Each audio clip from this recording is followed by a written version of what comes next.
What is life? A question that has haunted philosophers, kings, and alchemists alike. Life, in its simplest form, is a fleeting spark, a fragile bridge between two unknowns, birth and death. It begins without consent and ends without warning, a brief flare of light swallowed by endless darkness. But is life merely the beating of a heart, the rise and fall of breath, the warmth of blood through veins? Or is it something deeper, a force that lingers beyond flesh and bone, defining us long after our bodies decay? What is death? For most, it is the end, the final page of a story abruptly closed, an abyss from which none return. But what if death is not the end? What if it is merely a doorway, an unseen threshold into something vaster, something unknowable? In the world of alchemy, life and death are not simple opposites. They are part of a greater cycle, governed by the immutable law of equivalent exchange. To gain anything, something of equal value must be lost. Nothing is created from nothing. All is bound in perfect, merciless balance. Even the soul, ephemeral and sacred, is not exempt. To save a soul, to snatch it from death's embrace, is to violate the natural order. And those who attempt such forbidden acts inevitably find themselves at the mercy of truth, the nameless force that guards the scales of existence. A soul torn from peace. In a distant world untouched by alchemy, where science ruled and magic was no more than myth, there once lived a soul. It knew the simple joys of existence, laughter among friends, the warmth of the sun, the endless turning of seasons. When death came, it expected only peace, oblivion, rest. But peace never came. Instead, the soul felt a pull, a sharp, merciless wrenching, as if reality itself had torn it from its destined afterlife. In an instant stretched into eternity, blinding light shattered the comforting darkness. Dragged across unseen dimensions, the soul was hurled through a chaos beyond comprehension, until it arrived at a place no mortal should ever see, the threshold of truth, the eternal prison. At first, there was only silence, not the silence of peace, but the heavy, breathless stillness before a storm. A silence so dense it gnawed at the soul's being, filling it with a primal, suffocating fear. When the soul opened its awareness, it found itself adrift in a vast void. There were no walls, no ground, no sky, only an endless sea of shadows. Other souls, trapped and broken. Some wandered in thoughtless circles, imprisoned within their own regrets. Others screamed, their cries dissolving into the suffocating mist. Here, time had no meaning.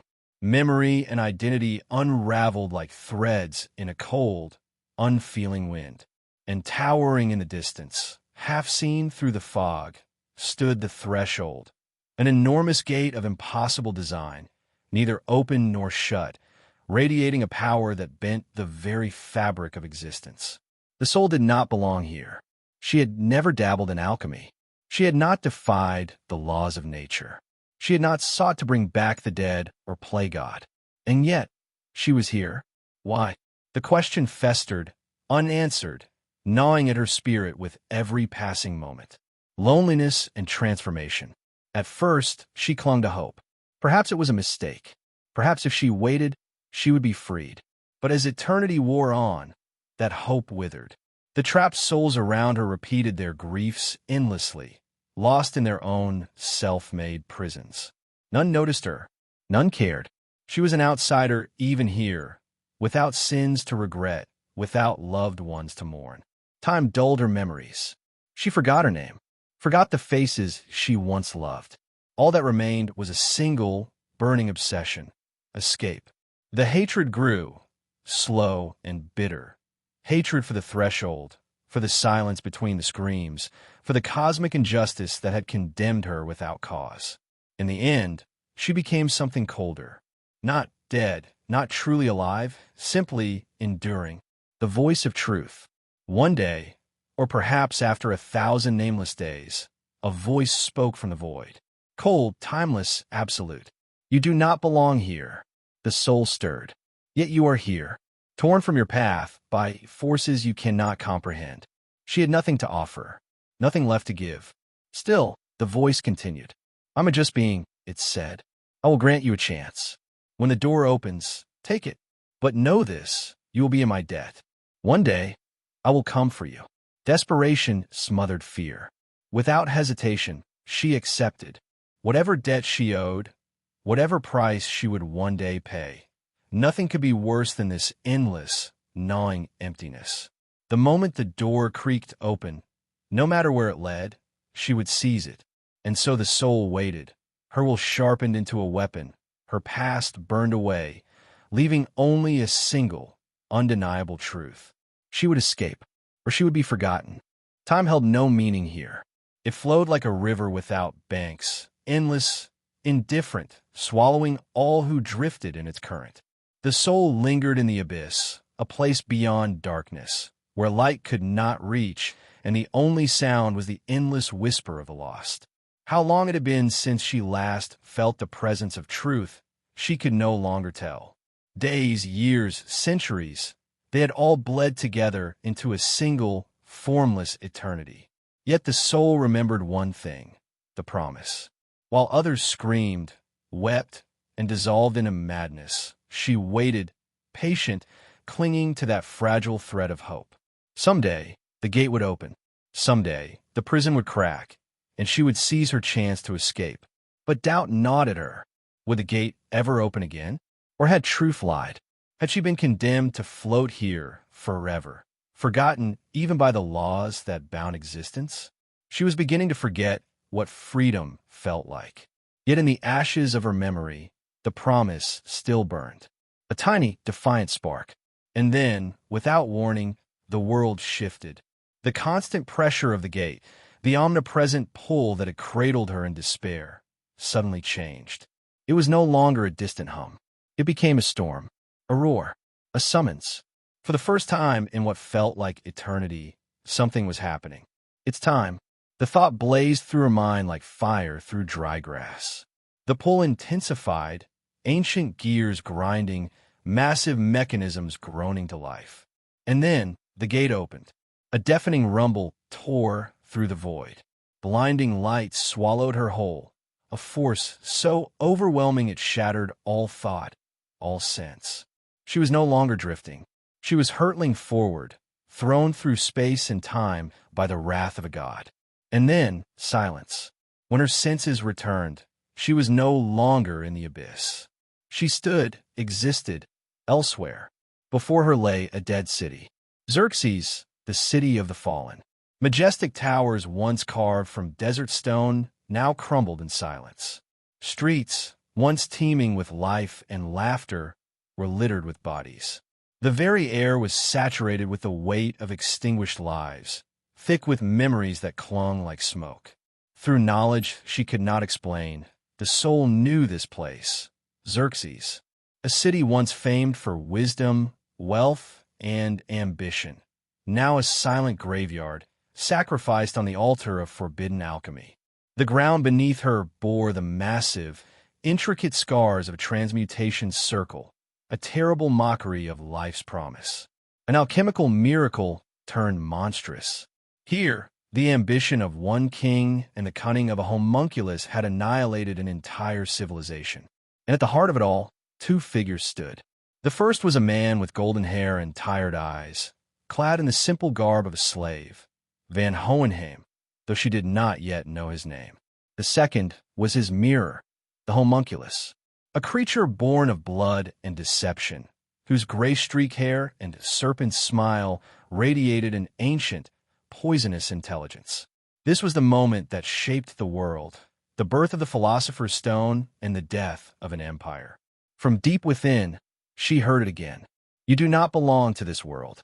But if she wished to be saved, she would have to confront this world's sins and her own. POV, the soul. I no longer remember my name.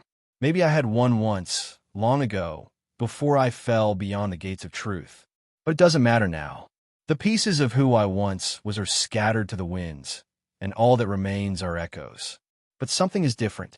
Something stirs. Memories, strange and foreign, awaken within me. Xerxes, the dead, the sacrifice, the terrible alchemy that ended an entire people in a single breath. I do not know why I know these things. I simply do. I stand on the outskirts of the ruined city, naked beneath the cold wind. My body feels unfamiliar, newly woven from ash and sorrow. The limbs are strong but gaunt, the skin pale and colorless as the stones beneath my feet. When I catch my reflection in shattered glass, the face that stares back is not one I recognize. Eyes like empty voids, hair dark and matted to my skull. I look like death incarnate, given form. And within my chest, there's a hollowness. Not hunger, not fear, something worse. A gnawing incompleteness, as if a part of me still remains imprisoned behind the gate. I walk. The streets are a silent warren of bodies, frozen mid-scream, mid-flight, mid-prayer. Their deaths have been instant, souls ripped free, hopes crushed in an instant of divine betrayal. I feel no pity, no sadness, not even disgust, only nothing. The pull toward destiny. As I move deeper into the heart of Xerxes, something changes. The dead city hums with a resonance that plucks at the edges of my mind. Knowledge bubbles to the surface unbidden. The history of Xerxes, the temptation of immortality, the monstrous betrayal.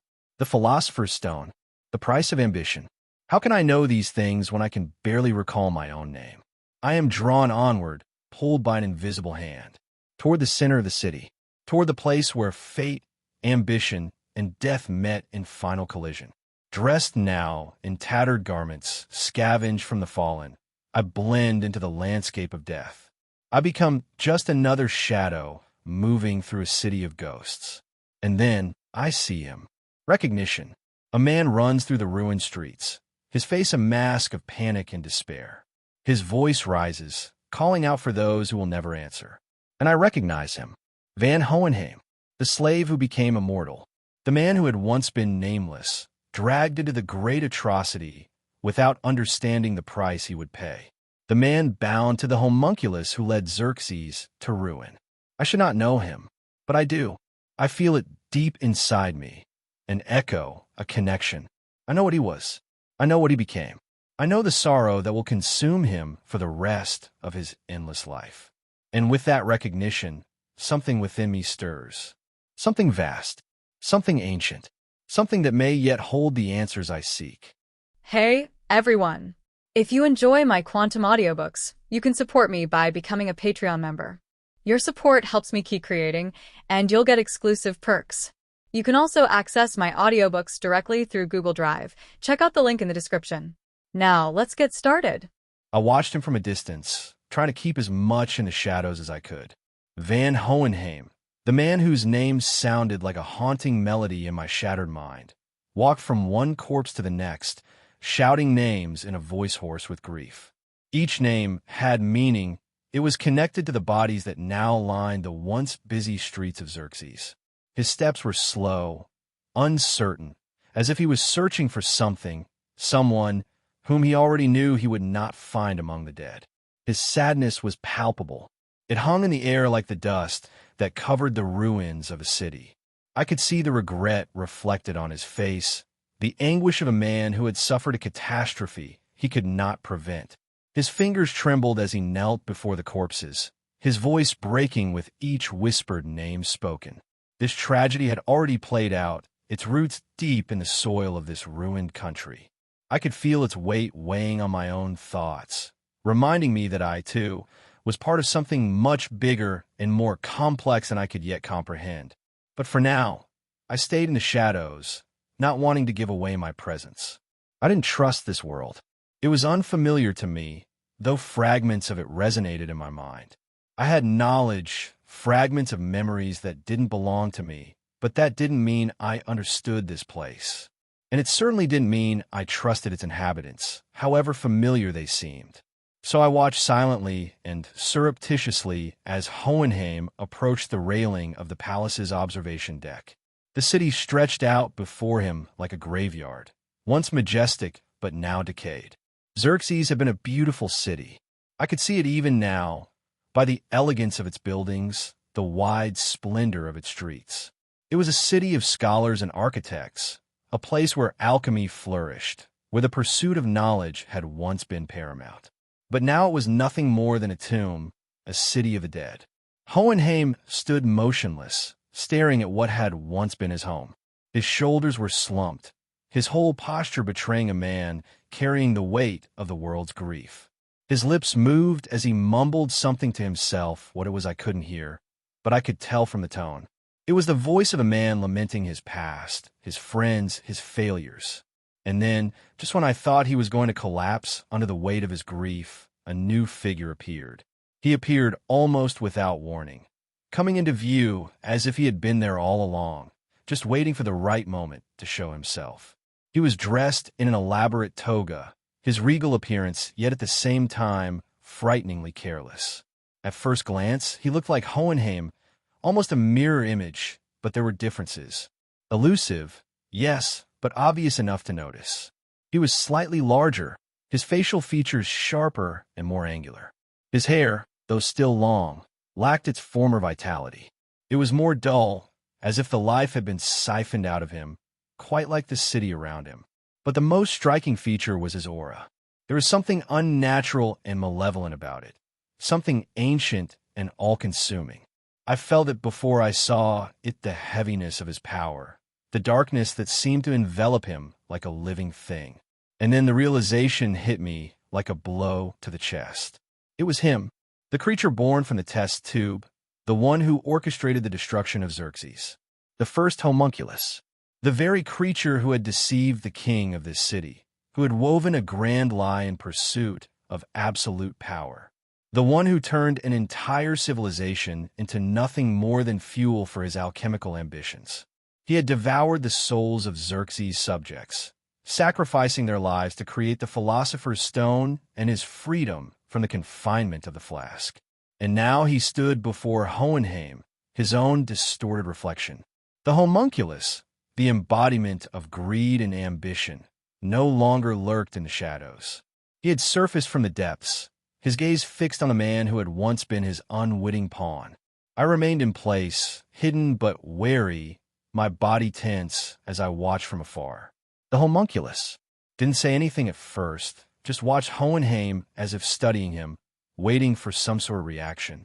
There was no need for words yet. The air between them was saturated with history, the weight of all that had happened. And then, finally, the homunculus spoke. "It's been a long time, hasn't it?" His voice was even deceptively calm. There was a sort of grim mirth in it, as if this moment was nothing more than a long-awaited reunion. "You survived, after all. I wasn't sure you'd agree." Hohenheim didn't answer immediately. His hands gripped the railing, so that his knuckles turned white from the effort of holding himself together. When he finally spoke, his voice was hoarse and low. Why did you do it?" His words were filled with a kind of desperation, a desperate need for answers. The homunculus tilted his head slightly, as if pondering the question. "Why? I thought you should have realized by now. All this, it was necessary." "Necessary?" Hohenheim spat out the word, turning to face the creature that had once been his creation. His eyes burned with rage, guilt, emotions that were impossible to untangle. "You killed them all. You used me. You used this entire city for your madness." A smile slid across the homunculus face, devoid of any warmth. "Madness? No, Hohenheim. Perfection, and for the sake of freedom." I watched what was happening, and my thoughts became confused. This was the moment Hohenheim had come face to face with the source of its suffering, the homunculus, the creature that had turned this city into ruins. And yet, as I stood in the shadows, some part of me wondered why I felt such a deep connection to it. Why did their struggle, their pain echo so deeply in me? What was my role in this story? The homunculus seemed almost cheerful, like a child amused by a new discovery. His smile stretched unnaturally, and satisfaction flashed in his eyes as he looked at Hohenheim. The joy he felt at the destruction, at the suffering he had caused, was palpable. It seemed that everything had happened exactly as he had intended. His newfound freedom pleased him, and I could feel the weight of his power permeating the air. Hohenheim, however, was still immersed in his grief. His shoulders slumped under the burden of immortality, of being one of the few survivors. He was a man who had been dragged into a nightmare from which he could not escape. Every word he spoke was heavy, and the emotion behind it was unconcealed. And yet I remained hidden, watching their conversation from the shadows, trying to catch every word. There was no need to reveal myself. Not yet. I had no idea how they might react to my presence, and something told me the homunculus wasn't the kind of creature you could just walk up to. In fact, it was odd that he hadn't noticed me until now. I was standing close enough for someone like him to sense an intruder, but there was no indication that he was aware of my presence. Not a single glance in my direction. Not a single pause in his conversation with Hohenheim. It was as if I were a mere insect to him, insignificant in the general scheme of things. I should have felt uncomfortable about this, but strangely enough, I felt relieved. If I could slip in unnoticed, I could continue to observe, learn, and eventually think through my next move. For the moment, being invisible suited me fine. When Hohenheim's voice shook under the weight of his grief, I realized I had procrastinated long enough. This was not my battle, and I had no intention of interfering in the intractable struggle that was being waged between them. Not now, not when so much remained unclear. I turned silently and slipped back into the shadows, heading for the outskirts of the city. Here I could still find something useful that might help me leave Xerxes behind. Whatever happened here, whatever the homunculus let loose, it was none of my concern. I needed to forge my own path, find my own answers. As I made my way through the deserted streets, the weight of the city's silence came over me again. It was a beautiful place, at least it had been before what had happened. And yet, as I walked, something drew me in. A long-standing feeling of something familiar. Like I knew this place. Like I'd been here before. But how? That question echoed in my head, tearing at the recesses of my memory. I reached the outskirts, the city behind me, now seeming nothing more than a monument to death. I looked back at the jagged skyline and the palace looming in the distance, where Hohenheim and Homunculus continued their silent battle of character. Then, sighing one last time, I turned away. I wandered the empty streets of Xerxes, digging through the remnants of other people's lives. The city was dead, but its ghosts remained, not in the form of spirits, but in the objects left behind, tools, clothes, forgotten family heirlooms. I searched with purpose. I needed supplies for the road. Anything that could help me get out of this abandoned place.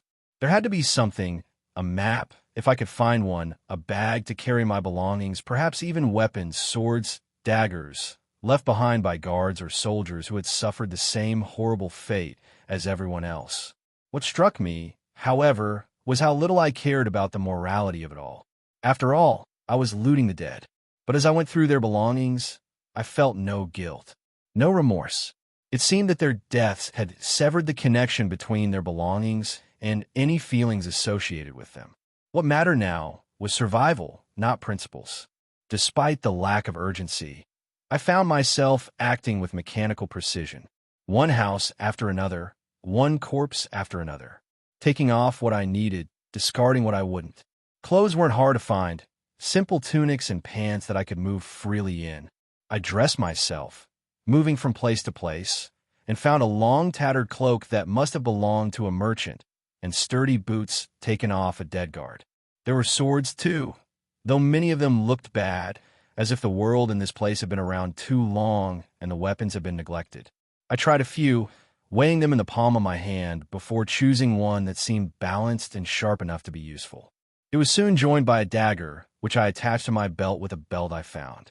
As I walked through the city, however, something kept me uneasy. I felt no hunger or thirst, not even the dull ache of fatigue. It seemed that my body was in a state where the basic necessities of life were no longer being met. I could go on indefinitely, without food, without rest. And yet, despite this strange immunity, I took a burden of water and some food, dried meat, stale bread, more out of habit than necessity. Perhaps the process of cooking, of carrying provisions, had somehow strengthened me, reminding me that I still had some connection to the physical world, even if I was not bound by its laws. Gradually, the bag I'd found filled with essentials, and I slung it over my shoulder, about to leave town. But then something clicked in my mind, a thought that had been dormant until now. Money. If I leave Xerxes, who knows where I'll end up? The outside world might be as unforgiving as this place was, and gold, however irrelevant it might seem here, would have value elsewhere. I began rummaging through pockets, overturned drawers, and broken lockers in search of coins. It wasn't long before I found what I was looking for, a small purse bag, half hidden under a fallen chair, heavy with gold coins. The feel of them in my hand was strange. Gold, however valuable, meant nothing to the dead. But I took it anyway, dropping each coin into the wallet until it was full. Who knows what lies ahead?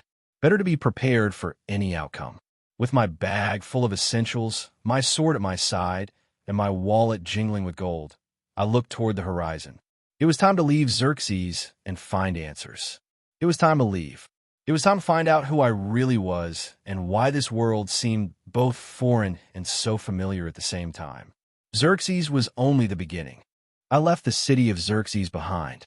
The once proud capital, now a graveyard of souls, disappeared over the horizon.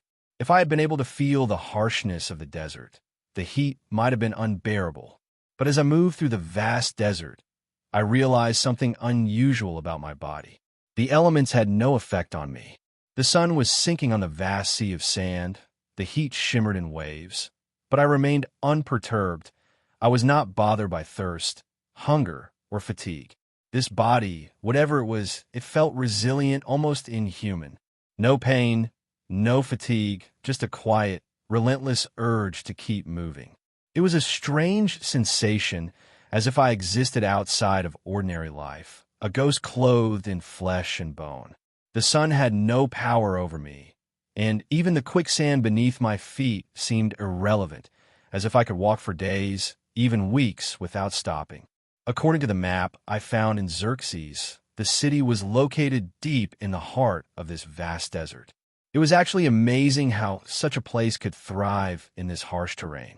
A city in the sands, built on the backs of slaves. The memory of that thought, of slavery, brought such a familiar response to me. And yet I couldn't remember why. It was just a faint echo, a fleeting thought of oppression and hard labor that seemed both distant and personal. As I walked, I looked over the map once more, tracing the rough lines that marked the regions around Xerxes. To the east, according to the scribbled notes, lay Sin, a distant kingdom known for its advanced alchemy, or, as they called it, Alkahestria. Sin was a mysterious land to me, its culture and customs unfamiliar to me, but it was the closest civilization, at least by the standards of the map. To the west, the landscape was marked by small city-states, independent but scattered. They had yet to unite under one banner, still fighting amongst themselves or maintaining tenuous alliances. The region seemed to be in constant flux, waiting for a powerful force to emerge that would unite them or tear them apart. Farther to the southwest was Urugo, a principality whose borders stretched along the southern edge of the map. It was said to be a fertile land, more lush and green than desert, in stark contrast to the desolation surrounding Xerxes. Yet Urugo, with his princes and nobles, waged his own struggle, constantly wary of the forces looming over him. And then there was Kretua, a promising power in the west. Kretua did something unique. It united the neighboring tribes into a single entity, establishing a hereditary dynasty. They were a new force in the region, looking to consolidate their power and build their own empire. The story of their rise to power intrigued me. There was something about conquest, about uniting disparate peoples that struck some string in me, though again I didn't know why. Finally, to the northwest was Drachma, a country known for its warlike nature. It was a nation constantly on the brink of conflict. Its inhabitants were hardened by the cold and mountainous terrain, and their ambition was simple: conquest. The map spoke of skirmishes and wars with neighbors, a nation constantly at war with everyone and everything. A nation where strength was everything and the weak were trampled underfoot. The choice before me was obvious. I could have gone in any direction, and every path held many unknown paths. But the desert was endless, and though I did not feel the full weight of its harshness, it was better not to wander aimlessly. Sin, with its alchemical accomplishments, seemed the most logical destination. Perhaps there I could find answers to questions about my existence, about this strange body I inhabited. The Orient beckoned to me, but something kept me in suspense, a sense that no matter where I went, I would never be able to rid myself of the shadows of my past, however faint they might be now. Nevertheless, I had no better choice, and I kept walking forward with the endless desert stretching out before me, knowing that somewhere ahead of me the mysteries of this world awaited me. The sands whispered with the echo of Xerxes, but I silenced them with each step. Initially, I turned my attention to the land of sin, its alchemy, aka Alchekestria, an intriguing mystery that beckoned me from the east. But time passed, and the desert swallowed up any sense of progress. It seemed that every step was leading me nowhere. The dunes remained the same. The relentless sun hung motionless in the sky, and the earth seemed to play a cruel trick on my mind. Time was not passing, or perhaps I was simply out of its reach. For all I knew, days, maybe weeks, had passed, but I didn't feel the fatigue a normal person might feel. Hunger didn't grate on my stomach. Thirst didn't burn my throat. I could have walked forever on this endless, rippling sea of sand. My body moved, but it was as if the desert refused to let me go. In all that time, I had not met a single living soul. No traders, no caravans, not even the occasional wanderer who defied the desert's cruelty. For a moment, I wondered if this wasteland was some kind of illusion, a prison from which there was no escape. The map I had with me, though crude, led me to believe that Shin was to the east, but the endless dunes suggested that I was just walking in circles. Each step seemed to repeat the previous one, bringing me back to the same starting point. But just when I was beginning to doubt my sanity, whether I was really condemned to stay in this place forever, I saw something. In the distance I could see barely discernible but unmistakable mountains. Not hilly, dust-covered hills of sand, but real, towering mountains. Jagged peaks cut through the haze, their stark outlines beckoning, as if promising an escape from the monotonous desert. The mountains were my new goal. When I saw them, my faint sense of direction returned to me, and for the first time since I'd left Xerxes, I felt a semblance of hope. They were still far away, their silhouettes barely visible against the endless horizon, but they were real, and they were worth striving for. As I walked, the days merged into one. There was no way to time myself, no bouts of hunger or fatigue. But gradually the desert began to change. The barren sea of sand began to give way little by little. In some places the ground was no longer completely covered with sand. In some places I could see some blades of grass poking through. At first they were thin, fragile stalks, but as we progressed, they became more frequent. It was a small change, but a significant one. The world around me was changing, as if I had finally escaped the merciless grip of the desert and entered a different climate zone. The heat, though persistent, no longer felt so oppressive. The occasional gust of wind carried a different scent, cooler, cleaner. I felt like I was leaving behind the vast wasteland of Xerxes. And yet with each passing day, as I drew closer to the mountains, a strange feeling stirred in the back of my mind. It was a subtle but insistent feeling that I was not alone. I saw no sign of other travelers, but something or someone was watching me from afar. I wasn't sure what it was, but I couldn't shake the feeling that my journey was about to change. It was as if what awaited me beyond these mountains was not at all what I expected. The farther I walked, the more the world around me changed. Trees appeared in the background, their branches swaying gently in the wind. The oppressive heat of the desert was far behind me, replaced by cool, refreshing air. For the first time in what seemed like an eternity, I began to hear the sounds of life. The air was filled with the rustling of leaves, the chirping of birds, and the distant cries of animals. The world opened up before me, unfolding in ways I hadn't experienced in what seemed like a lifetime. After the stifling silence of the abyss beyond the gate and the endless, burning expanse of the desert, this place seemed almost alive, a symphony of sounds and sensations. But as the forest grew thicker around me and the desert faded into the distance, the uneasy feeling of being watched grew stronger. At first, it had been subtle, like a whisper in the back of my mind. But now, as I walked several kilometers across this new land, the feeling became undeniable. I had crossed into someone else's territory. Whose territory? That remained to be seen. I slowed my step, my senses sharpening. I listened. The sounds of the forest seemed natural at first, but something was wrong. Against the background of birdsong and rustling leaves, I caught the distinct sound of movement. Something or someone was sneaking among the trees, trying to remain unnoticed. The rhythm of their footsteps was measured, cautious. Hunters, perhaps, or maybe bandits, waiting for an unsuspecting traveler to cross their path. There was also the possibility that I had crossed the borders of some country, if such borders even existed in this world. The maps I found were vague, but they hinted at civilizations and kingdoms. Whoever it was watching me. I continued walking, though slower now, not taking my eyes off the road while my senses were strained. The forest wasn't just full of animals. I could feel it. I could hear the leaves rustling differently when something larger than a bird or squirrel moved through them. Whoever there was following me. Their movements were precise and deliberate. But why hadn't they opened up yet? As I went deeper into the forest, I weighed my options. Should I keep walking and ignore the people who were there? Or should I face them head on? If this was the edge of some civilization, perhaps they were just border guards or scouts. But if they were bandits, that would be a different story. I made my decision and stopped, standing perfectly still in the middle of the forest. I listened for the slightest change in the rhythm of the forest, any sign that my pursuers had noticed my stop.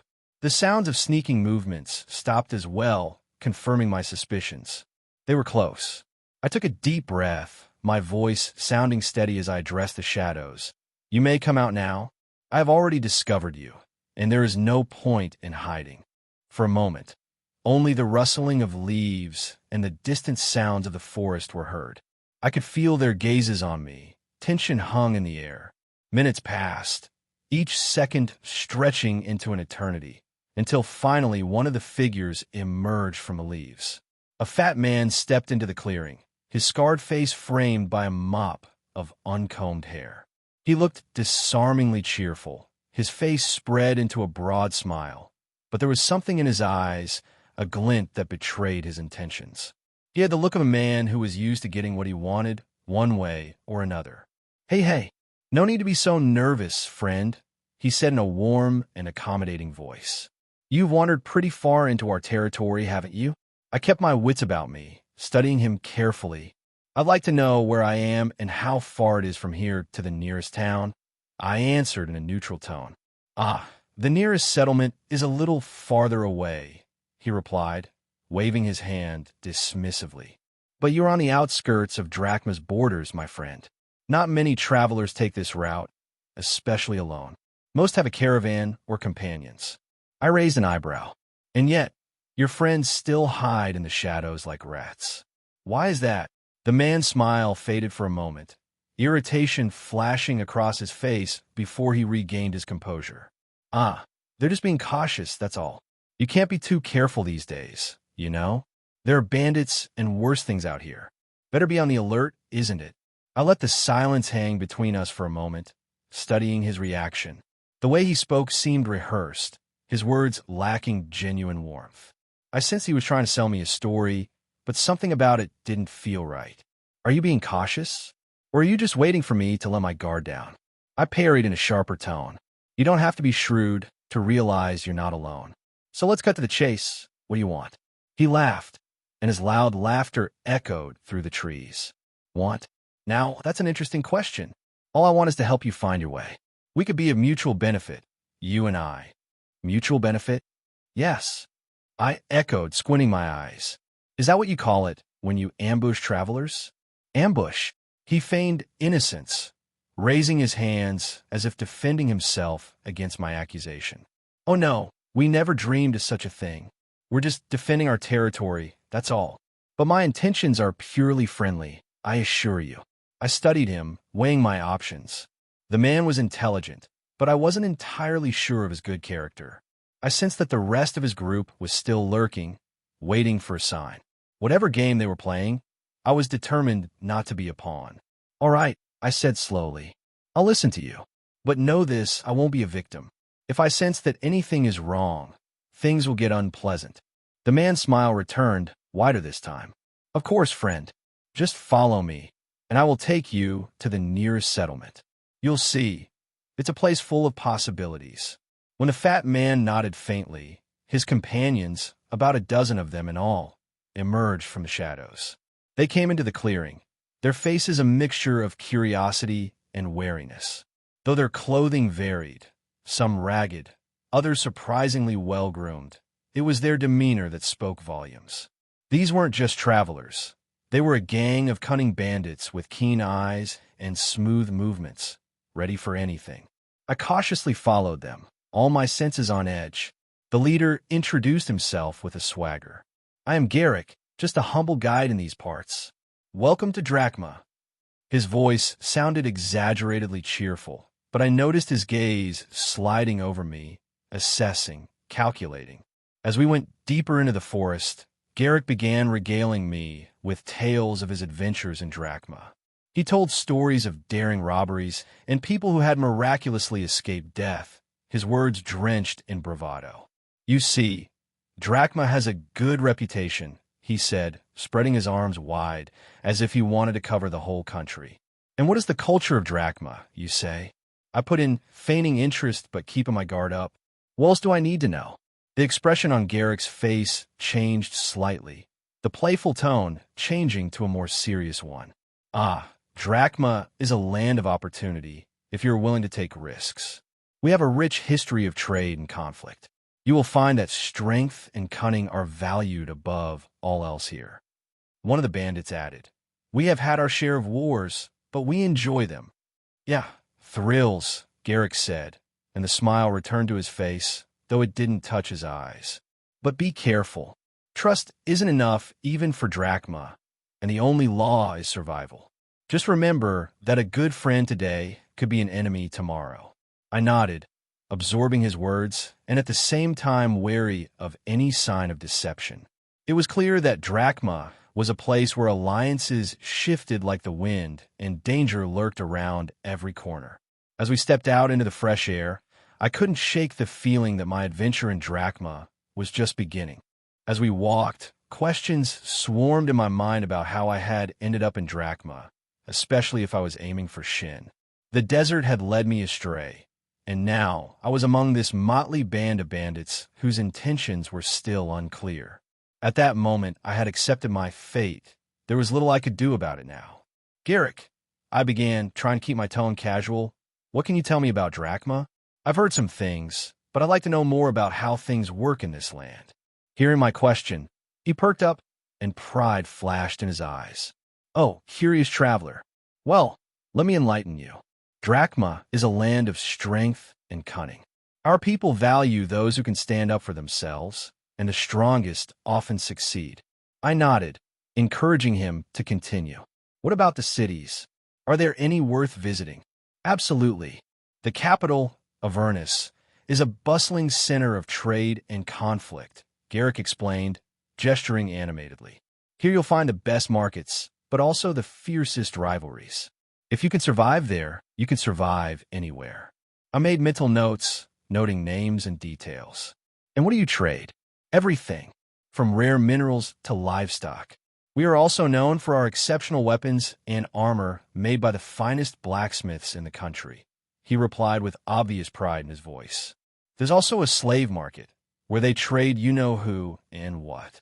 His companions laughed, adding their comments about the underground trade, hints of smuggling and other dubious enterprises woven into their chatter. I memorized this information, forming a clearer picture of this strange country. As we walked, I began to realize their true intentions. Although outwardly Garrick and his crew were friendly enough, I could sense an underlying tension in them, as if they were testing my character. I could feel their gazes sliding over the sword at my side, assessing whether I was a threat or valuable. In Drachma, it is wise to carry a sword with you. But it's not the sword that makes a man a man. It's how you wield it that matters. We're just wondering if you can stand up for yourself. Okay, I said, keeping a neutral expression on my face. What if I can? Then you might find a place among us, Garrick replied with a touch of challenge in his voice. But don't think we'll be lenient with you. I raised an eyebrow, intrigued. So is this a test, then? Something like that, he admitted, and the others nodded in agreement. You see, we're always looking for capable hands. If you can navigate these lands, you'll find that we can be profitable allies. I pondered their offer for a while. Although the prospect of joining this band of misfits was tempting, I had to remain cautious. They were sizing me up just as I was gathering information. As we continued our journey through the dense forest, Garrick's words painted a vivid picture of Drachma. You know, most of our territory is covered in snow, he said, and there was a mixture of pride and misgiving in his voice. It's cold and unforgiving here, a true test of survival. It may seem pleasant here on the outskirts, but look deeper and you see a country where there is no mercy. Those who can't stand up for themselves, well, they face either death or slavery. His words hung heavy in the air, and I felt a chill run down my spine, even though the weather here was warm. It became clear that strength and cunning were not just valued, they were essential for survival. I had gathered enough information. It was time to end this farce. Suddenly, I stopped and turned to face them. So, are you all going to attack me as a group, or are we going to settle this in a duel? My voice sounded steady, and I met their curious gazes without flinching. The bandits looked at each other, the surprise on their faces replaced by amusement. Laughter erupted among them, a cacophony of mirth echoing through the trees. Garrick shouted the loudest, his stomach shaking with laughter as he leaned against the nearest tree to keep from falling. That's the first time anyone's ever asked us so bluntly about it. He wheezed, wiping tears from his eyes. You have courage. I must give you credit for that. But you should know that in this world, when it comes to a decisive fight, it's always about one thing: life or death. The others joined him, some patting themselves on the knees, others shaking their heads incredulously. One of them, a wiry man with a scruffy beard, added, "One would have to be either crazy or brave to ask such a question. But I like your style." I stood firm, my expression impenetrable, watching the amusement slowly fade away and be replaced by seriousness. Garrick straightened up, finally catching his breath. "Look, newcomer, we appreciate your candor. But let's be clear, if anything, we're not fighting fair. Drachma is not a place for fair fights. It's survival of the fittest. So you'd better be ready for anything." "Then I'll keep that in mind," I replied in an even voice. "Just know that I'm not here to be a victim." The moment my words hung in the air, we all drew our weapons. Steel glinted ominously in the patches of sunlight filtering through the trees. Tension crackled like static discharges. An electric anticipation hung over us as we sized each other up. Suddenly the silence was broken as they rushed to attack, in a wild frenzy of movement and aggression. I barely had time to react before the first of them lunged at me, a glittering dagger slicing the air. I instinctively stepped aside, adrenaline surging as I narrowly avoided the blade, feeling a gust of air as it whistled past my face. But I didn't have time to catch my breath. The other bandit swung his sword, and the blade flew toward me with terrifying speed. I ducked as I felt the weapon whistle over my head, but my lack of experience gave me away. The third attacker was already on top of me, lunging his weapon forward furiously. I jerked back, barely dodging again, my heart pounding in my chest like a war drum. The forest became a chaotic blur as I ducked and dodged, desperately trying to dodge their relentless onslaught. They moved like a pack, all skilled and coordinated, and I quickly realized that they had me outmatched. Swinging my sword furiously, I tried to increase the distance between us, but their expertise was evident. They moved in sync, cutting off my escape routes, and leaving me no choice but to keep dodging. In the heat of battle, I felt the steel digging into my skin. The dagger grazed my arm, and I flinched as the blood flowed, bright red against the pale background of my skin. And yet, as the wound throbbed, something strange began to happen. I blinked, unable to believe my eyes, watching the cut heal before my eyes, and the flesh heal as if it had no wounds at all. The only evidence of the attack was the dark stain spreading across my clothes. More wounds followed, a blade to the side, another cut on my leg, but each time my body seemed to react with supernatural resilience. Blood flowed freely, pooling on the ground, but the pain was fleeting, the wounds disappearing before I could fully realize them. It was as if my body was resisting the violence directed at me. The bandits were relentless, their screams echoing off the trees, taunting me as they got their way. "You won't be able to gorge yourself forever," laughed one of them, a vicious gleam in his eyes as he aimed to kick at my head. I ducked again, rolled to the side, and narrowly avoided being hit. The ground beneath me was covered with fallen leaves, which obscured my movements as I rose to my feet.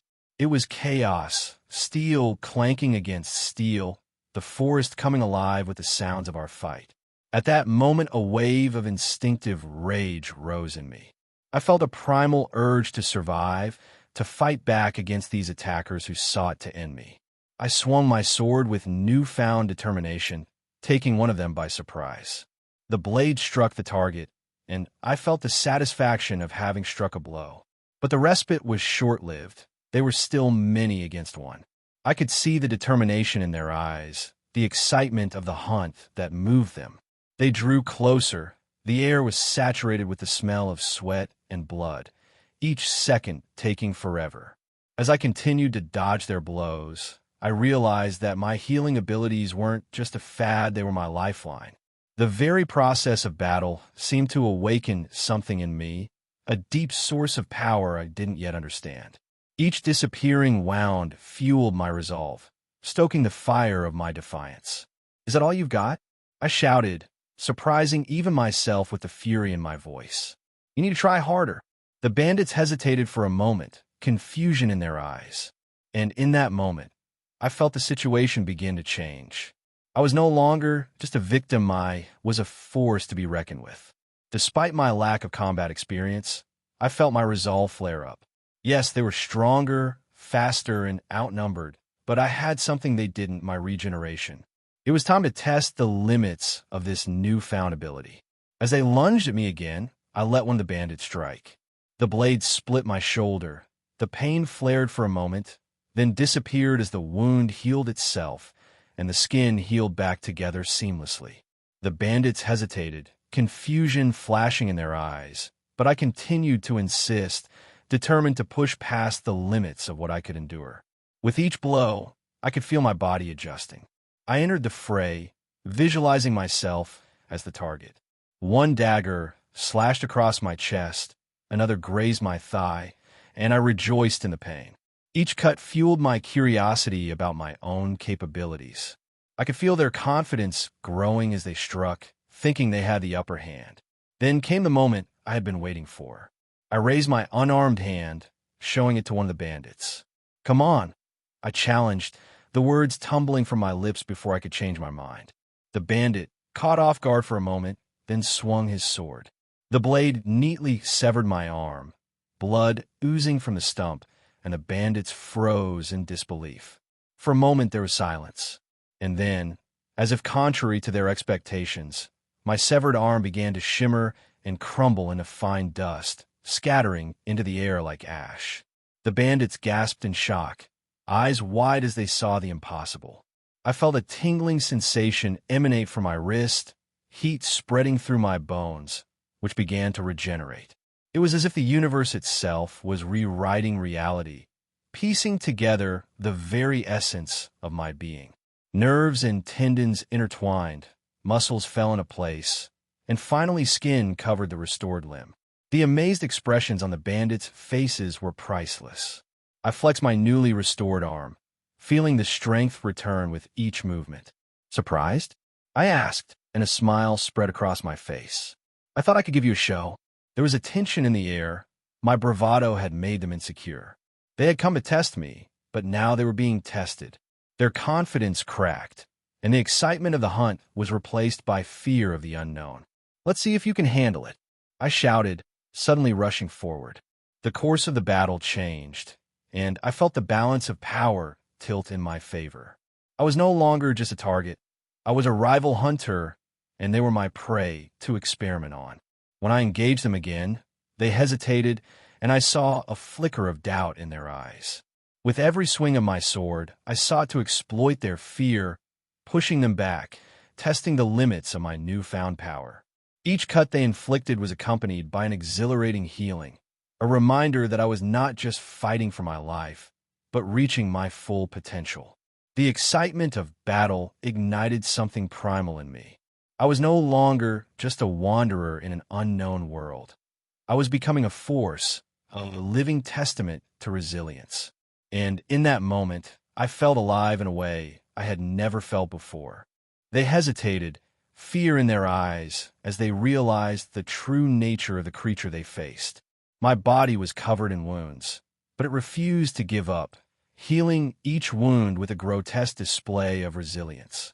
Each cut seemed to ignite a wild energy in me, turning my mind into a storm of excitement and madness. When one of the bandits managed to chop off half my head from behind, I felt a strange excitement rather than despair. I stood there, my thoughts clear, even as my body turned into nightmare form. The feeling that I was so close to death, yet somehow still alive, was intoxicating. My mind had been teetering on the edge of insanity, forged by despair during the time I'd spent in the abyss beyond the gate of truth, and now it burst forth like a primal force. With a sudden maniacal laughter, I rushed at them, gradually coming to my senses, as if the very essence of life was binding me together again. I fought not with precision, but with primal instinct, like a wild animal let loose. Each blow I struck was accompanied by a sense of release. The more they wounded me, the more alive I felt, each blow igniting a dark part of my being that had long been dormant. They scattered like leaves in the wind. Some were too scared to fight, while others struggled to stay on their feet in the face of the storm I had turned into. I could feel the panic radiating from them in waves, their fear fueling my madness. Those who dared to flee found no escape as I pursued them with unrelenting ferocity. I destroyed them one by one, savoring the stream of power flowing through me. Their screams became whispers of despair, echoing in the blood-soaked air. Their limbs fell away, and their once living forms froze in the wake of my furious onslaught. As I stood in the middle of the carnage, a chilling euphoria swept over me. The ground turned dark red, and the bodies of the bandits formed a gruesome tapestry around me. It was a strange and beautiful sight, a reflection of my own chaotic rebirth. In that moment, I felt invincible, a force of nature that transcended the boundaries of life and death. The excitement of the hunt and the intoxicating power of my regeneration merged into a symphony of madness, and I savored it. I was no longer just a wandering soul. I had become a harbinger of destruction, a living embodiment of the chaos that had descended upon the world. I lingered in the midst of the carnage, savoring the sensations that came over me. Every moment was filled with primal bliss, a mixture of euphoria and madness that enveloped me like a soothing shroud. The thrill of survival, of being prepared for destruction, of defying the very limits of mortality, these feelings pulsed through me, growing stronger with every heartbeat. But then my musings were interrupted by a sound, a faint, hoarse sigh, barely perceptible, but enough to get my attention. I turned, surveying the field of bodies, and saw him the man I'd cut in half, his torso severed from his lower half, but somehow he was still clinging to the last fragile threads of life. I approached him, intrigued. It was impossible. His injuries were fatal, and yet here he was somehow alive, or at least conscious. How resilient could people in this world be? Was it peculiar to all of them, or was he unique in some way? My curiosity piqued as I knelt down beside him. His breathing was labored, shallow. A pool of blood had pooled beneath him, but he remained alert, the last vestiges of consciousness flickering in his eyes. "What do you feel now?" I asked, my tone lacking any compassion, only curiosity. "Are you in pain? Or has the pain subsided? How is it that you are still alive despite these wounds? Tell me, what are the limits of your body's endurance?" He didn't answer, but I could see the struggle in his eyes, the flame of life slowly fading in him. His lips moved, but no sound was heard. I continued to question him, relentlessly trying to understand. How much can your body endure before it gives up? Can others survive such injuries? Or is this your unique case? What are you made of that allows you to stay here on the brink of death? There was still silence. His eyes glazed over, and I felt the last spark of life go out before my eyes. His body finally submitted to the inevitable, and with it, my questions went unanswered. I stood looking at his lifeless body, feeling slightly disappointed. I had been so close to discovering something more, a deeper understanding of the boundaries of life and death in this world. But his death came too quickly. It seemed I would have to find other, more resilient subjects to study, to test how far their bodies could go before they gave up. There was something unsettling and at the same time mesmerizing about the realization that my thirst for knowledge and research had surpassed all moral boundaries. I realized what I was becoming, but strangely enough, I felt no guilt, no shame or hesitation when I thought about it. It was as if my connection to what had once made me human, to everyday values like empathy or remorse, had severed. One moment I could dissolve into the serenity of nature, enchanted by the sound of the wind in the tree crowns or the singing of birds. And the next moment I was seized by an unquenchable thirst for struggle, a desire to push the boundaries of life and death, pain and survival. Why did I become this way? Was it something intrinsic to me now, the result of something that had changed me? Or was it just another side of my consciousness, distorted by years of isolation in the abyss beyond the gate? Would I be able to examine myself, unravel the layers of this new existence, and understand the true nature of who I had become? There will still be time for that, I pondered. In this world, or whatever the future holds, I will find the means to study both living things and my own strange physiology. Surely in time, I will be able to unlock the mysteries of this rebirth, this body that defies death. While these thoughts haunted me, I returned to pressing practical matters. Inspecting the corpses around me, I took anything of value I could carry: coins, weapons, trinkets, anything that could be useful or for sale. And yes, I needed new clothes. My current clothes were stained with blood. They had been torn in battle. Some of the bandits had clothes that looked more intact, more presentable. I looked through it, finding something that suited me better. As I changed into my freshly purchased clothes, I felt more prepared for the journey ahead. After all, this was only the beginning. There were still many questions to be answered about this world, its inhabitants, and myself. I continued to wander the harsh expanse of Drachma, consumed by thoughts of the recent bloodshed. Those bandits I'd killed were only the beginning of something darker awakening in me, a thirst not just to survive, but to learn more about this strange, seemingly invulnerable body of mine. The more I pondered, the more I was preoccupied with one question. Who am I really? Would I be able to die like a normal person? Or had I overcome the very idea of death? With no one around and nothing pressing me, I began to experiment. My fascination with this newfound ability to regenerate turned into something of a ritual. The first tests were simple, small cuts and scrapes on my hands, shallow wounds to see how quickly they would heal. It happened instantly. The flesh healed in a matter of moments, leaving not a single scar behind. I continued the ordeal, making deeper cuts, almost forcing my body to give up. Each wound healed just as quickly as the last, whether it was a light prick or a deep gash. I went on cutting myself limb by limb cleanly. The sensation of separation was unsettling, almost alien, but the severed parts crumbled to dust in seconds, and in their place grew new ones, as perfect as before. How far could this go? I thought, crossing all boundaries. I pulled out a knife, sharper and stronger than anything I'd ever used before. I plunged it into my stomach, feeling the cold steel cut through muscle and internal organs. For a moment, I wondered if I could still feel pain. Perhaps the memories of pain still remained, but the sensation itself had become dim, distant, irrelevant. Pulling the blade from my torso, I watched as my internal organs, lungs, stomach, intestines began to fuse together. After a few moments, it was as if nothing had happened. There was no blood loss. There was no damage. Nothing. Just a strange sense of rebirth every time something was cut away. Even my heart, when it was taken out, stopped functioning and disintegrated like the rest of the discarded parts. Yet in its place grew another, stronger than before.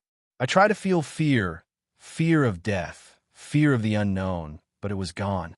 The only thing that remained was this insatiable curiosity, this need to find out if I could ever find the true limit to my abilities.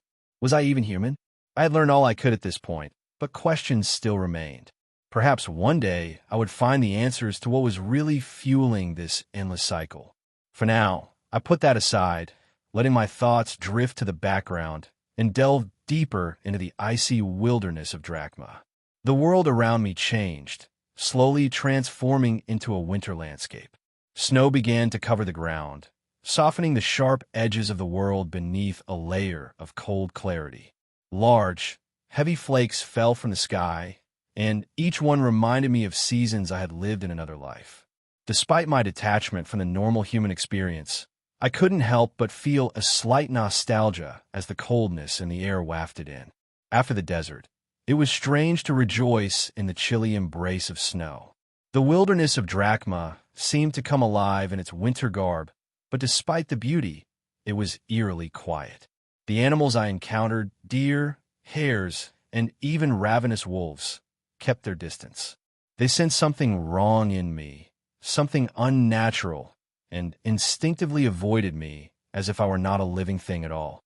Even the wolves I crossed paths with simply watched me from a distance, their yellow eyes glinting warily before disappearing into the snowy forest.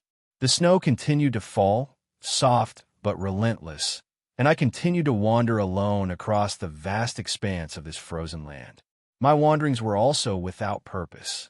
The landscape ahead changed again, as if I had crossed an invisible boundary between winter and spring. The snow had thinned, giving way to patches of green, while the air remained cool and invigorating.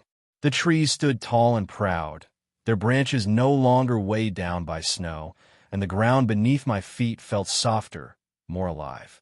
A river ran through the area, its clear waters reflecting the muted gray sky overhead. As I walked, my attention was caught by a column of thick, dark smoke rising in the distance. It wasn't the thin, wafting light of a lone campfire. It was something else. Perhaps several campfires. Where there was smoke, there were people. I made my way cautiously, keeping in the shade of the trees and to leeward. The last thing I wanted was to be spotted too soon. Eventually, a settlement came into view. It was small, more like a village than a town, nestled in the forest. Wooden houses with thatched roofs huddled together, smoke rising lazily from their chimneys. People went about their daily business. Men and women tended their livestock, driving sheep and cattle to graze along the riverbank, while others worked on small plots of land, growing crops even in this cool climate. Children ran through the village, their laughter ringing in the still air as they played by the water's edge. A group of women gathered around the central hearth, stirring food in large pots. The aroma of cooking meat and vegetables wafted to me. From time to time, men returned from the nearby forest, carrying bundles of brushwood or the spoils of a successful hunt. The village seemed peaceful, almost idyllic. There was a sense of community, of shared labor and simple contentment. It was a far cry from the harsh survival of the fittest mentality I had been told about. These people thrived not through domination or power, but through cooperation and hard work. I lingered at the edge of the forest, watching them. Deep down, I was curious to know more about this place and its people. But another part of me, the part that had witnessed the bloodshed and violence, fell out of place. For now, I stayed in hiding, observing the peaceful rhythm of their lives from a distance. While I was biding my time, I heard a rustling not far from me. It was a boy about 8 or 10 years old, and he ran back towards the village, his small figure disappearing between the trees, leaving me alone with my thoughts. It was clear that he had seen me, and I realized that the peaceful moment was coming to an end. I had two choices: leave now and avoid a possible confrontation, or stay and face the villagers. I decided to stay. Running away now would only arouse suspicion, and if these people were anything like the ones I had encountered, they would find me again. Besides, the idea of interacting with more people, this time civilized people, intrigued me. As I expected, a group of men soon emerged from the village and made their way towards me. Their footsteps were confident and determined. They were farmers, perhaps hunters, certainly not soldiers, but men who knew the land and how to defend it. I could see the tools and weapons they carried with them, crude but effective. Axes, spears, and long hunting knives that were probably used more for chopping wood or skinning animals than for combat. As they approached, one of them stepped forward, separating from the group. He was tall, broad-shouldered, and held himself with the confidence of a man accustomed to leading. His face was weathered and his skin rough from years spent outdoors. A thick graying beard framed his chin, and his gaze, though sharp, was calm and shrewd. He was dressed in simple clothes, a woolen tunic and leather boots, with a fur-lined cloak over his shoulders, probably to protect him from the cold. His intense gaze met mine, studying me, assessing me, as he stopped a few paces ahead of the group. His hands were relaxed at his sides, but I could tell he was ready to signal his men if things went badly. He spoke, his voice deep and steady, his words crisp and clear. "Who are you? Why have you come here? And are you alone?" For a moment I was struck by the realization that I understood him perfectly. The same thing had happened before with bandits, but I hadn't questioned it then. How was it that I could communicate so easily in this world? I put that question aside for later. Now was not the time to dwell on it. Taking a breath, I met his gaze. I had no reason to lie. "I'm a traveler," I said. "I come from far away. I will not harm you or your people. And yes, I am alone." The man's eyes narrowed slightly, as if he was weighing my words. Behind him, the other villagers shifted restlessly from foot to foot, watching and waiting for his decision. I could feel the tension in the air, the unspoken question hanging between us. Would they welcome me, or would they treat me as a threat? The man's face remained stony as he listened to my answer. It was clear that my words could not dispel his suspicions. After a long pause, he spoke in a firm tone that left no room for negotiation. "I cannot trust you," he said, and there was a sense of responsibility in his voice. "You have seen our settlement. If you're a scout, you could be here on someone else's errand. We cannot risk letting you go. I am forced to tie you up." His gaze grew harder, and he asked, "Will you resist?" I shook my head. "No, I will not resist."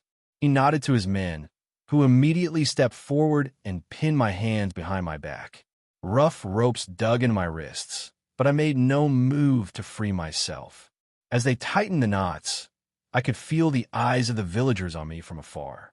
Fear mingled with curiosity, evident in their furtive glances and whispered conversations. The men led me to the center of the village, to a wide square where the villagers were gathered. My presence caused an anxious hum among the inhabitants. Women clutched their children to them, casting wary glances, while the older men stood with their arms crossed over their chests, talking in low voices. There was no warmth in their faces, only a cold calculation of what to do with the stranger who had wandered into their midst. As we entered the square, the tall man who had confronted me earlier called for attention. "Gather around," he said. A stranger appeared in our village. A small crowd formed, and the murmuring grew louder. They looked at me with varying expressions of wariness, interest, and outright suspicion. A tall man gestured for me to sit in the center of the square, and the villagers surrounded him, keeping a respectful distance but close enough to hear every word. The first to speak was an older man with a thin, graying beard and a shrewd gaze. He stepped forward, resting his hands on a long wooden staff. "Where are you from?" he asked. "And why do you roam these counties?" I come from far away, I replied calmly, though my hands were tied.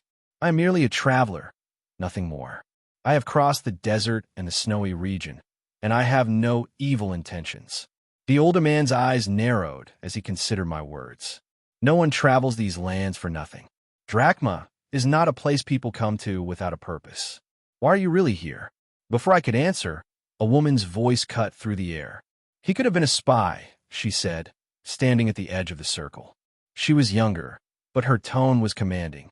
Or a scout for the bandits, looking for weaknesses. We can't trust his word. Several men nodded in agreement, and I felt a growing distrust. The tall man who had tied me up was silent, watching the scene unfold with an impenetrable expression. Another villager, a burly man with a scar on his cheek, spoke up. Perhaps he works for neighboring towns or settlements. There has been tension in the border towns lately. Perhaps he's here to find information. I shook my head, trying to remain calm despite the accusations against the building. I'm not a spy, I said firmly. I don't belong to any city or army. I've been wandering alone for days now, and all I want to do is walk towards something without purpose. Finally, the tall man spoke again, and his voice cut through the noise. What about your weapon? He asked, keeping his eyes on the sword that still hung at my side. A traveler without purpose does not carry such a blade. His words caused a stir in the crowd. Whispers were heard again, some casting glances at my sword as if it confirmed their suspicions. I carry it for protection, I replied firmly. The wilderness and the snow are relentless. There are bandits and wild beasts here. I needed it to survive. Bandits, you say? An elderly man with a staff asked skeptically. And yet there are no signs of a struggle on you. No sign that you've been in any real danger. I fell silent, realizing they wouldn't believe the truth, that my body had healed almost instantly, leaving no trace of injury. I didn't have a convincing answer to their suspicions. Who's to say he's not lying to us? The burly man added. He could have killed those bandits himself and taken their belongings. That's enough, the tall man interrupted him. He looked straight at me. You say you have no intention of harming us, but we need proof. Until we are sure of your intentions, you will remain here under guard. A few of the villagers murmured something in agreement, and I realized that the decision had already been made. It was impossible to change their minds yet. Let him stay, but keep an eye on him, suggested the woman who had spoken earlier. If he's telling the truth, we'll know soon enough. And if he's not, we'll deal with him. I was led to a small, dilapidated building on the outskirts of the settlement. From the smell and the rusty chains hanging from the walls, it had once been a stable or a cattle pen. The roof had sagged slightly, and the wooden beams creaked under their own weight. When they locked the door behind me, I looked around and realized the place hadn't been used in a long time. Soon after, whispering began. The villagers passing by stopped briefly to look at the building and talked quietly, curiosity taking over. Do you think he's dangerous? Muttered one voice. Another replied, he must be. Why else would they lock him up like that? A wanderer doesn't just appear out of nowhere, especially here. He looks different. Did you see his eyes? And the sword, the third added, falling silent as if afraid to say more. In every conversation, there was a new thread of suspicion, speculation, and fear. Most assumed I was a threat, that I was a stranger with unknown motives. Few, if any, were willing to consider my claims that I was simply a traveler. As day turned to night, the village fell into a quiet rhythm. Though I had no need for sleep, the long hours of silence reminded me of past imprisonments, of being trapped in far worse places. Compared to the abyss beyond the gate, it was almost peaceful here. The chill of the night was creeping in, but it didn't bother me. I sat in silence and waited. The passage of time, which might have thrown others out of sorts, was now only a minor inconvenience. Morning came without incident. Though I could hear the village coming to life, life was returning to normal. Shortly after sunrise, an old man with a cane approached, who I now assumed was the village elder. He stood in front of the building for a long time, just watching me through the gaps in the weathered wood. His gaze was hard, though not without a glimmer of thoughtfulness. He said nothing, as if weighing his own opinion and the words of the villagers. Finally, without a word, He turned and walked away. The next 2 days passed in much the same way. They gave me neither food nor water, evidently hoping that hunger or thirst would weaken me, make me more pliable. But it was all in vain. My body didn't need food the way theirs did, and though I felt the lack of food, it was more of an inconvenience than a real problem. The villagers, however, kept their distance, whispering amongst themselves and wondering how long I could last without breaking down. By the third day, it was obvious that they were unsure of what to do next. Their strategy, if you can call it that, wasn't working. In the afternoon, the door creaked open and the elder entered, this time accompanied by a group of men. Their faces were stern, but there was a slight look of confusion in their eyes. They surrounded me, scrutinizing me as if I were some unusual creature they didn't quite understand. I could feel their anxiety growing by the minute my silence made them nervous. I said nothing, complained, or asked for food, water, or freedom, and this clearly bothered them. The old man, leaning heavily on his cane, stepped forward. He had a calculating expression on his face, as if he were trying to penetrate my thoughts. "You haven't eaten or drunk anything in days," he said in an even but testing voice. "No complaints. No words. Do you really expect us to believe you're an ordinary traveler?" I looked him straight in the eye, calm and unperturbed. "I told you the truth. Whether you believe it or not is your choice, not mine." He studied me for another moment, squinting. It was clear that he hadn't expected that answer, or, rather, that he'd expected something more, a show of weakness, perhaps of desperation. But there was nothing for him to grab onto. Sighing heavily, the elders signaled to the men, and they all turned to leave, locking me inside again. Left alone, I sank into my thoughts. The rhythm of the confinement was almost soothing by now, I knew it well. The questions they asked, their suspicions, it all felt like echoes of past encounters. Time stretched slowly, and I didn't resist. 3 more days passed, and I still sat in silence, feeling neither hungry nor thirsty, though I knew they were watching me. On the 6th day, they returned, and the same question hung in the air. "Are you ready to tell the truth?" But my answer had not changed. "I've been telling you the truth from the beginning. It's up to you to accept it." This time the expression on their faces changed. They were not satisfied with what I had said, but perhaps they were beginning to realize that they could get nothing more out of me.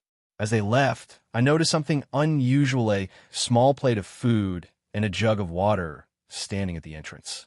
It was a quiet offering, with no words of explanation, but the gesture itself spoke volumes. The days turned into a rhythm very similar to the cycles I had encountered in the past, though this time there was food, 1 meal a day, always brought by the same villager. I ate out of necessity, not because I needed to, but because it was the easiest way to observe decorum. I could leave if I wanted to. The structure of the building was weak, and no one was watching over me all the time.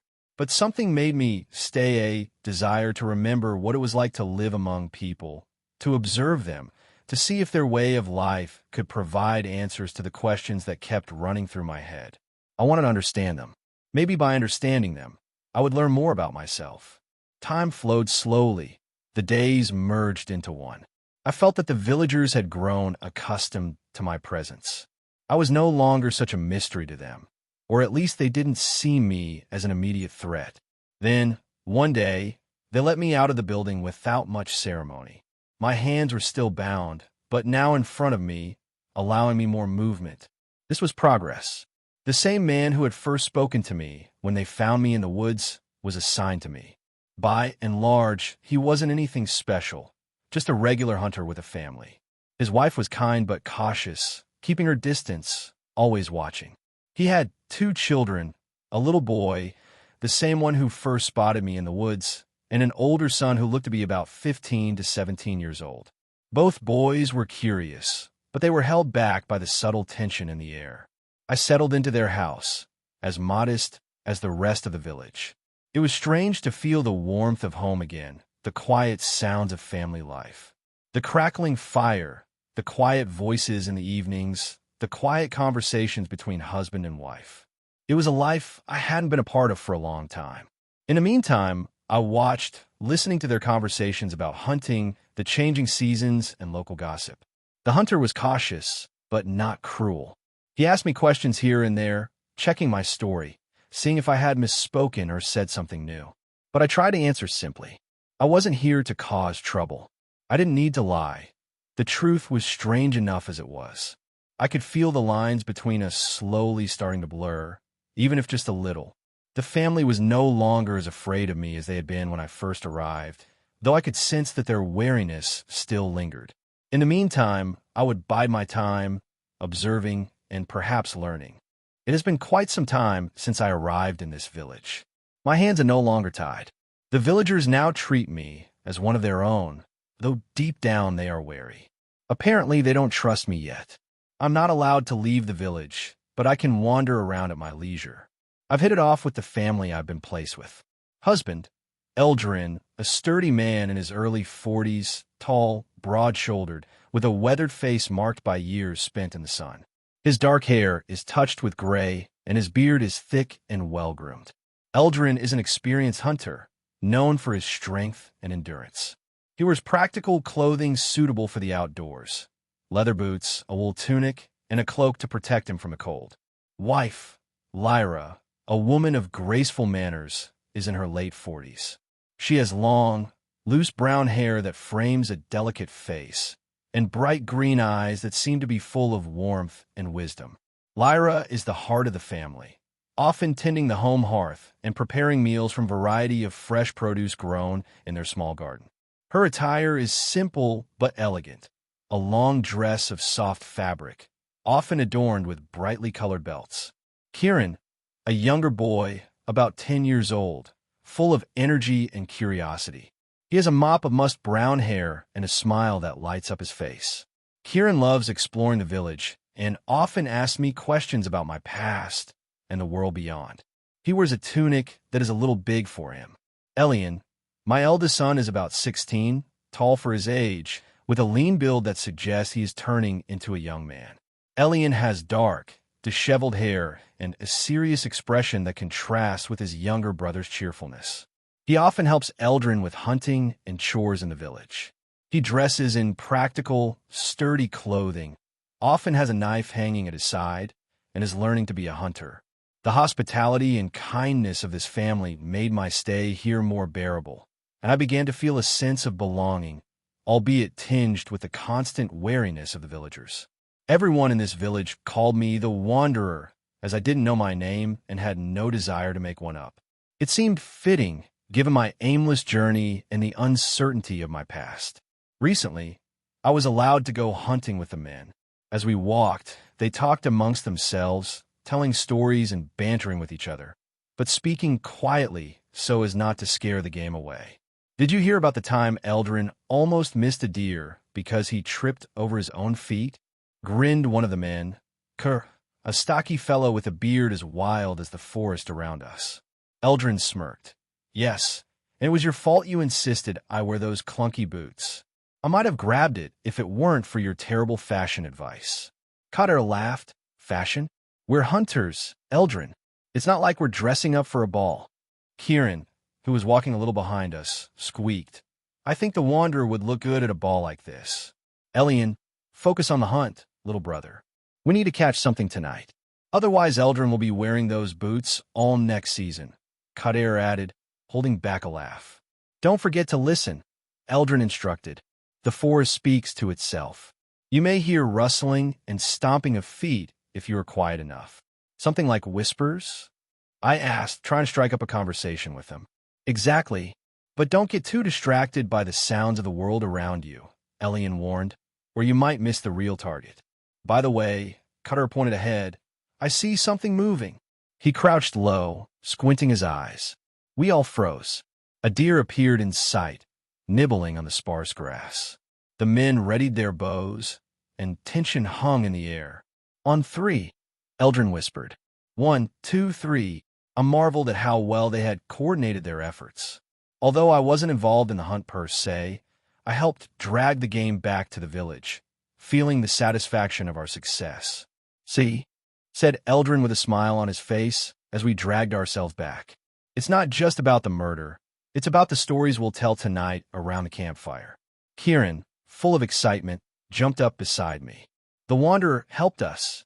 Next time he'll catch one himself.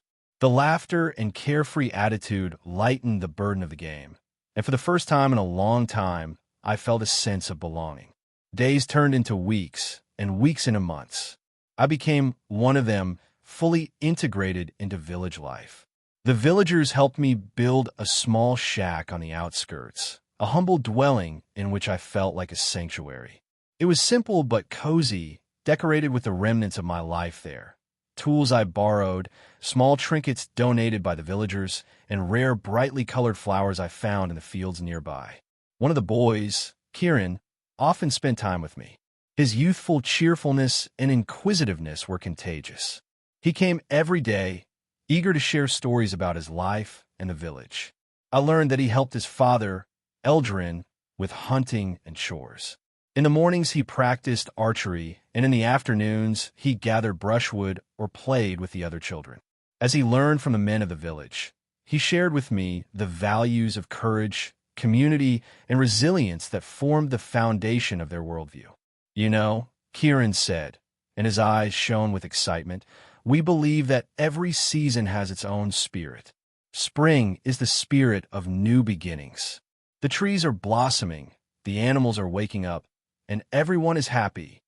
He would often engage me in his fascinating stories about the forest spirits, explaining how they celebrated each season with festivals, songs, and dances. Over time, I became more adept at communicating with the villagers. I worked side by side with them, helping with chores and learning their crafts. My hut became a small center of laughter and friendship where children gathered to listen to stories of adventure or play games. And so suddenly a year has passed since I arrived in this village. The air had begun to warm, the snow had melted, and the colors of spring were bright. The village buzzed with excitement as the trade caravan entered, its arrival heralded by colorful flags and the sound of merry chatter. "Look, the merchants are here," shouted Kieran, tugging at my sleeve, and his face lit up with glee. The villagers had gathered in the square, eager to see what news and goods the caravan would bring. As the merchants unloaded their wares, the village filled with the scent of spices and baked goods. I made my way through the crowd, soaking up the lively atmosphere. The merchants told stories of distant lands, describing lush valleys, high mountains, and bustling cities beyond the horizon. "There is a new settlement to the south," one of the merchants announced, drawing the crowd's attention. "They have discovered rich soil for farming and are growing crops. They say they have fields of golden grains that stretch as far as the eye can see." "Golden grains?" Eldrin repeated, intrigued. "How are they different from ours?" "They're even sweeter," the merchant replied, and his eyes sparkled. "And the townspeople there trade in all sorts of goods, cloth, trinkets, and even stories of their adventures." Kieran's imagination lit up at the possibilities opening up. "Can we ever go there? I want to see the golden fields." "Maybe someday." Eldrin grinned, ruffling Kieran's hair. "But for now, we have our home and stories to share." The villagers traded goods with the merchants, sharing their life stories. Laughter rang in the air as they exchanged goods and chatted, creating bonds not only over trade, but over the shared joy of human companionship. As I watched what was happening, I felt a sense of fulfillment wash over me. "Tell me," I asked, "what news do you bring from the outside world? Is there anything of interest?" The merchant raised an eyebrow, intrigued by my curiosity. "Ah, you must be one of those quiet people who keep to yourself. Well, let me tell you that the world outside of this village is a cauldron of chaos right now. City-states that refuse to unite under any one banner are pouncing on each other like wolves. Each ruler wants to expand their influence, and it is the common people who suffer the most. Wars sprout like weeds." He leaned toward me slightly, lowering his voice. "And amidst all this chaos, there are rumors of a new trend in alchemy. A certain sage, or at least that's what they call him, has been traveling from city to city, preaching something entirely new. He claims that alchemy is not just about turning lead into gold, but about unlocking the secrets of life itself. It is said that he can create potions that instantly heal the sick, curing any ailment. Some even whisper that he has found a way to stop aging. I felt a spark flare up inside me. Alchemy had always intrigued me, its mysterious blend of science and magic offering a glimpse into something more. I had encountered it before, but never in such a fascinating context. The thought of life and death, especially after the changes my own body had undergone, hit a nerve with me. "What do you know about this sage?" I asked in a calm but full of interest voice. The merchant shrugged his shoulders. "Honestly, not much. He moves like a shadow, never staying in one place for long. But wherever he goes, he leaves behind disciples, people eager to learn from him. They say he teaches a new form of alchemy that combines the physical with the spiritual. He talks about how everything is connected, the elements, the stars, even our souls. Some believe him, some think he's crazy." I nodded thoughtfully, my mind already going over the possibilities. Could this sage provide answers to questions about my own rebirth, about the forces that had shaped me? If he understood the connection between life and death, perhaps he knew more about the limits, or lack thereof, of immortality. "And these disciples," I insisted, "where can they be found?" The merchant scratched his beard. "It's hard to say. Most of them remain in the major city-states, where they can practice without much interference. But due to the ongoing wars, they have scattered. There are rumors that some are even hiding in remote villages like this one, but I haven't seen them." I pondered over his words. The world outside of this village was in turmoil, but in that chaos could lie the answers I sought. Alchemy could be the key to understanding the nature of my abilities, and perhaps more. The thought of a sage who understood not only metals and potions, but the essence of life itself, was too intriguing to ignore. "Thank you," I said, handing him a few coins for his trouble. He smirked, quickly tucking them into his pocket. "If you're interested in alchemy, I suggest you keep your eyes open. Where there is chaos, there will always be people looking for answers. And if you're lucky, you might find what you're looking for." The outside world was calling, and it seemed to have much to offer, both danger and discovery. When evening came, the villagers gathered around a large central fire, its warm light casting flickering shadows on their faces. The sounds of laughter, the clinking of lutes, and the rhythmic beat of drums filled the air. People danced, some swaying with carefree grace, others stomping to the beat of the music. Children ran in circles, imitating the adults, and a breeze carried their giggles. Even the merchants, who had been unloading goods and making deals all day, joined us. They shared stories of their travels, their voices mingling with the crackling of the fire. It was a rare moment of celebration in the quiet village. I sat a little apart from the group and watched them. The villagers accepted me as one of their own, though I always felt an underlying wariness. I had lived among them long enough to remember the rhythms of human life, the daily work, the small joys, the comfort of company. I have achieved what I came here for, to remember what it is like to be part of something, to understand once again what it means to live as a human being. The world beyond these borders was vast and full of the unknown. The news from the merchant only fueled my curiosity about alchemy, war, and the forces shaping this world. And with each passing hour, the desire to explore these mysteries grew stronger. It was time to move on, to follow the path of knowledge and adventure. The thought of traveling with the caravan was tempting. They traveled between city-states, exchanging not only goods, but also information. If I traveled with them, I could learn more about this mysterious sage and the new alchemical teachings. But I knew there was a chance they wouldn't accept me. To them I could be just another stranger, a wanderer with no past and no name. If they refused, it wouldn't matter much. I had traveled alone before, and I could do it again. Tomorrow I would pack up my few belongings, say goodbye, and head off into the far world. This village has given me what I needed, a reconnection to my humanity. Now it was time to explore what lay beyond. Another day had come. After haggling for a few coins, I managed to find a place in the caravan bound for Creta. I said goodbye to the villagers, exchanging a few last words. I might come back, But the world is vast, and there is so much more to see, I said to the boy who often visited me. His face was serious, but I could see that understanding flashed in it. The caravan, made up of traders, travelers, and guards, was bustling with activity. Along the way, I talked to many people. From each conversation, I extracted a thread of knowledge, each thread weaving a tapestry of understanding of this strange world. One evening by the campfire, I spoke with a man named Ulysses, an experienced merchant.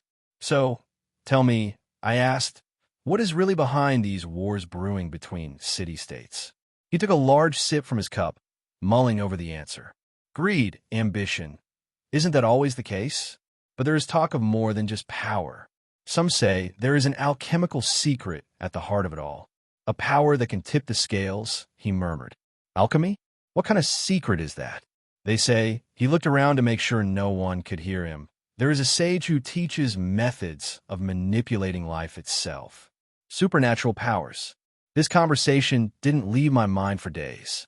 I began acquiring scrolls, treatises, and even old books on alchemy. At night, I read and experimented. One of the treatises described a method for creating an alchemical circle, and one night, I found myself scratching out symbols on the ground. "What are you doing there?" Amara, a young woman from the caravan, asked. "Testing something," I replied cryptically, not taking my eyes off the symbols. "Alchemy, is it a form of magic?" I shook my head, focusing on the process. "It's not magic. It's a science, sort of manipulation of matter, that fits the description better." I placed my hands on the circle and felt the energy flow through me. The ground around the circle trembled slightly, shifting. For the first time, I realized that I could create with the alchemical circle. A strange sense of power and purpose settled in me. "Tell me," I asked, studying the scroll, "what do you know about the sage who preaches alchemy?" The scholar squinted, looking at me. "Ah, the sage of the wastes. A hermit rumored to have found the key to eternal life. But his teachings are dangerous. Not everyone who seeks him returns with knowledge." I pondered this for a few days as we continued on. What if this sage had answers to questions about my own origins? Could his knowledge help me understand my infinite life, my limits? More questions than answers crowded my mind, but the journey continued. I practiced every night, hoping for revelations. "Amara, you seem to be obsessed with alchemy lately. What do you hope to find?" "Answers. About myself. About the limits of what I can do. Maybe even something else, something new to this world." "Ulysses, be careful, wanderer. Alchemy isn't just about power, it's about balance. And if you take too much, the world always demands something in return." I realized that my curiosity was a two-pronged stick. Every time I learned something new, it only added to the mysteries surrounding my existence. Did my abilities really have a limit? Or was I destined to wander this world endlessly in search of knowledge, but never find answers? I began to become more familiar with alchemical transformations, gradually grasping the fundamental law. Nothing comes from nothing. To create something, you must sacrifice something else, either the material itself or parts of what you want to create. The principle of equal exchange was at the heart of each of my experiments. And with each success, I felt that I was getting closer to unlocking the secrets of alchemy. After what seemed like an eternity on the road, we finally reached Creta. Creta was a federation, a mosaic of nations united under one government. The central government gave each state autonomy, but kept a close eye on the balance of power. Each tribe had its own representative in the central government, reminiscent of pre-unification times when the tribes were little more than warring factions. The decentralized nature of Creta was both its strength and weakness. Over the years, this system had led to countless internal conflicts, many of which still smoldered beneath the surface. Walking through the streets of Creta, I could feel the tension in the air. The local tribes were culturally different and were not shy about their hostility. The central government had taken strong measures to establish control borders between the tribes that served as a buffer to prevent direct confrontation. But even these precautions were not reliable. Conflicts broke out regularly, the flames of old rivalries unwilling to die down. One evening, as we sat in the tavern, Idris, the caravan leader, told us about Kreta's complicated politics. You see, he said, finishing his drink, these tribes, they hate each other. But they hate it even more when they're ruled from the center. The government walks a tightrope, trying to keep everyone happy, or at least not at each other's throats. But how does the central government manage that? I asked. They seem to be putting out fires all the time. It is, he replied. That's why they control the borders so strictly. They play peacekeepers, making sure none of the tribes spill blood in the wrong place. But the hostilities are still going on. You'll see when we get further along. The deeper you go, the more tension you feel.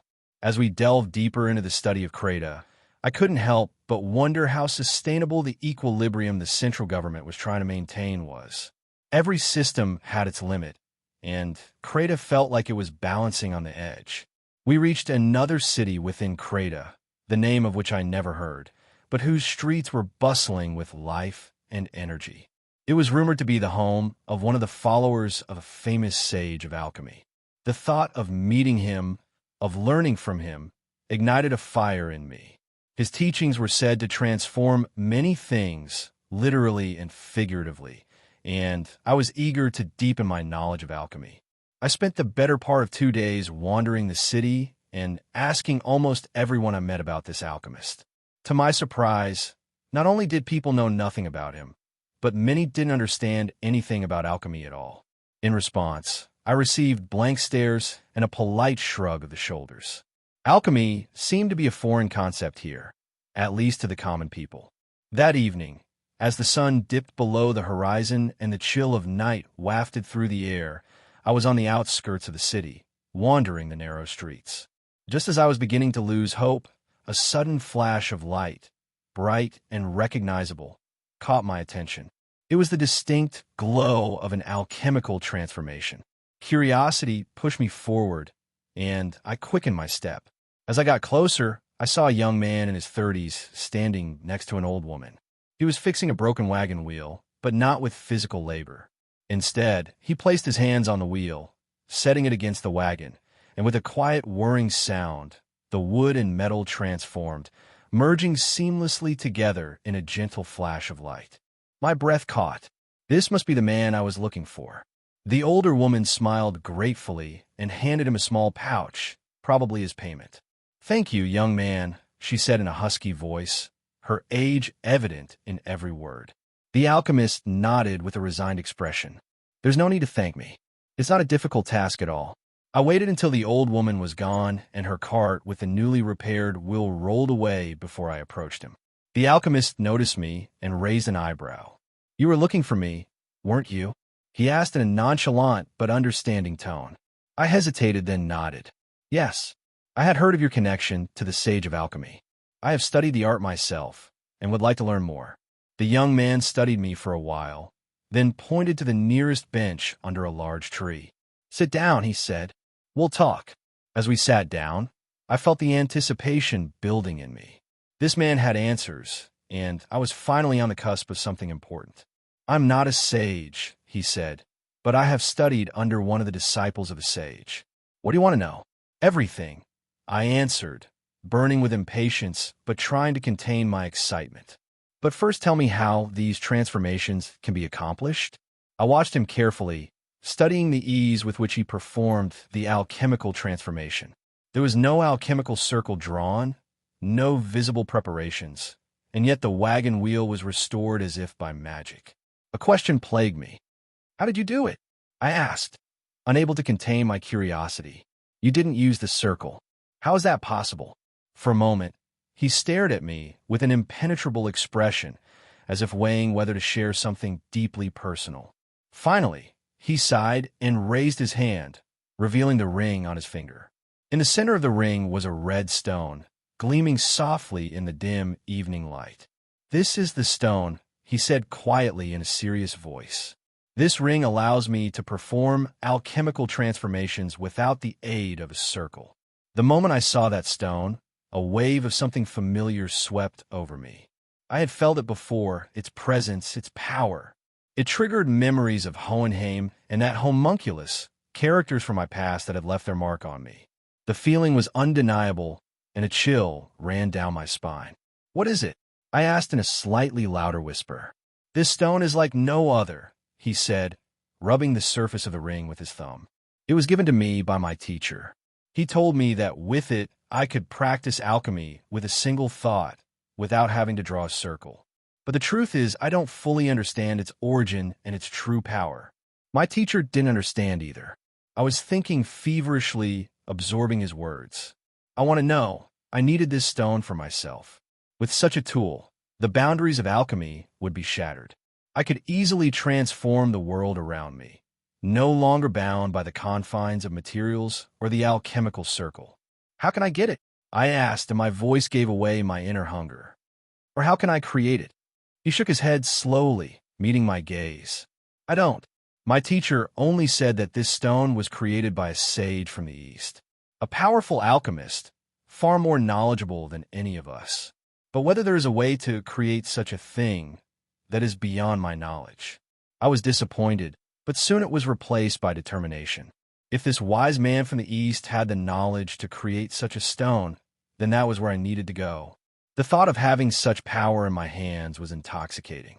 "I understand," I said, keeping my composure. "Thank you for sharing that with me." He nodded. "In exchange for my knowledge, I would ask you to share yours.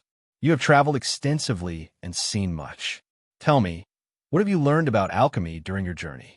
I thought for a moment, deciding how much to tell. "I have learned that alchemy is not just about the materials, but the intention and will behind it. The more I learn, the more I realize that the true power of alchemy lies not in formulas, but in understanding balance. There's a price to pay for everything, and sometimes that price is more than just material." He listened intently, nodding in time with my words. "That's the point," he agreed. "But remember, the more knowledge you have, the greater the risk. A stone can give power, but even that comes at a price. My teacher warned me never to depend on it because it can cloud the mind." "I'll remember that," I said, though in my opinion the charms of the stone far outweighed the warnings. I would track down this sage from the East, whatever it cost me. For now, however, I would continue to study and perfect whatever I could.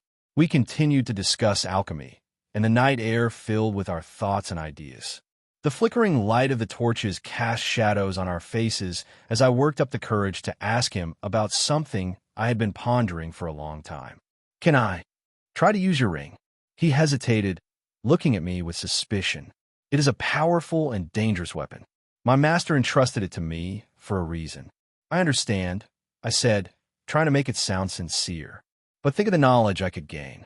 Just a minute, I promise. You could even observe me." After a moment's silence, he sighed, weighing the risks. "What if you break it? It's not something you can just replace." A few coins jingled in my pocket, and I offered them as a bargaining chip. "I'll treat it with care, I swear." Finally, he relented and handed me the ring with a cautious nod. "Just be careful. I can't lose it, not like this." As I slipped the ring onto my finger, a strange sensation came over me, like that chaotic sound, a cacophony of voices overlapping and swirling together, echoing in my head. I was flooded with memories of being outside the gate, the screams, the whispers, the despair of lost souls. "What is this? What's going on?" I muttered, feeling the connection intensify, the voices merging into a flood of emotion and energy. The man was watching me, a look of confusion on his face. "What's going on? Are you okay?" I barely paid attention to his concern. I was immersed in worry, a web of souls dancing on the edge of my consciousness. And then it hit me like a wave, the realization of what this ring was actually made of. "It's souls." I breathed out, and a mixture of awe and horror swept over me. "This stone is made of people's souls." He looked at me warily, not understanding the depth of my reaction. "What do you mean?" "Of the past. That's how a sage from the East created this, isn't it? By encasing souls in stone." My mind worked feverishly, calculating the possibilities. If I could learn to harness that power, I could create my own. The confusion on his face was replaced with concern. "Souls. But how did the sage do it? I insisted, insistence audible in my voice. How did he learn to create this stone? Is there a way to control it? I watched the alchemist. He frowned his eyebrows thoughtfully, clearly trying to realize the weight of my words. His surprise was obvious, but behind it was unmistakable fear. Too bad, I muttered to myself, pondering the implications of what I had just said. This sage from the East probably preferred to keep the true nature of the red stone a secret. What alchemist would agree to sacrifice souls for power? How many souls were bound to this stone? The word sacrifice echoed ominously in my mind, bringing me back to memories of Hohenheim and the homunculus. Hohenheim, with his beliefs against such dark practices, would never have created a stone like this one. No, this sage must have taken a darker path. A similar one was used in the city of Xerxes. You seem to be brooding, the alchemist said, bringing me out of my reverie. He looked at me cautiously, trying to figure out the expression on my face. What are you thinking about? The moment the dagger plunged into the alchemist's throat, time seemed to slow its run. His eyes widened with shock and confusion as his life force left him and his blood rushed in a scarlet stream. My only thought was that I needed that stone for my experiments. What? He breathed out, instinctively grabbing his neck in a futile attempt to stop the flow of blood. I pressed the red stone against his neck wound. When the stone made contact with his skin, I felt an almost intoxicating power spill over me. The blood stopped flowing, and the color returned to his face as he took a gulp of air. See, I said, and a thrill of discovery ran through my veins. It works. The stone brings you back. His eyes darted around, filled with a mixture of fear and betrayal. Without paying attention, I plunged the dagger deep into his heart. The blade met no resistance. I could feel the stone affecting him, healing him even as I stabbed. He gasped again, but this time the confusion on his face was replaced by horror as it hit him. In that moment, I realized the stone had bound his life to him, but could not shield him from the inevitability of death. In a burst of determination, I ripped the stone from his neck with my hands in a swift, violent motion. His lifeless body collapsed to the ground, the dagger still protruding from his chest. The glow of the stone in my hand faded, and a strange silence enveloped us.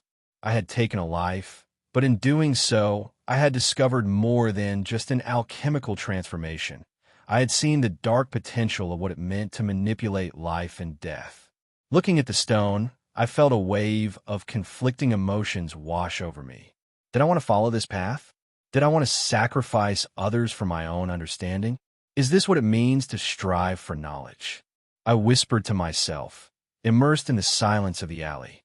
I had crossed a line that could not be crossed again, and yet the thrill of discovery would not let me go. The power of the stone surged within me, promising incalculable possibilities. I looked back at the alchemist's lifeless body. I now had the stone, the key to understanding the very essence of alchemy and being itself. But at what cost?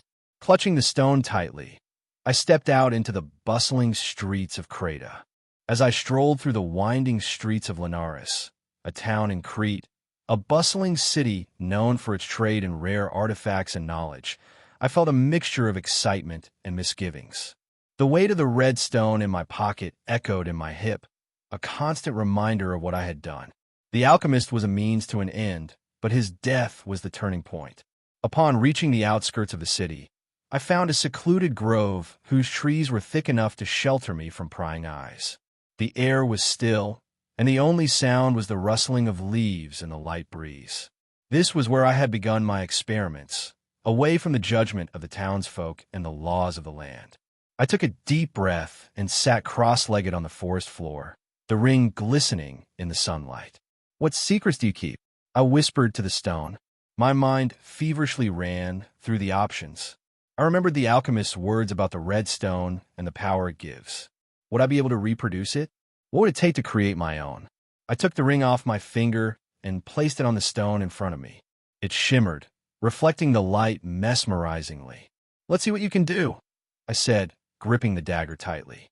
My first test involved a small animal, a squirrel that had unwittingly gotten too close.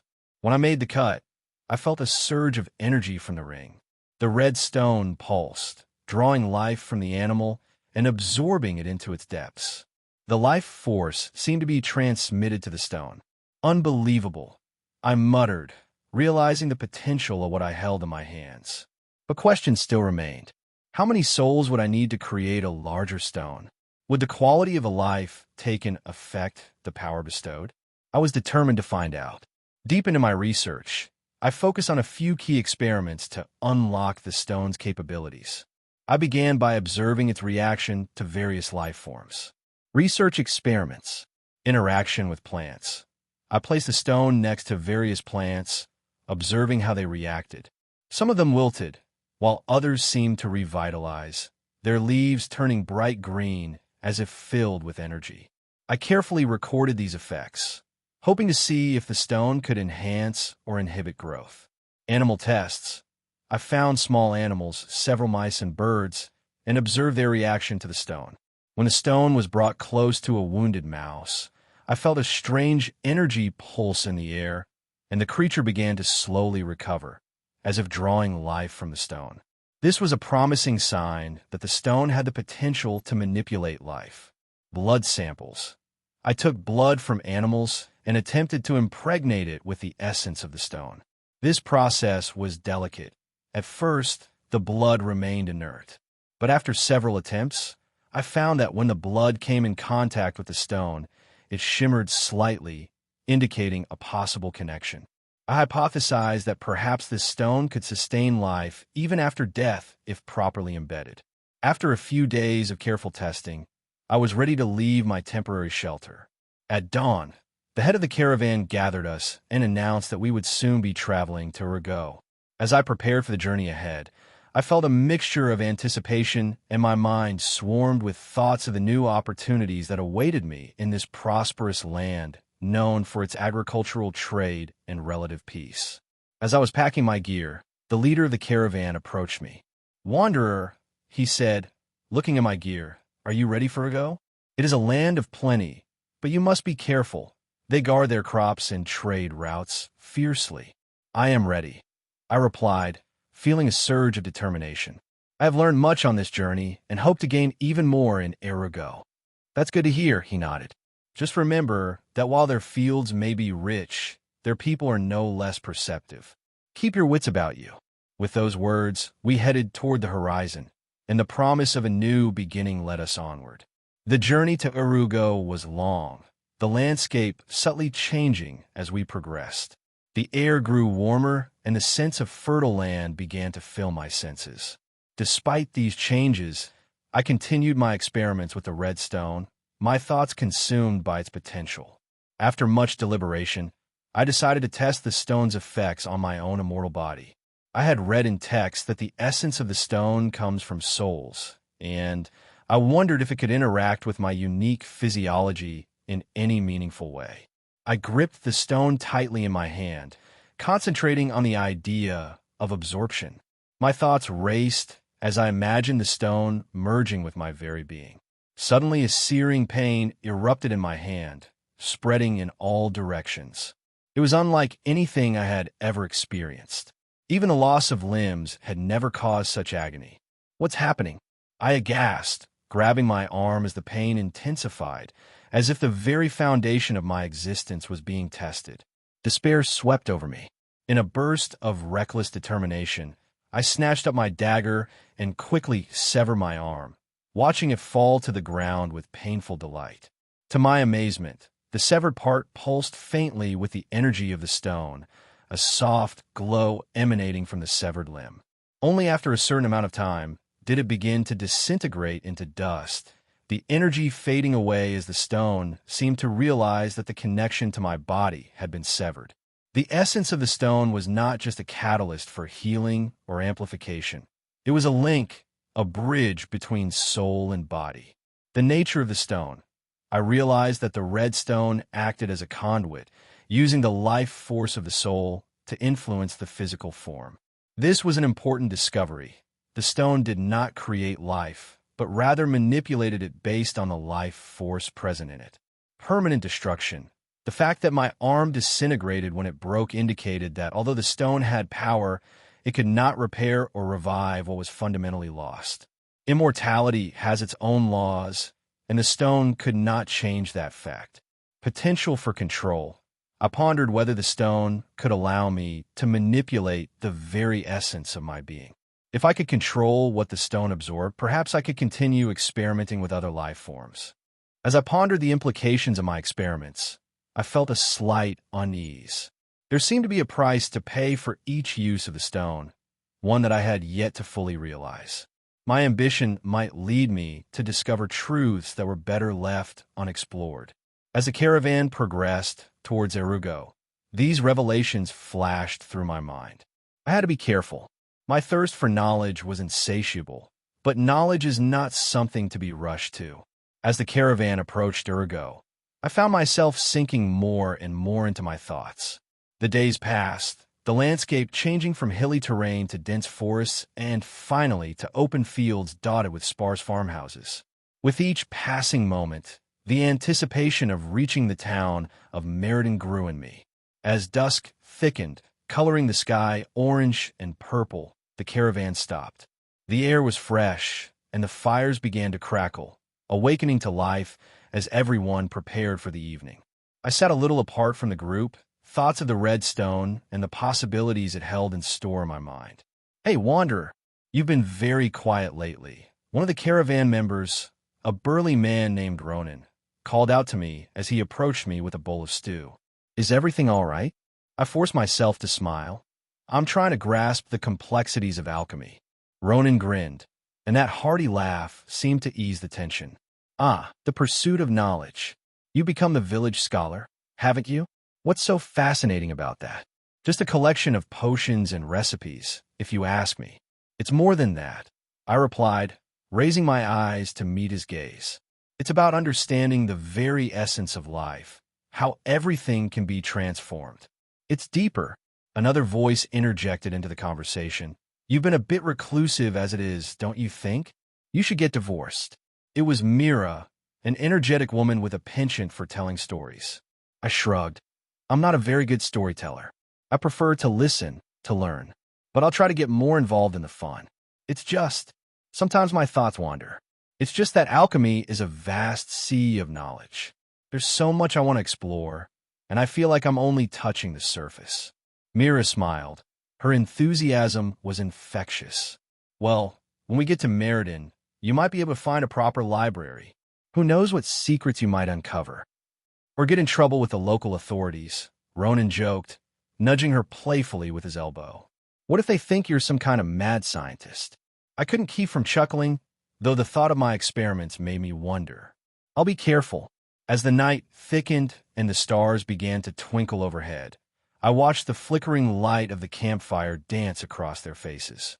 They seemed so carefree, so bright in their camaraderie. As the conversations continued around me, I sank back into myself, contemplating the next steps in my journey. The city of Meriden awaited me, and with it the potential for new knowledge and perhaps even new experiments.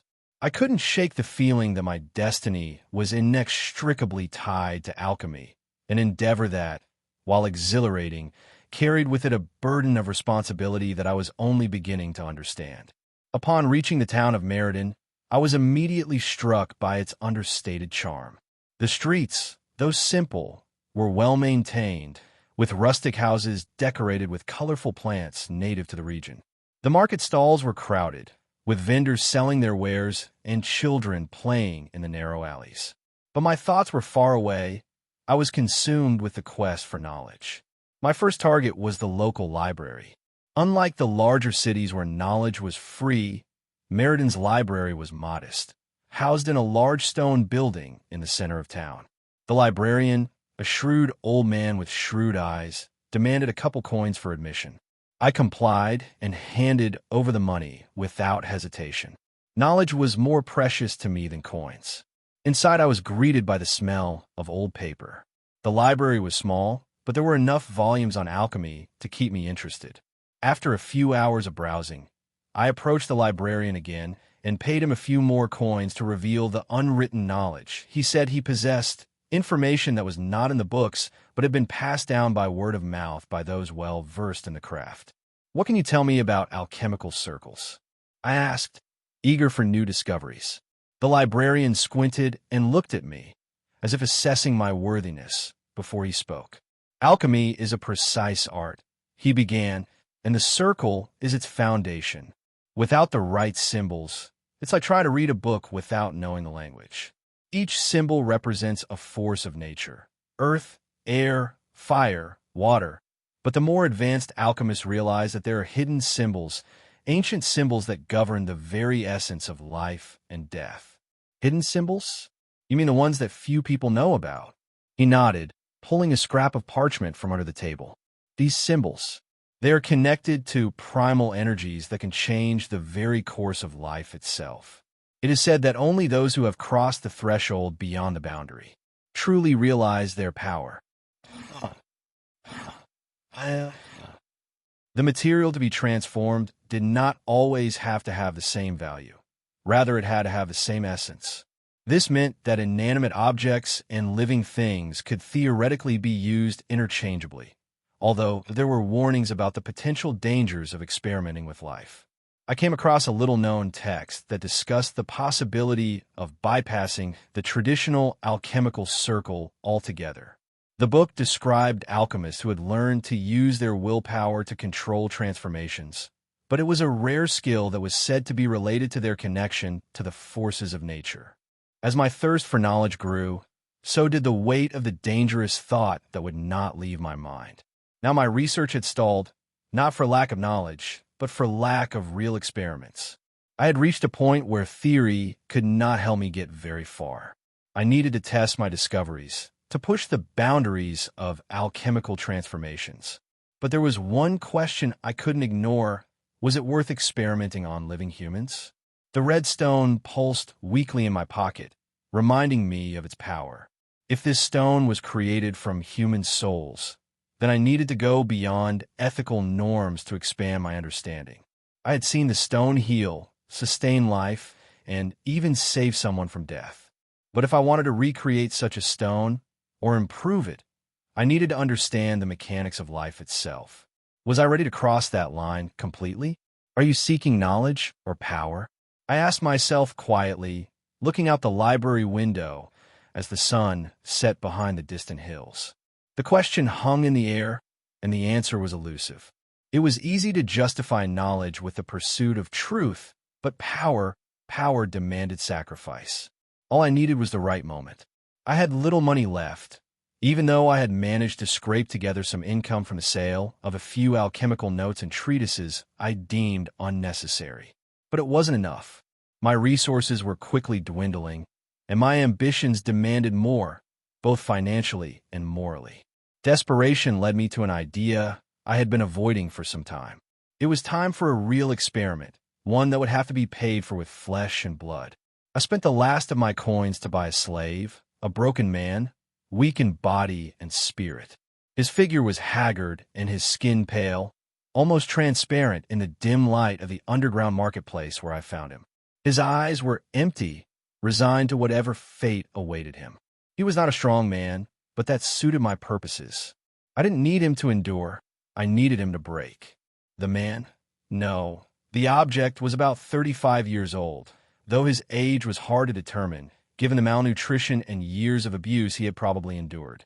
His hair was tangled and messy, and his back was covered with scars from lashes. He breathed in short, shallow breaths, as if life itself was slowly leaving him. He spoke little, his voice hoarse, mostly reduced to unintelligible mumbling. He had long ago given up, and this passivity would make my job easier. "What's your name?" I asked him more out of formality than necessity. He blinked slowly, his cracked lips barely moving. "Davy," he wheezed before his voice trailed off. It didn't matter. Pretty soon his identity would cease to matter. I took him to a secluded room on the outskirts of town that I'd rented for the sole purpose of conducting these experiments. It was dark and damp, the perfect place to keep secrets. The first day I just watched him. His body was frail, barely able to support itself. I knew he wouldn't last long. But that wasn't the point. What mattered was how his body would react to the alchemical transformations, and more importantly, how the red stone would react to him. I started with simple procedures using alchemical transformations to heal minor wounds. The stone glowed faintly in my hand, a red aura permeating it like poison. At first, there were no visible effects. His scars remained, and his body was as jagged as before. But as the stone pulsed, I felt a change, a glimmer of life in him that hadn't been there before.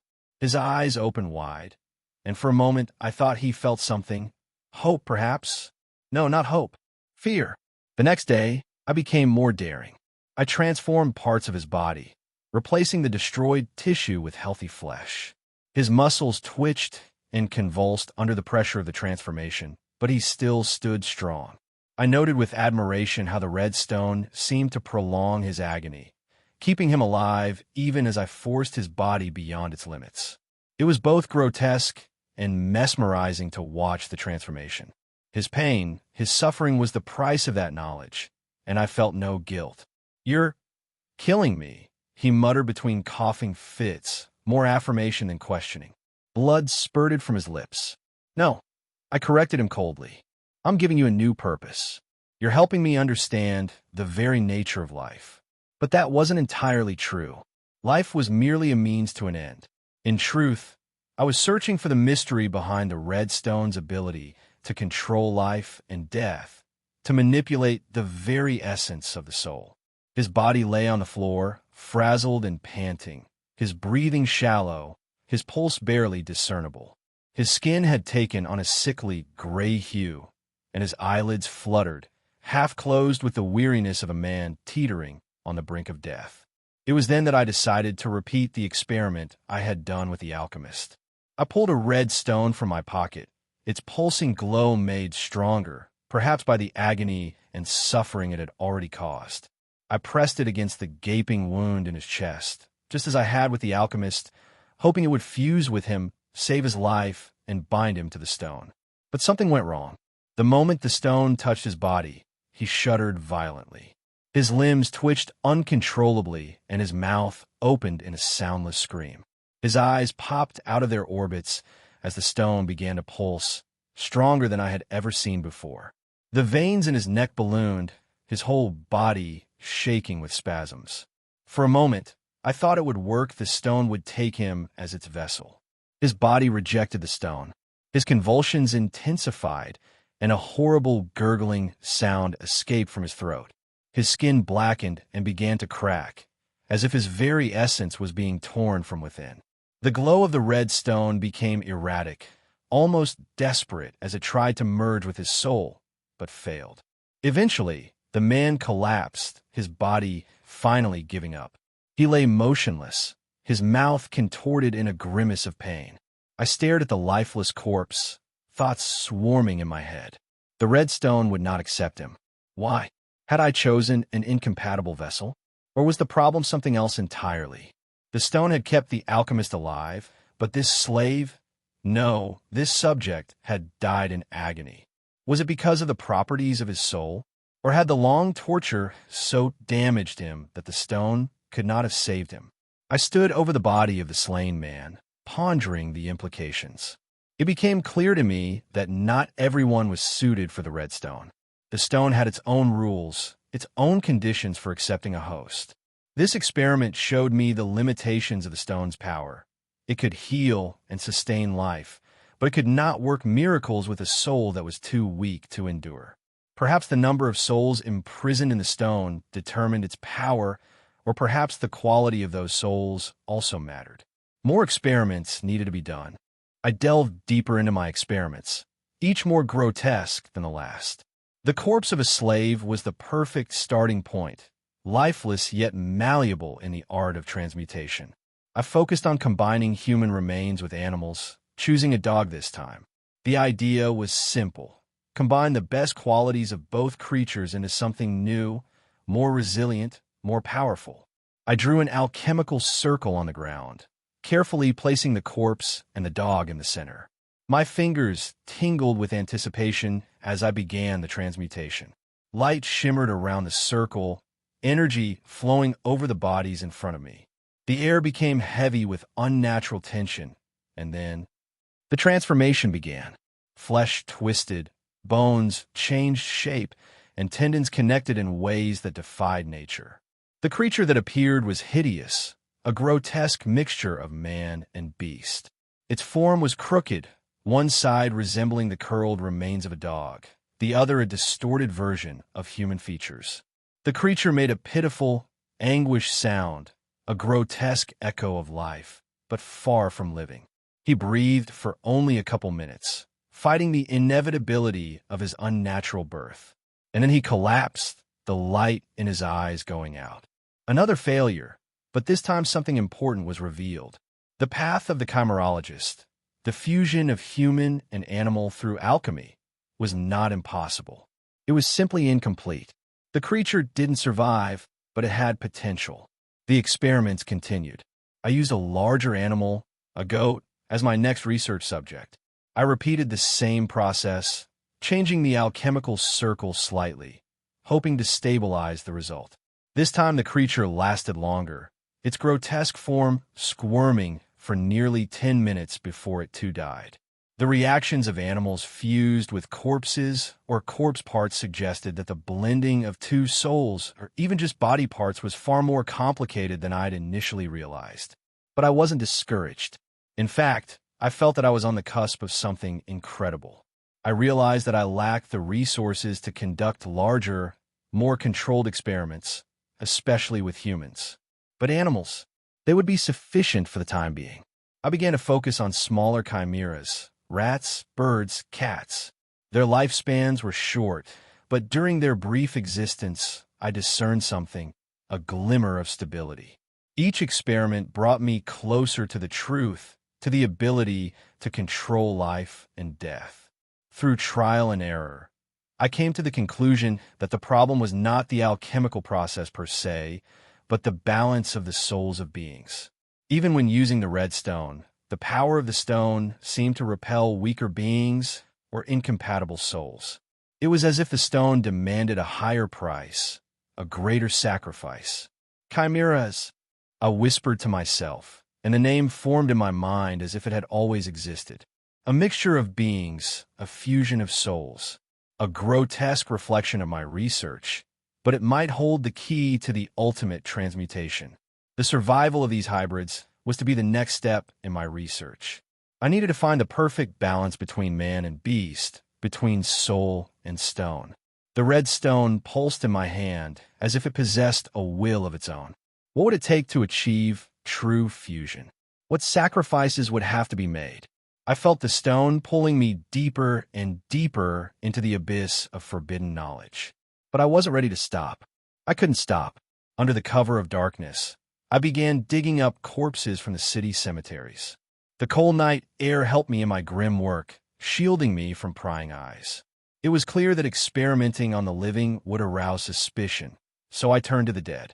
After death, they could serve a specific purpose, to become the building blocks of my alchemical research. I had a week while the caravan remained in town, and that would be enough time to push the boundaries of alchemy further than ever before. Each night, I would move the bodies back to my hidden workspace where I could conduct my research in peace. I began with simpler experiments, corpse to corpse. My goal was to combine human remains to see if it was possible to create a functioning body from two lifeless ones. The first experiment was simple, 2 human corpses. I placed them side by side inside an alchemical circle, carefully drawing out the transmutation symbols. When the circle lit up, the bodies began to fuse, but the result was disgusting. The flesh of the 2 corpses fused together to form a twisted mixture of limbs and torsos, but it lacked any structure or cohesion of life structures. The result was a grotesque mass of human parts in which one could barely recognize the once living creatures. It didn't move, didn't breathe, and quickly disintegrated once the process was complete. Failure. Not the least bit frustrated, I moved on to the next stage of my experiments. A human corpse joined with an animal.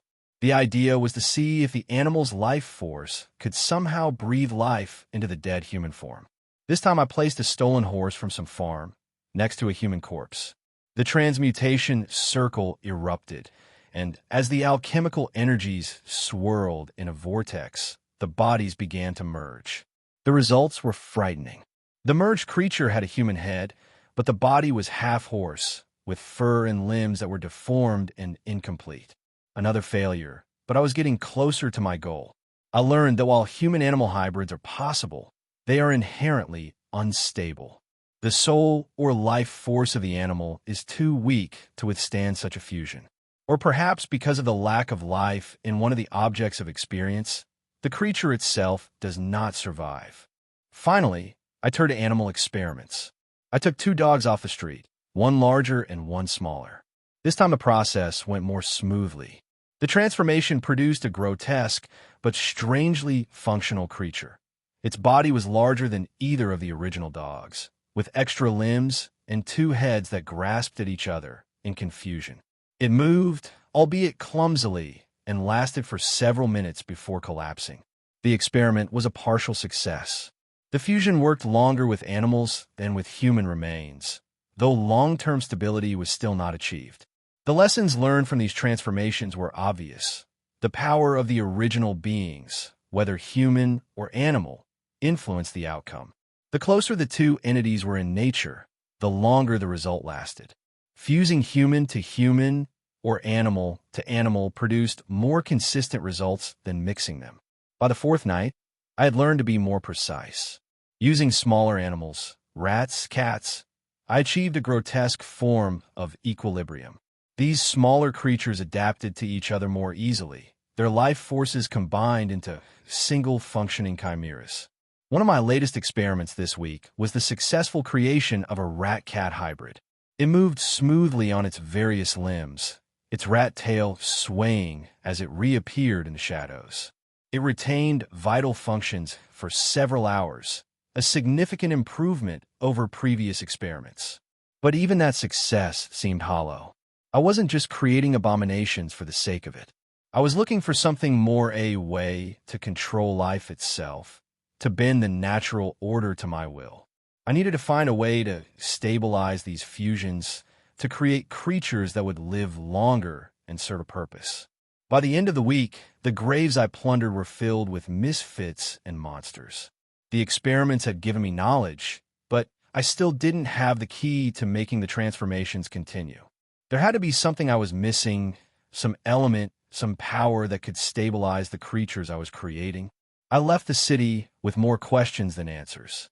But one thing was clear: the path of the chimerologist is not just about fusion, it's about control. Traveling from city to city, settlement to settlement became a routine.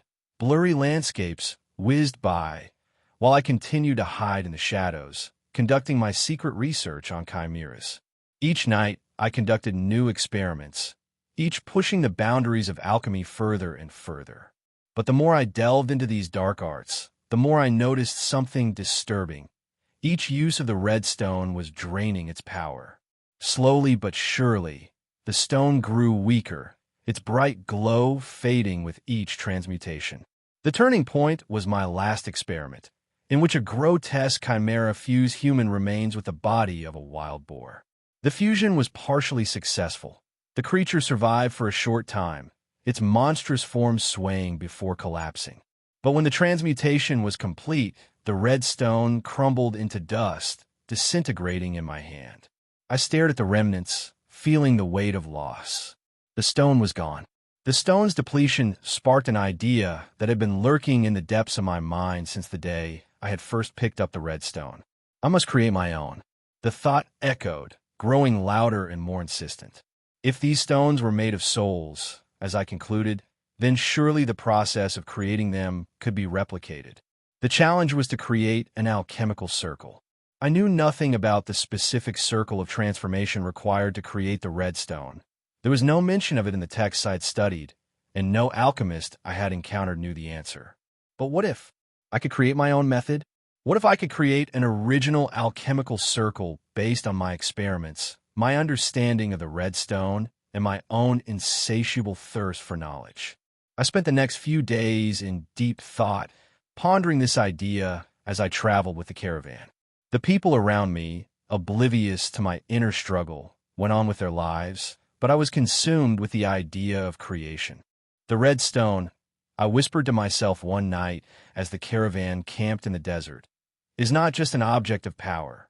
It is a culmination, a fusion of life, energy, souls. I began sketching in my notebook, the pages filled with symbols, calculations, theories.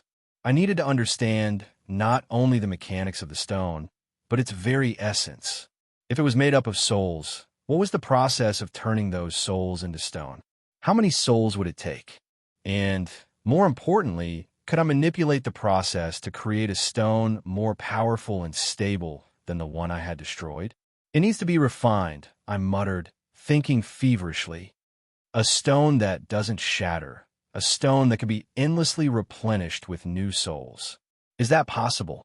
The idea seemed impossible, but that only made it all the more appealing. I envisioned a circle that would allow me to channel the energy of living beings to create the stone. But it wouldn't just be a circle, it would be a circle of my own design, a creation that would make me master of life and death. But how to proceed? I wondered. I need more objects, the living, the dead, humans, animals, they all need to be tested. I must collect souls, but not recklessly. Each soul must be transformed purposefully, with precision in calculation. The circle must be clear, precise in its design. As I pondered the obstacles, the lack of materials, resources, and more importantly, living souls, one undeniable fact surfaced: war. It was the perfect solution, a source of endless materials. There in the chaos of battle, the wounded, the dying, the desperate, they were all ripe for my experiments. I carefully considered all the options. Buying slaves, while convenient, would empty my wallet, which was already empty. Kidnapping would only allow for a few test subjects to be selected, and each would carry the added risk of being discovered. No, those paths were too narrow, too limited. What I needed was a constant, renewable source of human life. War provides that in abundance. I paced back and forth, thinking of more and more ideas. Entire armies would be drawn into a bloody conflict, and every soldier, every loss would be another potential experiment. But I had to be savvy. I couldn't just join the ranks as a regular soldier. That would limit my ability to reach out to those on the brink of death. I needed a position where I could not only have access to the dying, but also hide my true purpose. Yes, I had considered medicine. A doctor on the front lines. A healer. It was a twisted irony, but at the same time, a brilliant cover. I could look like a savior while in reality, I was harvesting lives for my experiments. With each soldier that came under my care, I would have the opportunity to push my research further, getting closer to creating the perfect red stone. The more I pondered over it, the more perfect it seemed. In this world, war was always on the horizon. Whether it was between neighboring states, warlords feuding, or even nations like Creta and Erugo, there was no shortage of conflict. How did I not think of this before? I whispered to myself, a grim smile appearing on my face. Excitement flared up in me like a flame. If I could become a field medic, I would be close to death without arousing suspicion. With each fallen soldier, I had a new opportunity to experience alchemical transformations, unlock the secrets of soul manipulation, and eventually create my own red stone. The way forward became clearer. I would need to gather the necessary materials, medical tools, books on anatomy and herbalism, anything that would add verisimilitude to my appearance. I would need to learn the basics of healing and medicine, but not too much. After all, the real art I was practicing was manipulating life itself. War will be my laboratory, I muttered, gripping the ring tighter in my hand. And from it I will obtain the souls I will need to forge the perfect stone. I felt a sense of purpose reawaken in me. I left the city with renewed determination. My next destination would be where the drums of war beat loudest. There, amidst the chaos, I would perfect my skills. I would play the role of a healer, but in truth, I would be something far more sinister, a reaper of souls. This time, I decided to travel on my own, leaving behind the comfort of the caravan. My destination was the heart of chaos, the region where the fiercest wars for territory and power were fought. These were city-states, fragmented in their internal struggles, but staunchly opposed to outside forces. Surrounded by Creta, Urugo, Drachma, and Sinus, these states were at the center, engulfed in an endless series of internecine wars. Despite their fierce rivalries, the city-states displayed a strange unity in the face of a common enemy from among the surrounding nations. But this unity was fleeting, and as soon as the external threats subsided, they were at each other's throats again. I knew that in these endless wars, where life was considered a bargaining chip, I would find what I needed. The constant war made it clear that there was no shortage of materials here. Human lives were spent recklessly, whether in battle or as collateral damage. My mind was buzzing with possibilities. These were the perfect conditions to realize my plan to create the Philosopher's Stone. But first, I needed to infiltrate one of these city-states to find my way into their ranks, either as a soldier or a medic. As I walked, I began to figure out how I could blend in with the crowd, hiding my true intentions under the mask of a healer. I found a city-state called Aramor, ruled by a man named Lord Valatus, known for his ambition and cruelty. This city-state was larger than most others, with an army that was constantly mobilized for wars against almost all of its neighbors. Valatus believed that his military might would allow him to subdue the surrounding states and bring them under his rule, making Aramor the dominant power in the region. His arrogance played to my advantage. Aramor was always in need of soldiers and medics, and the constant bloodshed gave me plenty of material for my research. As I approached the gathering place, chaos reigned. Men lined up in uneven columns, some with weapons, others with only the clothes they were wearing. Farmers who had lost their lands, impoverished nobles hoping for a chance to regain their fortunes, and criminals, thieves, murderers, all mingled together under the blazing sun. They accepted everyone without question. "Hey, get in line," came a rough voice from behind me. I turned around and saw a stout man with a scar on his face pushing me forward. "Chill out. We're all here for the same reason," I replied, hiding my contempt. "Doesn't matter. Just want to get it over with." The man muttered something, but backed off. Up ahead, I saw several lines of columns. I headed towards the last of the columns in the distance, pushing through the crowd. As I approached the front row, I noticed a stern-looking man with a notepad writing down names and skills. "I'm versed in medicine," I said when it was my turn, in a calm and confident tone. "I've treated wounds and diseases before. Whatever I don't know, I'll learn in the process." The man raised his head, his eyes studying me intently. "We need anyone who knows how to hold a needle. You're a doctor, or at least you'll be one." He didn't wait for my response, just put my name on his list and pointed to a group forming off to the side. "Join them. First mission tomorrow."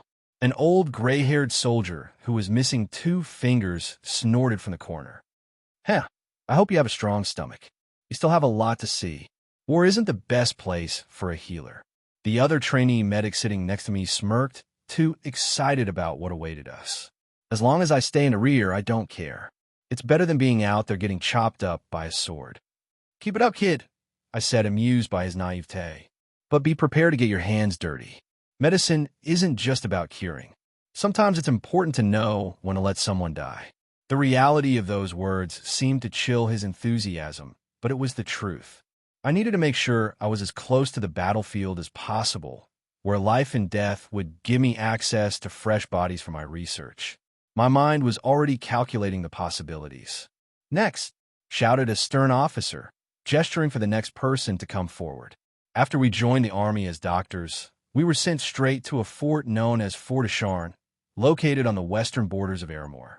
The fort was a bastion of stone and wood, badly damaged by the weather and the constant strain of war. Upon arrival, no promised mission awaited us. Instead, we were immediately sent to the front lines to aid the wounded from the ongoing conflict with the neighboring city-state of Varkon. Varkon was known for his fierce warriors and strategic cunning, often launching surprise attacks that took Aramo's troops by surprise. The battles were brutal and chaotic, and I quickly realized that I was in the grim realities of war. The first few days were tumultuous. I became accustomed to the sounds of the fort, the clanking of metal, the distant shouts of soldiers, and the insistent shouts of my fellow medics. I didn't have time to dwell on my own ambitions. The needs of the wounded came first, for I should get used to the surroundings first. Each morning, I donned a simple tunic adorned with a red cross, a sign of our role as healers. We were divided into teams and assigned to different parts of the fort to treat wounds received in battle. I found myself working in a crowded temporary infirmary, a large tent filled with the sick and wounded. The air smelled of blood and antiseptics, flavored with human excretions, mingling with the earthy scent of the nearby meadows. It created an unbearable aroma of mixed odors that for the first few days the newcomers simply vomited at the entrance to the tent, and especially these odors were most abundant near the seriously wounded. "Get that one over here," shouted a gray-haired medic named Kalek, pointing to a soldier who had been brought in with a deep wound on his arm. "We need to clean the wound before it gets infected." I quickly began gathering the necessary supplies. My hands worked almost mechanically, bandaging the wounded arm with clean cloths, applying ointments, and stitching where needed. In the afternoon, more casualties arrived at our front line, soldiers with broken bones, shattered limbs, and severe lacerations, as well as severed limbs. Each time, I felt a growing sense of urgency and responsibility. Despite the chaos, I quickly learned how to assess injuries and prioritize treatment. I spent countless hours in the infirmary, sewing up wounds and soothing soldiers' pain. Although I didn't have time for my own experiments, I observed the human body under stress and trauma, learning more about anatomy and treatment than from any book. I kept my mind sharp, taking notes and observations at every opportunity. There would come a day when I could continue my studies using the experiences I had gained in this war-torn area. Time flowed like a fog because of the suffering of the people and the rush. In the army, I had established myself as a capable healer. I had earned a reputation for caring and skillfully tending to the most severely wounded. My efforts did not go unnoticed. Eventually, I was assigned a private tent to sleep in, a small sanctuary amidst the chaos of war. But I had other plans for my newfound privacy. I asked to be stationed closer to the battlefields on the pretext that I wanted to help the soldiers directly on the front lines. The officers, who were eager to see more soldiers healed, agreed, and thus began my long-awaited exploration. Under the pretense of trying to save the lives of the severely wounded, I began conducting experiments on those whom fate had already deemed dead. I quietly gathered the sick and dying, people who had no hope left, and approached them with a look of compassion on my face. "Please," I said quietly, kneeling down at their bedside, "let me try one last time to save you. You have nothing left to lose." They looked at me with tired eyes, occasionally nodding in submission to fate. These men, battle-weary and pain-ridden, were my volunteers, unaware that I intended to use them as vessels to carry out my alchemical designs. During each experiment, I set up a small alchemical circle in my tent, carefully drawn on the ground and illuminated by flickering lanterns. Tension hung in the air as I prepared my materials, scraps of parchment with hastily scribbled notes. The first experiment involved an incurably wounded soldier named Trod, whose leg had been severed beyond repair and had already begun to fester, and who had contracted tetanus. This place was the abode of the disease. Practically 1 in 3 died here from it. I told him it was a treatment, a way to ease his suffering. "Just relax," I said soothingly, blindfolding him with the tissue. "You'll feel the pain, but I promise it will be worth it." I was anticipating this moment when I finally used the alchemical circle. "Let this be the path to something more," I whispered. I felt the energy in the air change as I focused the flow of this man's life force, trying to recreate the redstone by visualizing one unified mass. As I began the process, I watched the soldier's body closely, feeling the subtle changes. The alchemical transformation was delicate. I was attempting to merge his essence with the energies surrounding him. The formula I came up with was experimental, untested, and when I reached the climax, a surge of power enveloped the room. But something went wrong. Instead of reaching my goal, the man's body went into convulsions. His eyes went wide with terror, and for a brief moment, I saw a glimmer of consciousness before he collapsed. What went wrong? I muttered. He was dead, and my hopes of turning him into something had failed. I moved on, determined to learn from his failure. My next attempt involved a different approach. I chose a soldier who was comatose. This time I focused on the concept of essence rather than direct transmutation. I put more of my energy into the process, hoping to guide him toward transformation. As I worked, I tried to infuse its essence into a single mixture.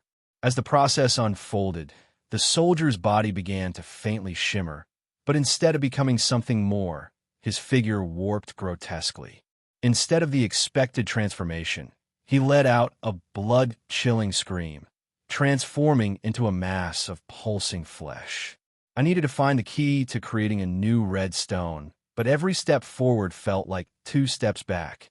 Without a red stone to guide my work, I was left in the dark, but I was determined to keep going.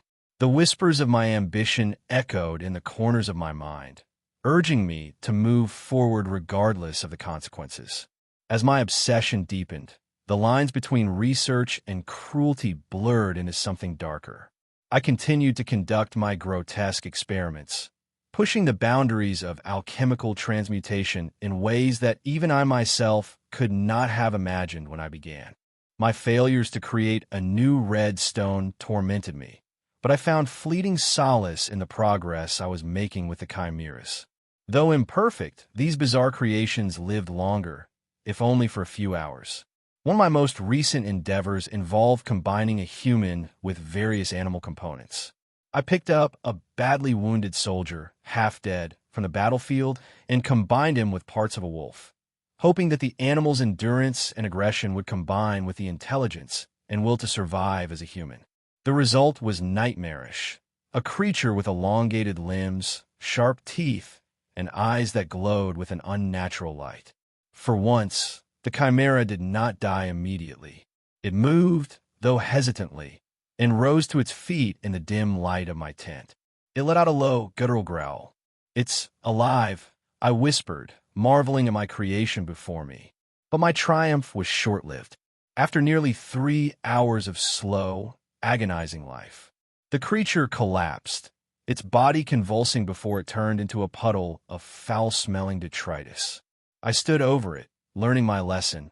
I had extended its life, but the fusion was still not perfect.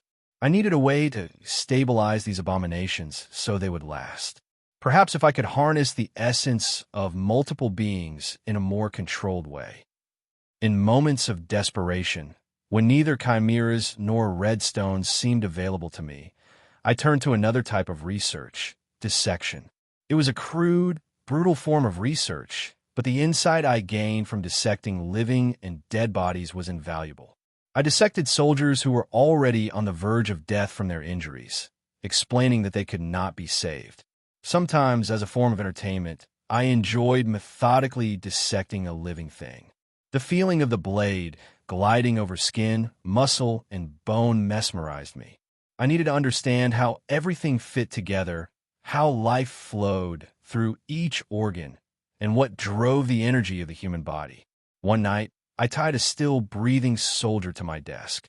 His eyes were glazed with pain and heat, and he was barely aware of his surroundings. I held the cold scalpel to his chest and made a careful incision, pulling back the skin to see his heart beating.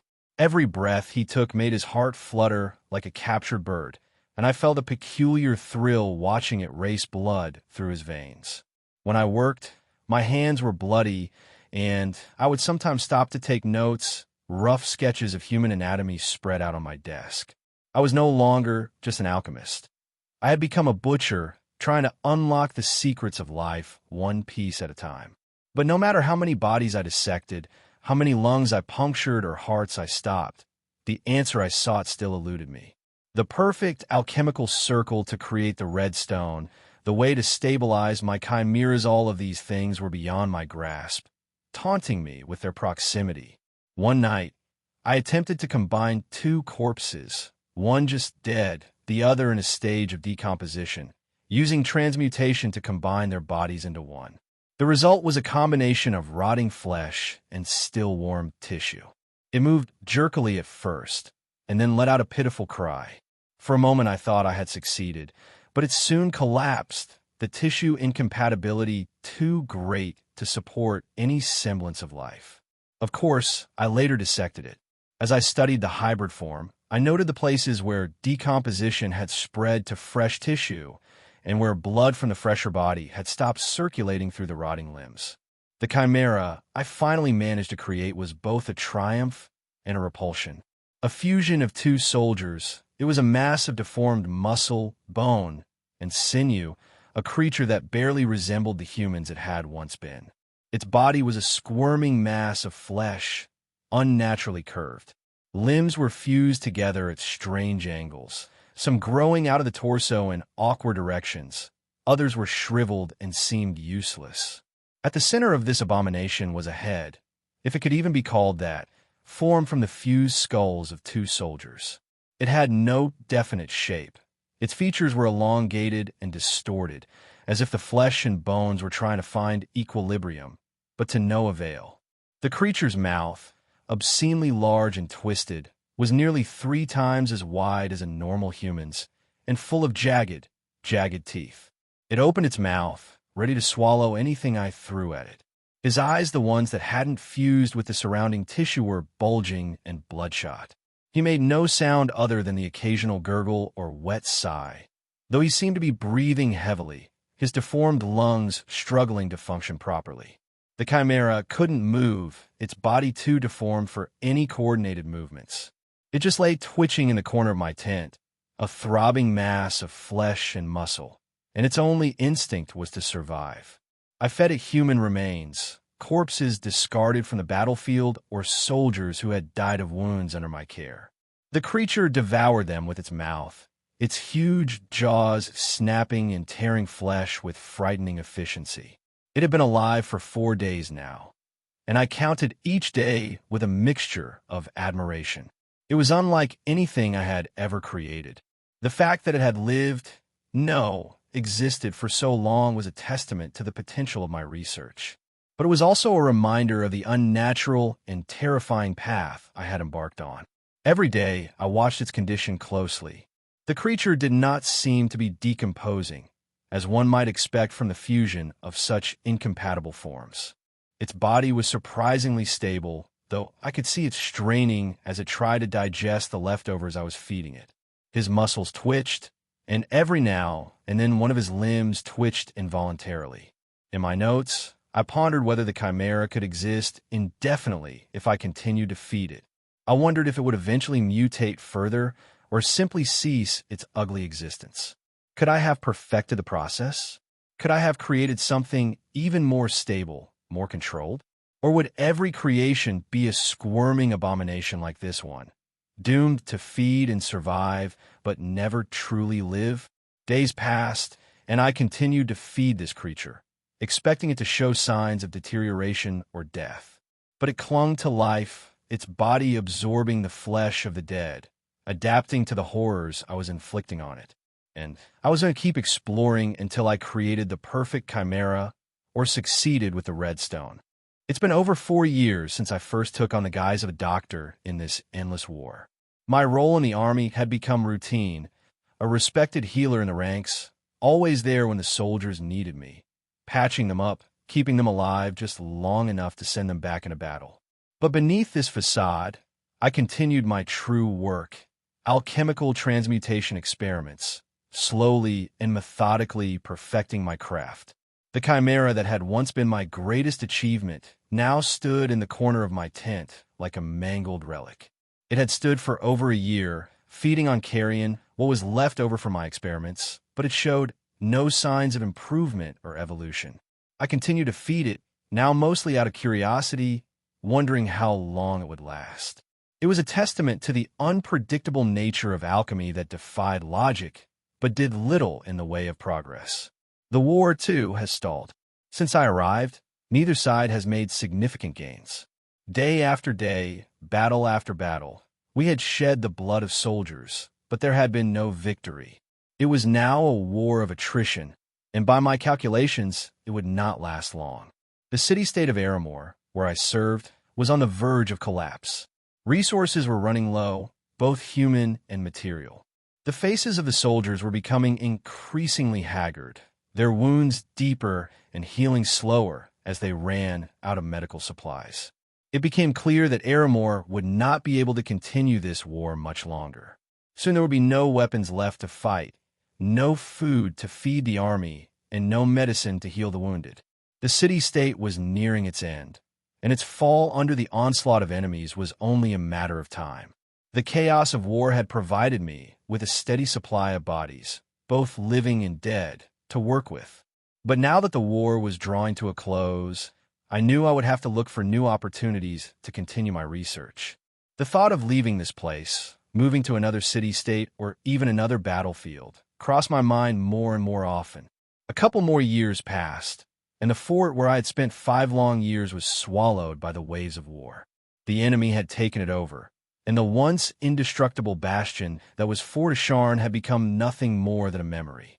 Now I stood in the city itself, the heart of the once mighty city-state of Aramor, and its walls, now worn and crumbling, were all that stood between the besieging army and the city's inevitable fall. Aramor, once full of energy from soldiers and citizens alike, had become a semblance of the former city. Most of the population had long ago fled, seeking safety in distant lands, away from the endless conflict. Even most of the army had deserted, their morale sapped by constant defeats and dwindling resources. Only a few soldiers remained, either too stubborn or too scared to leave. The army had become scattered groups of desperate men who held their posts because they had nowhere else to go. The few who remained were filled with humility and grim determination. They knew the end was near, but they chose to fight, if only to delay the inevitable. Their faces were stamped with fatigue, and their eyes were sunken from sleepless nights spent gazing at the enemy camps beyond the walls. Food supplies were running low and rations were meager. Weapons were dull and in short supply. Nevertheless, they held their ground, not out of hope, but out of a sense of duty to the ruins they called home. The last remnants of the Aramor leadership had gathered in the center of the city.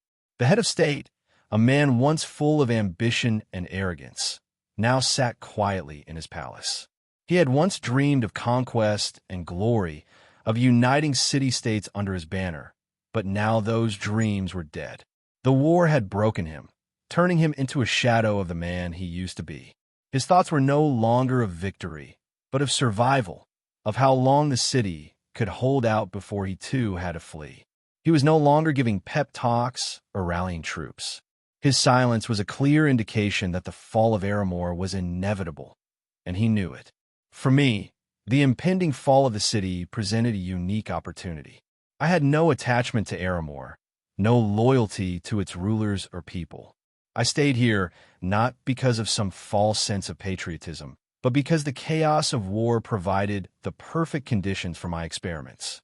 Over the past few years, I have refined my knowledge of alchemy, developing various alchemical circles in my quest to create the red stone.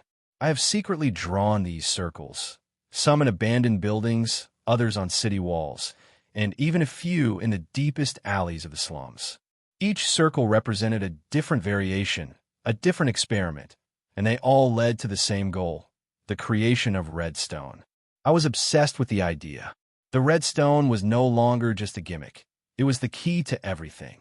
If I could replicate its power, I could achieve unimaginable results. My previous experiments had failed, but failure only pushed me further. Now, with the city teetering on the brink of destruction, I realized that this was the perfect moment to test my theories. The fall of Aramor would create the perfect chaos to mask my experiments, and the lives lost in the final battle would fuel my alchemical work. Standing on the edge of the city walls and watching the enemy forces gather outside, I could feel the tension in the air. The soldiers around me were silent, resigned to their fate. I could hear them whispering, wondering how long the walls would hold and if help would come.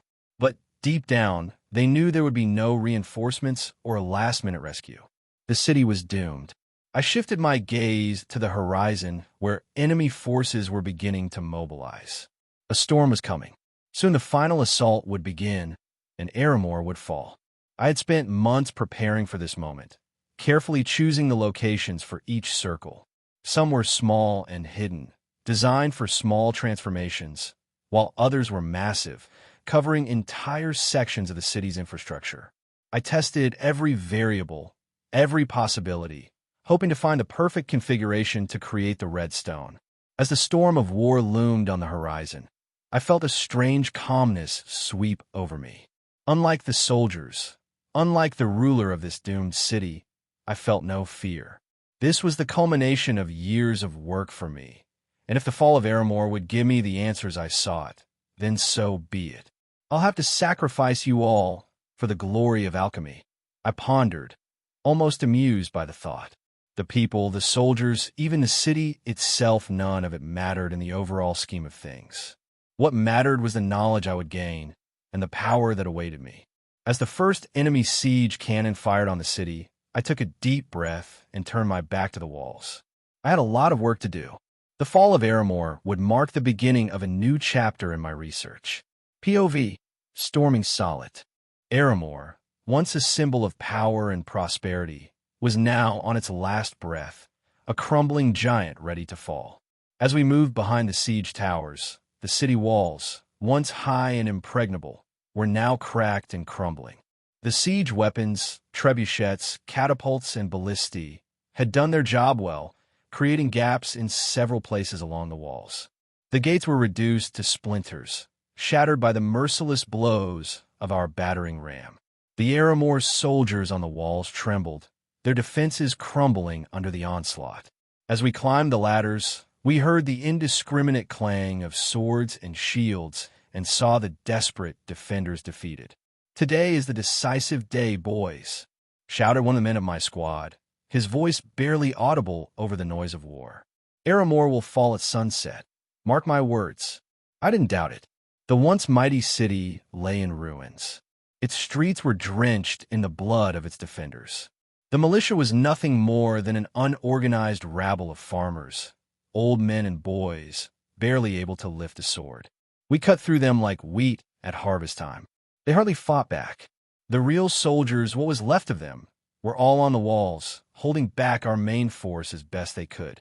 We moved deeper into the city, passing the outskirts of the neighborhoods and going deeper into the slums. The buildings here were little more than shanties, narrow alleys filled with the stench of poverty and despair. But the slums were mostly deserted, save for a few stray dogs and the occasional marauder. It seemed that even the poorest had fled, abandoning the shacks they had once called home. A few militia tried to resist, but what could a bunch of unorganized and inexperienced packs do? "There aren't many defenders on this side," one of my comrades muttered, kicking away a broken shield with his foot as we walked down the winding alley. "Seems like it's too easy." "Doesn't matter," I replied, keeping my eyes on the distant towers in the center of the city.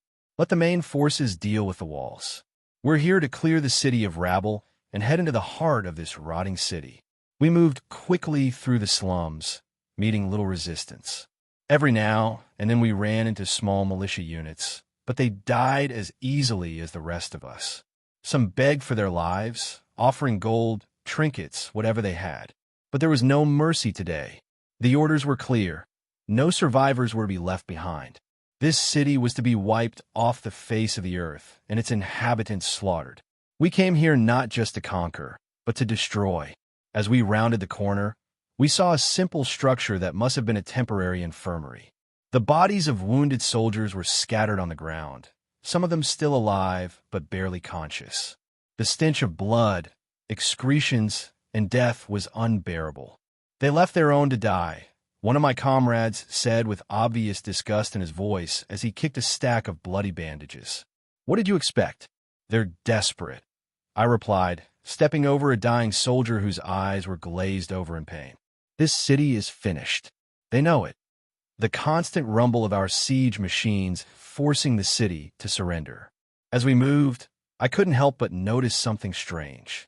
Here and there on the walls and streets were engraved strange symbols inside a circle. "What the hell is that?"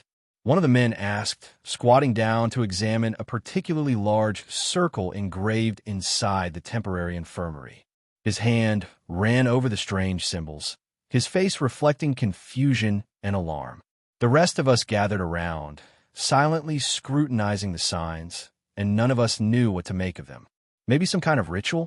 Someone suggested, but I found the answer unconvincing. We were simple soldiers, not scholars, and whatever these symbols meant was far beyond our comprehension. The intricate patterns seemed almost alive. They were woven into the stone itself, glowing faintly in the dim light coming through the infirmary windows. "Forget about it.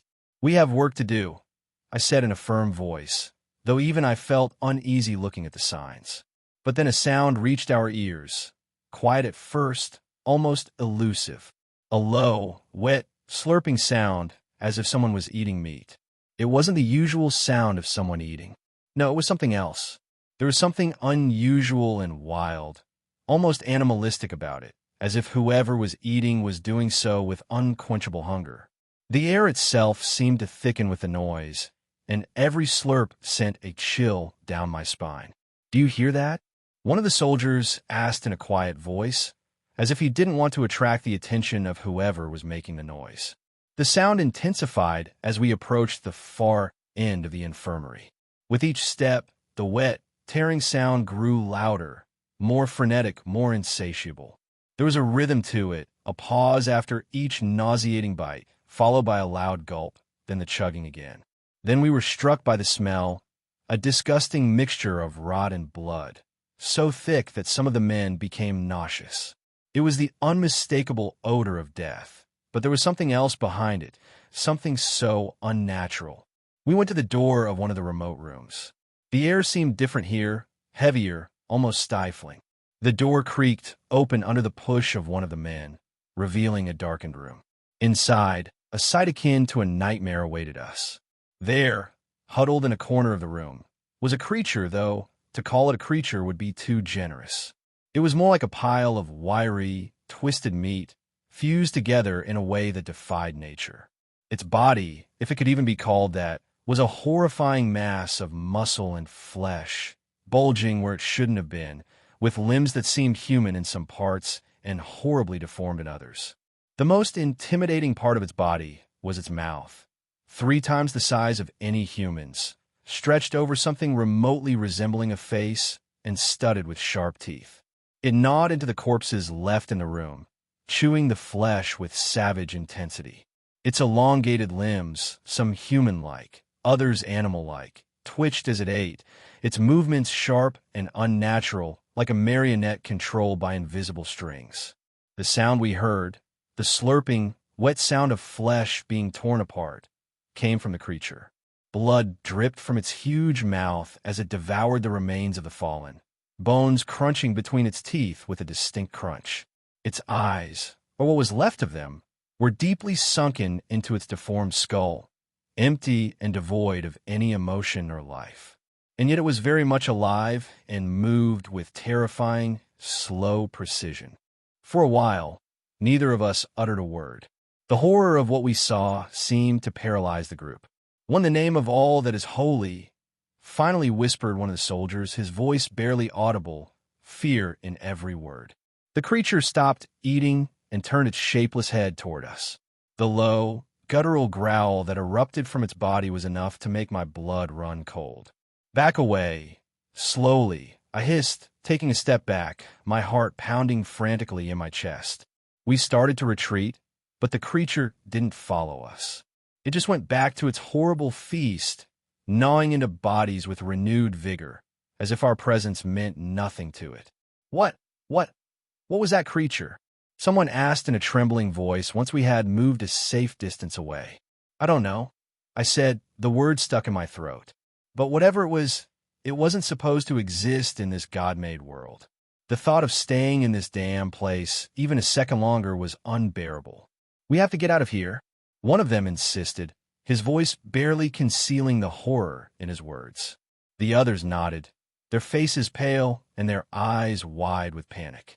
A thick odor of blood and decay hung in the air, making their stomachs churn with every breath. But to leave, they had to go through a large circle etched into the floor. The blood from a room where the creature had fed had seeped into the corridor, And with each desperate step, the soldiers unknowingly left a trail of blood on the circle, their boots leaving crimson prints in intricate patterns. Suddenly, the circle beneath them glowed. A blinding, eerie glow filled the room. "What the hell is that?" whispered one of them, but his words were drowned out by the sudden crackle of energy. A low, ominous hum filled the air, and before they could react, the ground beneath them began to shake. The circle pulsed with life, its symbols glowing brighter, and the air around them thickened with an otherworldly force. Those standing in the circle felt a rush of heat as if fire was creeping up their legs, and their faces contorted in horror as pain shot through them. "Get out of the circle!" shouted one of the soldiers, but it was too late. The energy trapped them, pinning them in place. They tried to move, to escape, but their bodies wouldn't obey. The pain was becoming unbearable, as if their very flesh was being torn from the inside out. "Oh God, no! No!" screamed one of the soldiers, his voice breaking in pain, and his limbs began to bend unnaturally. His skin bubbled, stretching and tearing as the muscles fused with the flesh of the man beside him. The sounds that followed were horrible cries of pain and despair as their bodies fused together, bones breaking, skin tearing, muscles fusing and twisting beyond recognition. Limbs fused, heads contorted, torsos stretched into new semblances of some form as their bodies joined together in a horrific alchemical transformation. The nauseating squelch of joining flesh filled the air, drowning out their pitiful screams. "Help us, please!" screamed another, his eyes widened with horror as he held out his hands to those not in the circle. His hand, half melted into the hand of another soldier standing next to him. The men watching from outside the circle froze in place, horror frozen on their faces. They slowly backed away, too afraid to come closer, too afraid to help. One of them fell to his knees, muttering prayers to himself. God, save us," he whispered, his hands shaking uncontrollably as he watched his comrades squirm in agony, their voices turning into desperate, gurgling pleas for mercy. But God was not here. The screams continued as the crowd of soldiers in the circle turned into one horrible creature, a hideous, squirming pile of human parts glued together in a way that defied nature. Limbs protruded from the most inappropriate places. Some heads had been turned into the flesh of others. Eyes protruded from what was left of their faces. The creature's huge mouth stretched grotesquely across its shape-shifting form, a hideous maw full of sharp teeth from which thick blood flowed. The soldiers watching the transformation were stunned, their hearts pounding frantically in their chests, their mouths dry with fear. They couldn't understand what had just happened, their minds shaken by the horror they had witnessed. They whispered their desperate prayers, their voices trembling as they clutched their weapons tightly, but no amount of faith could change what they saw. The monstrous creature, transformed into the likeness of their fallen comrades, let out a deep, guttural roar, a sound that made the walls of the infirmary shudder. It was writhing on the ground, its shapeless limbs twitching, mouths grasping for air, eyes rolled back in horror. None of them dared approach. "We need to get out of here now," shouted one soldier in a broken voice. The soldiers froze in place, their hearts pounding frantically in their chests as they realized the horror of their situation. There was no way out. In front of them was a newly transformed mass of flesh and limbs that had once been their comrades, and was screaming with an unnatural, monstrous fury. Behind them, a creature emerged from its room, crawling on twisted, shapeless arms. Its howl was a haunting, guttural sound, warning its rival. It had no legs. Its body was a shapeless lump of muscle and sinew that moved forward like some nightmarish predator. Blood from a recent feast dripped from its huge mouth, teeth bared as it growled menacingly at the transformed creature. The soldiers found themselves sandwiched between the two monsters, their minds paralyzed with terror. "We're dead. We're all dead," one of the soldiers muttered in a voice muffled with despair. The creature behind them lunged forward, moving surprisingly fast for a creature without legs. its large arms dragging it across the blood-soaked floor. It let out a deafening roar, as if asserting its dominance in this space.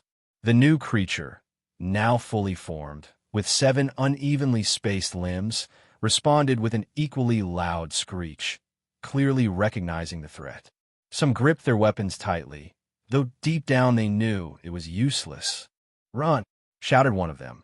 But before they could take a step, the 7-legged monster moved from its place. It rushed at them, moving with frightening speed. The sound of its many feet hitting the floor made the room shake. Without hesitation, it crashed into the group of soldiers, tearing them like paper. One soldier in its path let out a chilling scream as it was pierced by one of the creature's protruding limbs, slicing the soldier's torso in two. Blood spurted from his chest, and his body collapsed, torn in half in a brutal show of force. The rest of the soldiers tried to scatter, but there was nowhere to run. The creature behind them rushed to attack, pulling one of the stragglers back with its massive, claw-like hands. The soldier scrambled in its grip, screaming as it fell into the ground, his body wriggling unnaturally. The creature's jaws opened wide, teeth gnashing as it sank into his flesh. The sickening sound of tearing muscle and bone filled the air as the man's screams turned into gurgling sobs, choking on blood. The two creatures clashed. The 7-legged beast struck the crawling creature with its limbs, trying to tear it apart. The crawling creature struck back, swinging its powerful paws and striking such a blow that the 7-legged abomination recoiled backwards. The soldiers, now helpless spectators, watched in horror as the battle unfolded. One soldier, unable to bear the sight any longer, crawled backward, hoping to slip past the carnage unnoticed. But the 7-legged creature's attention turned to him. It leaped, instantly closing the distance. Its maw opened wide, and the soldier barely had time to cry out before it closed in on his head. Blood splattered on the floor as it tossed the body aside like a rag doll. The creeping creature howled with rage, apparently furious at the killing of the 7-legged man. It lunged forward again, sank its teeth into one of the 7 legs, and tore it apart. Flesh and tendons were torn away, and black blood flowed from the wound. But the new creature seemed to feel no pain. It simply pounced again, one of its many limbs slamming into the crawling creature's body, tearing out chunks of meat and bone with each blow. The two hideous creatures, both covered in the blood of fallen soldiers, fought furiously, trying to overpower each other. The crawling creature was slower, but its powerful paws delivered heavy blows, breaking bones and tearing flesh. But the 7-legged beast was faster and more agile, and it used its many limbs to strike its opponent time after time. With one last terrible cry, the 7-legged creature leaped at the crawling beast, sank its huge maw into its neck, and ripped off some semblance of its head. The crawling creature's body twitched, then fell silent. The victor, blood dripping from its jaws, let out a triumphant roar before returning to the corpses of the soldiers. One by one it began to eat without hesitation, devouring their remains and the abandoned soldiers in this infirmary. After the battle, the once vibrant infirmary had become a veritable slaughterhouse, a graveyard of dismembered bodies and the crouched body of a nightmarish creature, each more horrific than the last. The soldier ran through the narrow, winding alleys of the slums, his breathing ragged and his heart pounding frantically in his chest. His armor was stained with blood, but it wasn't his blood, at least not yet. The images of these creatures and the terrifying sounds kept him awake. He moved his feet instinctively, desperate to escape the nightmare he'd barely survived. As he turned the corner, exhausted, he suddenly saw a man standing quietly in the shadows. The man was tall, dressed in dark, simple clothes, but something about him was off. He stood too still, too collected, as if waiting for something. His face was unremarkable and pale, almost serene, and his eyes glittered unnaturally in the dim light, though they were 2 round spots of darkness. "What's wrong?" the man asked in a low and calm voice. "Where are you running to in such a panic?" The soldier could barely get the words out. "Monsters, the infirmary, they..." He bent in half, trying to catch his breath, frantically thinking of how to explain the horror he had witnessed. He couldn't stop wondering why this man was here, in this slum that was supposed to be cleared by the army. He just wanted to forget what he had seen. The man smiled a warm, almost kind smile that seemed out of place amidst the carnage the soldier had just escaped. "Calm down," the man said softly. "You've been through a lot, haven't you?" The soldier tried to speak, but the words sounded like a panicked stutter. "They ate them, circle the blood." His voice shook, but the man simply nodded, as if he understood perfectly. Then, without warning, the man muttered something to himself, too quietly for the soldier to hear, and in an instant the soldier's arm was pierced with pain. He cried out in pain and looked down to see that his left arm had been severed at the wrist. Blood gushed from the stump. The soldier stared incredulously at the man who now held a sword, fresh blood dripping from the blade. "What, why?" The soldier exhaled, grabbing his bleeding hand. The man swung again, and the soldier instinctively raised his other arm to defend himself. The blade split his right arm as easily as his left. The soldier collapsed to his knees, his screams echoing through the alley. The world around him blurred, but through the shroud of pain he could still see the man's face. Still the same gentle, intimidating smile. The man put his sword away in its scabbard and knelt down, grabbing the soldier by the hair. The soldier whimpered and sobbed, trying to beg for mercy, but the words wouldn't come from his tongue. The man's strength was inhuman. He effortlessly dragged the soldier back down the alleyway, to the very place he was so desperately trying to escape from. The closer they got, the more the soldier's terror grew. "Please, no. Spare me," he moaned in a weak and trembling voice. They reached the breach in the infirmary wall, and out of the corner of his eye the soldier saw it, a seven-legged creature, still hiding, still feeding on the remains of the soldiers it had killed. As the man approached, it let out a low, murmuring growl, but made no attempt to attack. In fact, it seemed to stare at him with a strange mixture of understanding and fear, as if it recognized him. The man looked at the creature, and for the first time his expression changed slightly. "Ah, so it didn't survive," he muttered, almost to himself. "My experiment. 6 years I fed it, and now it meets its end in the belly of this new chimera." He looked down at the soldier with cold, indifferent eyes. "I wonder how much longer this will last." With a sudden, almost playful movement, the man tossed the soldier toward the chimera, and his limp body collapsed to the blood-soaked ground. The soldier tried to crawl away, but his strength deserted him. His mangled arms were useless. The chimeras, his former comrades, the figure moved with terrifying speed. The soldier let out one last, desperate cry, but it was drowned out by the wet crunch with which the creature's jaws closed around his body. His vision blurred, and he was plunged into darkness, but not before he saw the man, standing there watching him with the same satisfied smile. "Eat," the man said quietly, his voice calm and almost soothing. "I'm going to need you again." The soldier's last thought as the chimera devoured him was that there was no way this man, no, this creature, could be human. And then, in the silence of the ruined city, nothing could be heard but the cracking of bones and tearing flesh. The city of Aramor had fallen, and with it the remnants of sanity of those unlucky enough to survive the day. Well, the experiment in the slums has paid off. I managed to create a new chimera, much stronger than my first specimen. Its 7 limbs, each ending in clawed paws that seemed designed to tear flesh rather than walk, supported a body that was a twisted fusion of human and animal. Heads, yes, several deformed heads, stuck out at odd angles, as if the result of evolution. They snarled and snarled in different directions, and each had a pair of eyes that glowed faintly in the dim light. An additional mouth, wide and gaping, with jagged teeth around the edges, hungry and relentless, devouring whatever it could, was located additionally on something that could be called a stomach. This poor creature from my previous experiments now rested in this very mouth, consumed by this monster. I doubt the new chimera even has a stomach in the usual sense of the word, just an endless, insatiable hunger. The city is doomed to fall, that's for sure. It's only a matter of time before the last of Aramore's fortifications collapse, leaving the streets open to the invading army. But I can't just sit back and watch.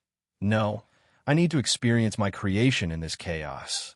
What surprised me most was the unexpected obedience of the Chimera. Strange, isn't it? Commanding something so unnatural, so primal. To be honest, I still don't quite understand what drives them. Are they driven by pure instinct? Or is there a fragmented consciousness lurking beneath that grotesque exterior? Some of my previous chimeras pounced on me the moment they were born, insatiable and mindless. But this one, it seems different. There's a spark in those eyes, something that says something more than just base animal aggression. How do chimeras differ from each other? Why do some immediately try to devour their creator, while others, like this one, show deference? I don't have answers to these questions yet, but for now, I will take advantage of their obedience. The warring parties will be the first real test of my new creation. POV, Nameless Soldier. Today is the day my homeland falls, and as the defender of my land, I am trying to save what little is left of my city of Aramora. It is a strange, suffocating realization that the strongest city-state, once a beacon of power and pride among such cities, is crumbling under the weight of its own ambition. The enemy has already breached our walls, their soldiers pouring in like a wave that knows no mercy. They do not hesitate to slaughter my brothers in arms, their blood soaking the stones that once stood firm against invasion. The city walls that protected us from the outside world have turned to rubble, and now the city-state of Igrand, the first to strike at our borders, claims its reward. They have taken our territories one by one, and now they have come for Aramore, the heart of our resistance. Our battalion, numbering barely more than 300 poorly armed defenders, has gathered at the northwest wall. A gaping hole gapes before us, thanks to the relentless bombardment of enemy catapults. They charge into our sanctuary, a pack of hungry wolves eager to devour what's left of our spirit. You can see in their eyes that victory is already in their grasp, just as we feel the weight of defeat pressing down on us. But this is our last desperate attempt to fight back against the enemy of our homeland. We huddle together, clutching our weapons as if they were the last vestiges of our hope. The screams of fallen comrades echo in my ears, mingling with the sounds of clanging steel and the guttural shouts of the invaders. "Hold your defenses," I shout, trying to rally my fellow soldiers. "For Aramore, for our families," they respond, gritting their teeth, preparing to face the oncoming wave. I can see the fear in their eyes, the uncertainty, but behind it all is a burning determination to protect what little is left of our city. As the enemy rushes forward, we prepare for the inevitable clash. This battle may be lost, but we will not give up without a fight. Aramore's legacy will not die ignominiously. Taking a deep breath, I grip my sword tighter and prepare to meet the enemy face to face, and I can almost feel the ground shake beneath us as they approach. It's now or never. The enemy comes at us like a storm, a wave of steel and fury crashing down on our tired bodies. We resist with all our might, but we are outnumbered.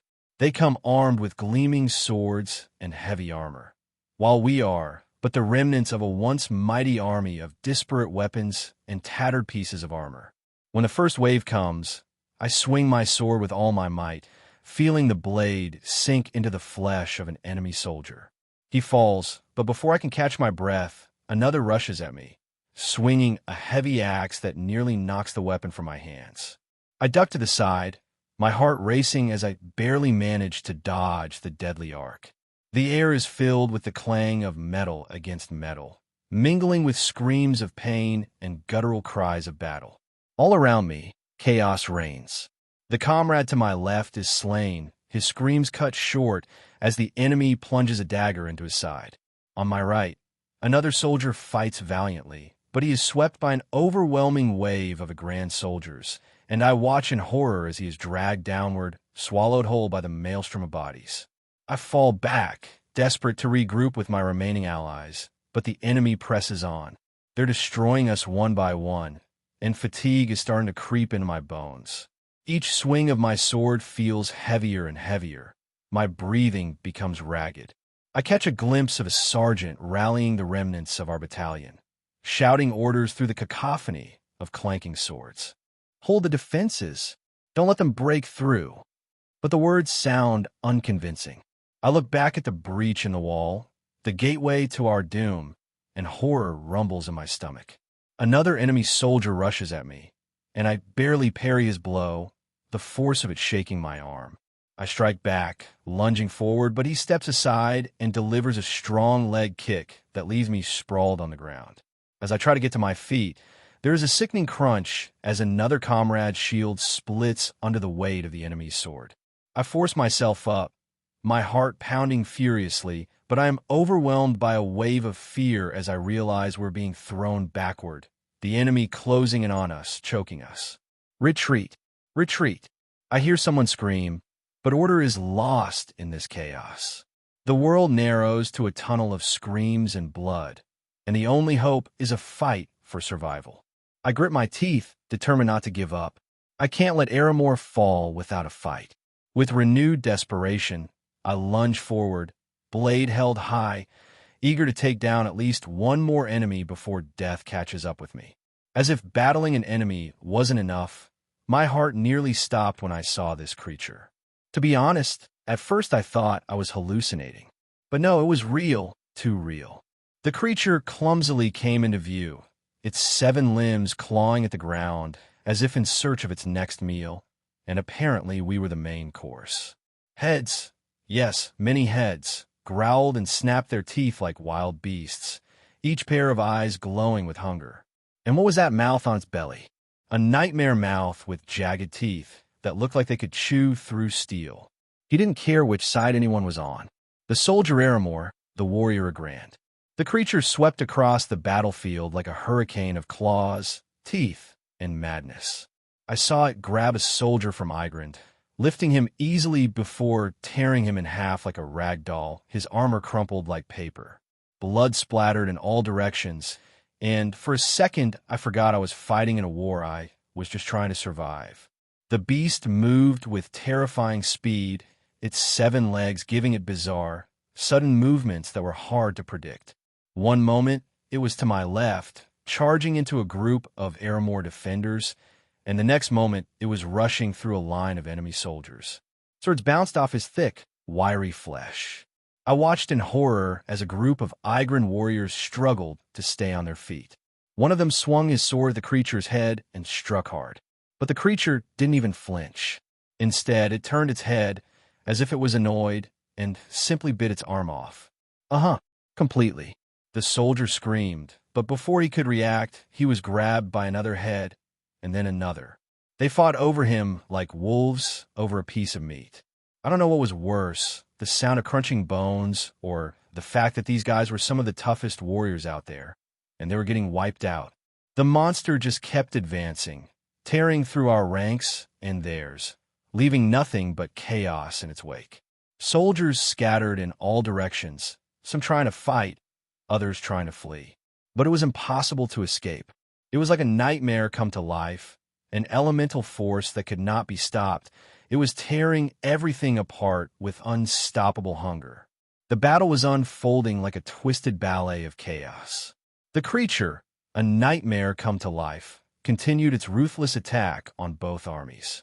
With every swing of its claws, it paved a path of destruction on the blood-soaked ground. Limbs flew, screams rang out, and the once proud defenders of Aramor became mere food for the abomination. I watched as the monster leapt at a group of Ugandan soldiers, slicing through leather and chainmail with its claws as if they were made of parchment. One soldier, a tall figure clad in heavy armor, tried to counter it by raising his sword high. He swung, and the blade touched flesh, leaving a shallow wound from which dark blood oozed. For a moment, there was hope. But the creature only turned its head, growling, and the wound seemed only to fuel its rage. Another soldier took advantage of the creature's distraction and thrust his spear into the creature's side. The spear pierced the tough hide, and dark slime flowed from it. The creature howled, and that horrible sound spread across the battlefield, but did not calm down. Instead, it turned around, its many heads snapping frantically in the air, as if each one was more enraged than the last, flinging off with one of its paws the one who had inflicted the wound by thrusting its spear. Meanwhile, I fought desperately, striking with my sword at any enemy that dared to approach. A soldier lunged at me, but I dodged to the side and brought my sword down to pierce his throat. He wheezed, falling to the ground, but my victory was short-lived. Turning around, I saw the creature swept through another group of Aramor soldiers, its clawed limbs slicing through them, guts and entrails spilling out, and there was such a stench on this battlefield, a choking stench that it made me dizzy. I ducked as someone's head flew through the air and landed at my feet. The sight made my stomach twist, but I couldn't afford to lose my concentration. The enemies in front of me pressed harder, and I had to fight. Still, every glance in the creature's direction sent shivers down my spine. How easily it had broken through our ranks was a terrifying reminder of the powerlessness of men to the creature's strength. I almost tripped over the body of a fallen soldier. I barely managed to get to my feet in time before the Ugandan warrior lunged at me. I barely had time to react and stab him in the side, picking up a broken piece of sword blade, my hand bleeding from cutting myself on the blade. As he fell, I looked back at the creature just in time to see it sink its sharp teeth into the Igran soldier. The crunch of bones and the spray of blood stained the ground, a gruesome masterpiece of carnage. My heart raced as I felt the ground shake under his weight. I had to get out of his sight. I threw myself behind the crumbling wall, using the rubble as cover as I continued to fight off the enemies who were now focused on the creature. But even as I fought, I couldn't shake off the feeling of fear. For a second, I thought about running away. But where to? The creature had broken through both armies. It didn't care who it ripped to shreds and devoured next. So yeah, I did the only thing that came to my mind. I prayed, and I ran. The world around me turned into a whirlwind of screams, and as I rushed to escape, I was determined to survive this nightmare, no matter what it took. Mac POV. From my place on a watchtower, I could watch the chaos unfolding below. The scene was both horrifying and mesmerizing. My creations, these chimeras, were a testament to my twisted ingenuity, and they made a veritable slaughter on the battlefield. Claws pierced through armor as if it were mere paper, tossing people into the air. The soldier tried to defend himself by raising his sword high, but the chimera ducked and curved, its many heads pouncing on him like a pack of hungry wolves. In one swift movement, she tore him apart, leaving nothing but a scarlet spray that glistened in the fading light. The stench of blood mingled with the acrid smell of smoke from the siege weapons, creating a nauseating miasma that hung heavy in the air. The ground beneath me became a canvas splattered with the life force of two armies. Innards and limbs were scattered, and the sounds of dying filled my ears. I turned my attention to another section of the front, where my second chimera was engaged in a brutal battle near the gate. Several Ugandan soldiers had cornered it, raising their weapons in a desperate attempt to overpower this beast. With a scream that echoed through the chaos, the chimera lunged forward, its deformed head grabbing anything it could reach. It crashed into the soldiers, causing them to stretch like rag dolls. One soldier, a fierce-looking man with a face covered in battle scars, managed to thrust his spear into the creature's side. Dark liquid gushed from the wound, but instead of retreating, the chimera roared with rage. It turned around, opened its extra maw wide, and in one swift motion bit the soldier in half.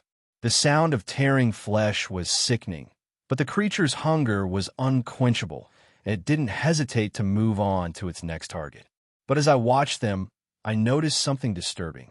My chimeras, though resilient, were beginning to accumulate more wounds on their bodies, signaling that they too would likely be destroyed in this war. If they could survive, I could investigate them afterward. Suddenly, I heard a shout from below. A squad of defenders had gathered, trying to repel the onslaught of the Igrans. Their bravery was admirable, but in the end it was all in vain. And yet, despite the chaos, I sensed that things were changing. The warriors of Igrand rallied, attacking my creations with redoubled fury. They kept their distance from each other so as not to die in a heap, and they struck back with a determination to destroy these creatures, slaying them. I felt a prick of disappointment mixed with a twisted sense of pride. My chimeras held their ground. The sun dipped lower, casting an eerie glow on the carnage, and I could barely take my eyes off the sight before me. I huddled deep in the shadows of the watchtower, determined to witness the fall of Aramor and collect the fruits of my research. I stood at the crumbling walls of the great palace, watching as Igrand pressed harder and harder against the last line of Aramor's defenses. The palace, once a symbol of power and ambition, was a shadow of its former self, cracked walls, broken glass, and fires blazing in its once ornate halls. Despite everything, Velatus still believed in its last defense. An alchemical circle was etched into the stone floor at the back of the throne room, where Lord Velatus stood, gazing nervously into the distant sounds of battle. He wore a noble crimson cloak, though it was now stained with dirt and bloodstains from a siege. His once unshakable confidence had given a crack, as had the palace around us. Velatus turned to me, frowning his eyebrows. "How much longer, Alchemist? I want results, not promises." I smiled coldly at him, pointing to the intricate lines of the circle. "Patience, my lord. The circle is in place. All it takes to activate it is the right circumstances." I looked around the room, watching the anxious guards and courtiers who remained with their ruler, hoping for a miracle. Velatus clenched his fist. "You promised me protection. Those beasts you let loose. Even Igrand's soldiers fear them, but we were not invulnerable either. I want guarantees that this circle will save me and my city." I moved closer to the circle and ran my fingers along the lines. "This circle, my lord, is unlike anything I have created before. It is meant for more than just protection. If we succeed, it will yield power beyond anything you can imagine. It's not just about holding the palace. It could change everything. We just need a sacrifice." Velatus' eyes narrowed. "A sacrifice?" Before I could continue, the door to the throne room swung open, and one of the remaining Aramor soldiers panted and bled into the room. "My lord," he exhaled, "the enemy is breaking through the outer gate. They'll be here any minute." Velatus's face turned pale. He turned to me, panic replacing his usual composure. "Come on, activate the circle now." I nodded. "We need to hold them off. Gather the remaining guards. Make sure no one enters until the circle is closed." Velatus gestured to the few remaining guards. "You heard him. Hold your defenses." The soldiers looked frightened, but saluted and hurried to the entrance of the palace, barricading the doors as best they could. Their chances were slim. I stood next to the circle, feeling the tension building in the room. The sounds of battle grew louder and louder, and soon the screams of the dying echoed through the halls of this once grand palace. Velatus moved closer to me, his voice barely audible. "You mentioned sacrifice, Alchemist. What were we talking about?" I looked up at him, meeting his gaze with cold precision. "The circle requires life, energy, a considerable amount of it. Soldiers, nobles, anyone we can spare." I gestured to the panicked courtiers standing nearby, their eyes widening with fear as they heard our conversation. Velatus swallowed with difficulty. "You don't mean—" I interrupted him. "If you crave victory, my lord, something must be sacrificed. If not, the Igrand will break through, and they will hang your head on the walls of the city as an ornament, the trophy of their victory." His gaze flicked to the courtiers. His fingers trembled as he realized the weight of my words. Before he could answer, there was a sudden rumble of thunder. The palace doors shattered as Igrand's troops finally broke through. The guards who had gone to defend the entrance were losing the battle, and the enemy soldiers were closing in fast. Velatus muttered to himself, "Do it. Activate the circle. Take advantage of whoever." I smirked. The moment I had waited so long for had finally arrived. "As you command, my lord." The courtiers recoiled, realizing what was happening. "My lord, what is he doing?" one of them screamed in a voice shaking with terror. Velatus looked at her with cold detachment. "We must win at all costs." The Igrand soldiers stormed into the throne room, spreading out in a wave, surrounding us with practiced precision. Valetus stood erect in the center, shifting his gaze from me to the advancing troops and back again, trusting that I would keep my promise that my alchemical circle would provide him with the salvation he so desperately needed. Without even realizing how he would be saved, he just like a fool trusted when I said I knew the secrets of alchemy to defeat and save his life. Without even elaborating, he agreed. I kept my eyes on the glowing circle of light on the floor. The courtiers, still clinging to the hope of survival, crowded around Valetus, their faces full of horror. They had no idea what was about to happen. The moment had come. I stretched out my arms, concentrating as the lines of the circle pulsed with life. The air filled with energy, crackling like static before a thunderstorm. I felt the transmutation begin, the raw, primal power of alchemy coursing through me. The formula was perfect, just as I had conceived it. Everything fell into place. The nervous whispers of the courtiers turned to panic screams as they sensed the change in the air. Their eyes widened in horror as they realized that something terrible was happening. One of them, a middle-aged man who had once been a high-ranking official, fell to his knees, grabbing Valetus' cloak. "My lord, what's going on?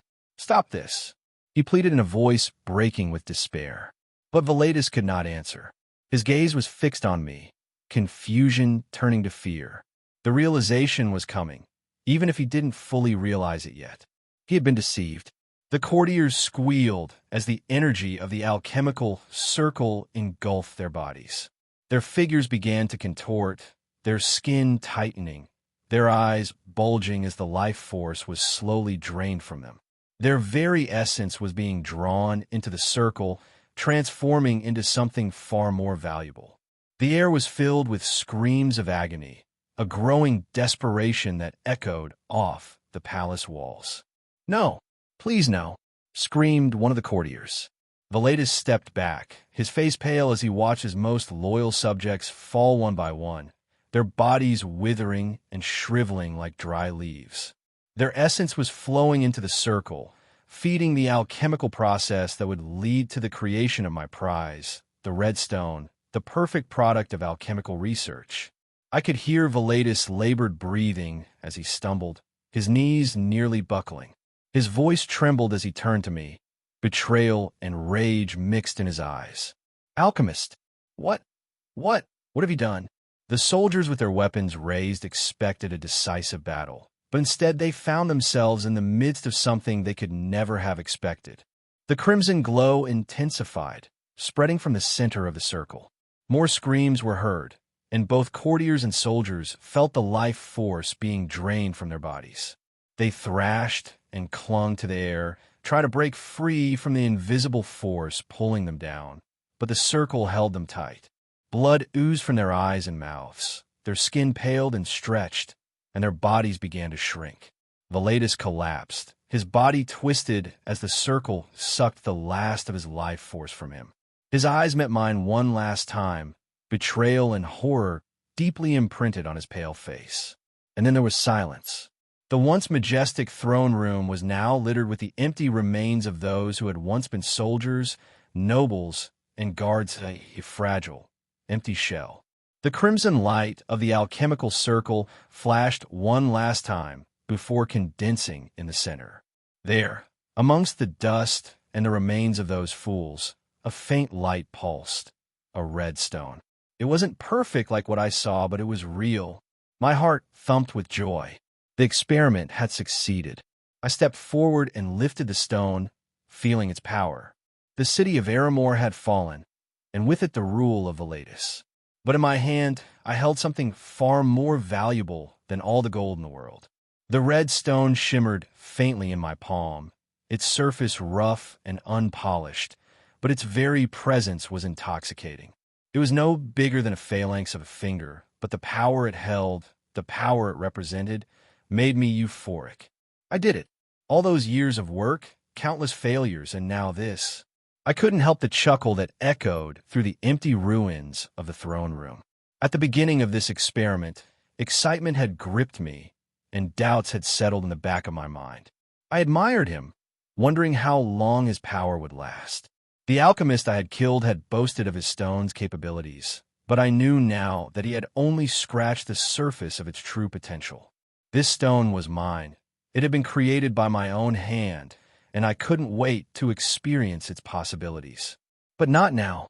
As much as I was tempted to unleash its power, to see what this new creation could do, I had to be patient. I left the ruins of the palace behind, moving quickly through the shadows of the fallen city. The once proud Aramor now turned into a crypt, her streets littered with the dead and dying. The thick smell of decomposition hung in the air, mingling with the acrid odor of burning buildings. As I neared the outskirts of the palace grounds, I spotted them a fresh squad of Ugandan soldiers marching into the city, their armor gleaming in the faint light. They were organized, disciplined, their movements methodical as they scoured the streets for any remaining resistance. The urge to test the power of stone on them was irresistible, but I restrained myself. No, not yet. Taking a deep breath, I slid back into the shadows, blending into the chaos of the city. When we emerged from the ruins of Aramor, an unsettling silence hung in the air. I had successfully joined the ranks of Igren's army, donning the bloody armor of a fallen soldier.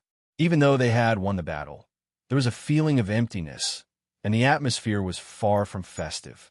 In fact, there was a heaviness in the air, as if the soldiers were not returning home victorious, but carrying a funeral procession on their shoulders. The soldiers around me struggled to move forward, their faces drained and pale, and their eyes absent, as if they were haunted by what they had seen. These creatures the chimeras had affected their moods. Some whispered prayers to themselves, clutching small tokens of faith in their hands. Others just stared straight ahead, probably replaying in their minds the horrors they had barely survived. "Did you see them?" muttered the soldier next to me to his comrade in a quiet and trembling voice. And how could I have overlooked such a mass of abomination? Those things broke through the ranks of our army as if the battlegrounds of two warring armies was their feeding ground. The other replied, wiping the sweat from his forehead despite the cool breeze. "I've never seen anything like it. They weren't from this world," the first soldier insisted, his eyes widening with fear. I heard the captains talking. They said that these creatures were demons, the spawn of hell, sent here to punish us for the war. I kept my head down, listening intently to the whispers around me. They had burned my chimeras. I didn't see it with my own eyes, but the rumor spread quickly through the ranks. Apparently, the commanders found them an abomination to leave traces of their existence. But most of all, they feared the creatures would be resurrected. The thought made me chuckle inwardly. Nevertheless, fear ran deep in the ranks. As we marched, there were no victory songs or cheers of triumph. Only the sound of footsteps on the dirt and occasional muffled conversations. "Did you hear what the general said?" came another voice nearby. "He's sending a message to the capital. He wants the priests to come and cleanse us when we arrive. Clear us out?" The soldier beside him grinned. "From what?" "From what we saw, you idiot," the first soldier bellowed in a shaky voice. "From those things? They burn the bodies, yes, but from the stench, it stays with you. It's like it's on us in ourselves." I looked back, noticing the man's hands shaking as he adjusted his helmet. His eyes darted nervously to the side, as if expecting one of my creations to pop out of the shadows. It was funny to see them like that, broken, scared, even after their so-called victory. I played my part well, nodding when necessary, keeping my distance when conversations got too emotional. I participated in their march, but kept to the sidelines, observing. Igren's army took Aramor, but the losses it suffered were heavy. After what seemed like an eternity of walking and endless days blending into one another, we finally reached the city of Igren. The imposing stone walls of the city-state could be seen in the distance, but the sight of them offered little comfort to the weary soldiers around me. It had been at least 2 weeks, perhaps more, since we had left the ruins of Aramor behind, and the men were exhausted in body and spirit. When we entered the city, the mood was somber. The citizens of Igren lined the streets, expecting to greet the heroes who had returned home, but instead they were met with dejected faces and men weighed down by something far heavier than the armor they wore. The soldiers immediately began to turn in their uniforms and weapons. The wounded were sent to the infirmaries, and gradually the army began to disband. There were no grand celebrations or parades, just quiet, tired men going to their families, or perhaps to drown their memories in strong drink. I kept my head down and drifted along, trying not to stand out from the crowd as I had done from the beginning. No one paid much attention to me, and that was exactly what I wanted. The less attention I got, the easier it was to move freely around the city. As soon as the soldiers had dispersed, I headed straight for one of the taverns on the main street. I could smell the aroma of roast meat and ale in the air, a welcome change from the filth and blood I'd been exposed to for years. The tavern itself was lively, despite the somber atmosphere of the army's return. Inside, groups of men were gathered around tables, some laughing and drinking, while others stared silently into their mugs, clearly reliving the events of the battlefield. I found a vacant corner near the hearth, from which I could watch without attracting much attention. The warmth of the fire was soothing, and I allowed myself to relax for the first time since the march had begun. A servant girl approached me with a tired but kind smile. "What shall we order?" she asked, wiping her hands on her apron. "A jug of your best ale," I answered, tossing a few coins on the table. "And something to eat." She nodded and hurried away, leaving me to look around. "They say we'll have war again by spring," one of the men muttered to his companion, his voice quiet but audible enough for me to hear. "Igren has his eye on the western city-states now." "War again," the other replied, shaking his head. "We've barely gotten through this one. And those things, those creatures we saw," sipping my ale, I listened to another conversation at a neighboring table. "Have you heard about the Lord's new counselor?" a man asked, leaning conspiratorially toward him. "Some say he's been doing some strange things. Something called alchemy." "Alchemy? Huh," his friend grinned. "Just a rumor. Igren doesn't mess with that sort of thing. Too dangerous." That piqued my interest. I kept my eyes on my drink and listened intently. "Whatever it is, it's beyond our comprehension," the other man said dismissively. For now, however, I was content to observe, gather information, and relax. The world was changing, and I intended to be at the center of things. But first I needed time to plan. I needed time to realize the full potential of the redstone I had created. I spent a month in a grand, which seemed quiet and uneventful. There was little to do but watch the city and its surroundings, and I was in no hurry to explore them. I found shelter with an old man who lived just outside the city walls on the quiet outskirts. His little hut stood in the lap of nature, far from the bustling city. In exchange for his hospitality, I gave him a purse of gold coins, more than enough to keep him living comfortably. The ruler of Igren, Lord Valderic, was a cautious ruler known for his shrewdness and the art of diplomacy. His rule brought both prosperity and fear to the city-state, and from what I understand, many of his decisions seem to have been influenced by his alchemist advisor Ardian, a man shrouded in mystery. Ardian's name echoed in muffled conversations throughout the city. It was said that he could change the course of a battle, fate itself, with a single gesture. But meeting Ardian would not be easy. He stayed close to Valderic's court, almost always near the ruler. For the moment, I will have to postpone the matter until better times. I had to focus on something much more important, the redstone I had created. I couldn't shake the feeling that it wasn't as perfect as the one I had taken from the alchemist I had killed. It allowed me to perform alchemical transformations without having to draw a circle. All I had to do was mentally visualize the circle, its structure, its intricate lines, and the stone resonated with that mental image, bringing it to life. But was that enough? I went back to what I knew best: grave digging. Under the cover of night, I visited old burial grounds, testing the power of stone. At first, the results were crude, flesh and bone joined into imperfect shapes, the essence of life distorted but still functioning. But I began to notice something. The stone, while functional, lacked all the strength of the original. Yes, I could make transmutations, but they lacked the consistency and strength of those made with the original stone. Still, I wondered how long would it last? How many times could I use it before it used up its properties? During one of my tests, I focused on reconstructing a skeleton hand, combining it with animal remains to create something new. The stone glowed faintly in my palm, and as I visualized the circle structure, the transformation began. The bones shifted, fused, and became a hybrid of beast with human bone, resembling an exoskeleton. But something was wrong. The energy in the stone wavered like a flickering candle trying to keep lit. I need more souls. The thought came unsolicited, but it was true. The power of the stone came from the essence of those I had sacrificed, but it was far from perfect. It was more of a hastily made thing from the materials at hand. Days passed, and my experiments continued, though I was careful not to overuse the red stone for fear it might deplete too quickly. I worked carefully, taking my time, trying to prolong its power as long as possible. But something happened, something I had always tried to avoid, but had foolishly made the mistake of assuming I could avoid the situation. It was the old man I was staying with. Perhaps it was greed, or stupidity, or even some mistaken belief.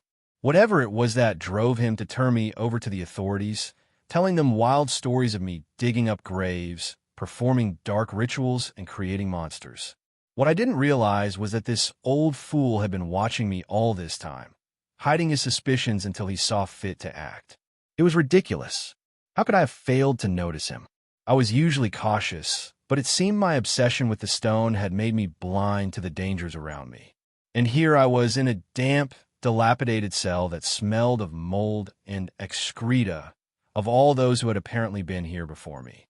My hands were bound, and the stone hidden in my shoe was still within my reach, but just barely. I heard footsteps approaching. 2 guards entered, rough-looking men in rumpled armor. One of them, a stocky man with a thick beard, struck the bars with his baton. "It's you," he growled, squinting his eyes at me. "Grave robber, ritualist, creator of monsters," he said, more of an assertion than a question. I remained silent, leaning against the cold wall. There was no point in denying it.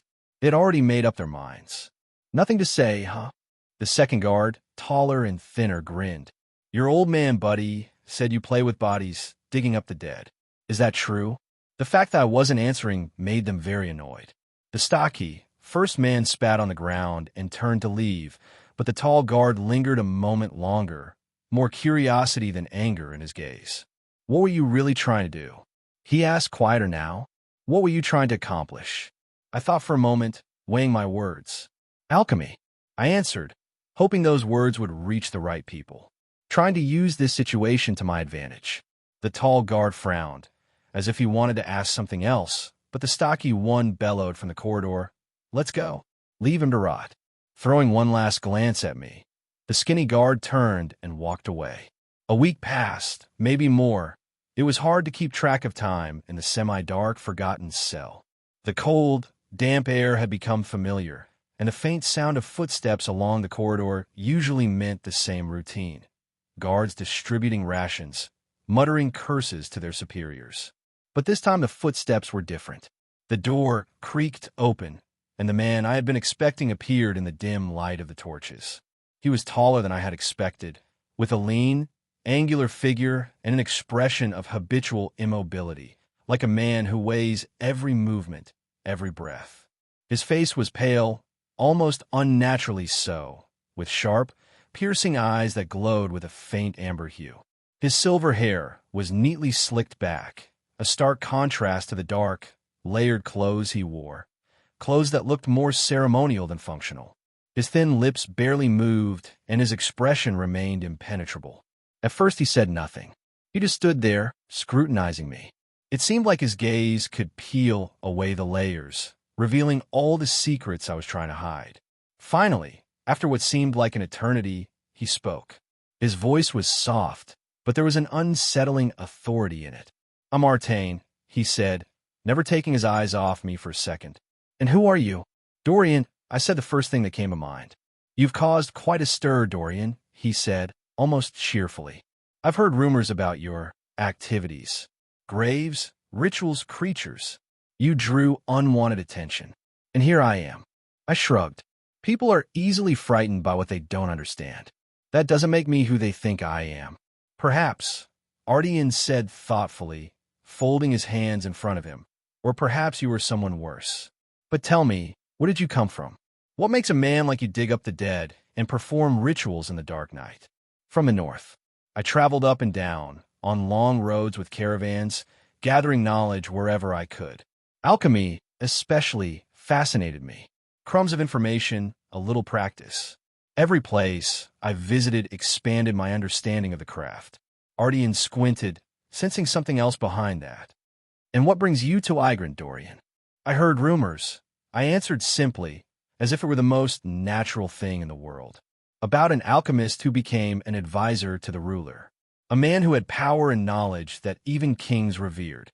How could I turn down the opportunity to learn more about this craft from those who had already achieved something? That he was even able to attract the attention of a ruler who made him one of his advisors. He stared at me for a moment, then nodded slightly. An alchemy? How much do you really know? Enough, I said, deliberately trying to sound vague. Enough to experiment. Enough to understand the basics. But I don't claim to be a master. I'm still in the process of learning. Studying. Ardian's lips curved into a slight smile. Self-taught alchemists are rare. And even rarer are those who can live as long as you do, practicing things better left untouched. The knowledge you seek, do you know its price? Everything has a price, I said, meeting his gaze calmly. The only question is how much you are willing to pay. Artine laughed softly, and a muffled sound echoed through the hall. Wise words for such a reckless man. I waited until there was silence between us for a moment before I continued. And now what? You come all this way. I'm sure you didn't come just to ask questions. He stepped closer, studying me as if weighing his next move. No, of course not. I came because your actions intrigue me. Perhaps the rumors are exaggerated, but there's something about you, Dorian. Just as you came hoping to gain the knowledge I possess, I have come for the knowledge you may possess. I raised an eyebrow. And what exactly do you want to know? Your methods and practices, your experience, and most importantly, Ardian's eyes darkened. Are you really as useful as you make yourself out to be, or are you just another fool playing with forces he doesn't understand? I laughed softly. If I was just another fool, I wouldn't be here. Ardian smiled again with a thin, calculating smile. Indeed you would. But let me ask you something else, Dorian. What do you think of money and power? I am not interested in either of them. I can be associated with a madman, hungry for the knowledge that lurks in this world. And the more knowledge I can get and learn, the better, and everything else is not essential for me. Power and money are just tools, but knowledge? Knowledge is eternal. I want to plumb the depths of alchemy, push its boundaries, and see how far it can go.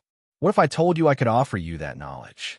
But in return, you'd have to prove yourself faithful, both to me and to a grand. What kind of loyalty are we talking about? I asked. Artane's smile grew wider. In time, you will know. In the meantime, rest assured, your fate is no longer in the hands of these guards. With those words, he turned and walked away, his robe dragging behind him, leaving me alone with my thoughts and the possibilities that had just opened up before me. As I was escorted through the palace halls, the young man, Rahit, stepped confidently ahead of me, his silence broken only by occasional directions on how to navigate the maze of corridors. He was thin, barely out of his teens, and had a sharp, almost nervous energy. His dark eyes darted around, as if he had only recently become accustomed to his surroundings. He led me to a large wooden door at the far end of the narrow corridor. When he pushed it open, the air was filled with the smell of parchment, herbs, and burning oils.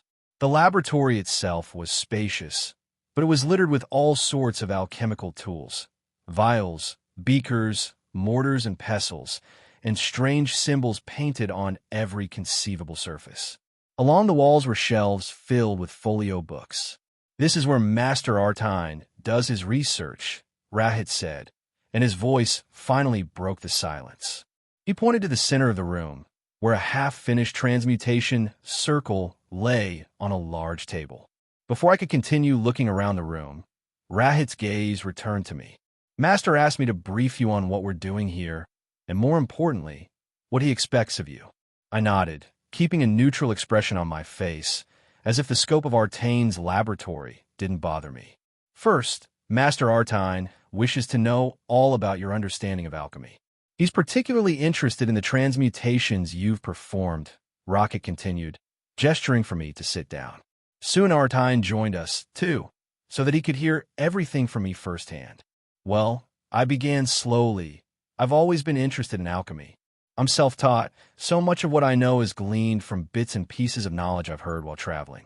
It's a discipline that requires a delicate balance between theory and practice. And, as with most things, the only way to truly learn is to experiment. As I spoke, Rahit was furiously scribbling something down, not even bothering to look up, and Ardian was only listening for now. You say you're self-taught, he said with a note of skepticism in his voice. And yet you've done transmutations. What kind of transmutations? I was silent for a moment, thinking carefully about my answer. Simple ones mostly, turning metals into various forms, binding small elements together. Nothing as complex as what I suspect is going on in this room. I added, pointing to the dissected creature on the table. And the graves? The corpses? I couldn't say too much, not yet. Nor could I say too little. I've been studying theory, I said, choosing my words carefully. Alchemy, as you know, is closely related to life and death. It transforms one into the other, manipulates the forces that control the forces of nature. So, I've been trying to find out if it's possible to, whether the dead could be used as material for alchemical transformations. Ratchet scrambled his quill again, writing down every word. And what were the results? Ardian asked. I leaned back slightly, as if showing indecision, as if I wasn't proud of my answer. Mostly failures. I was too inexperienced.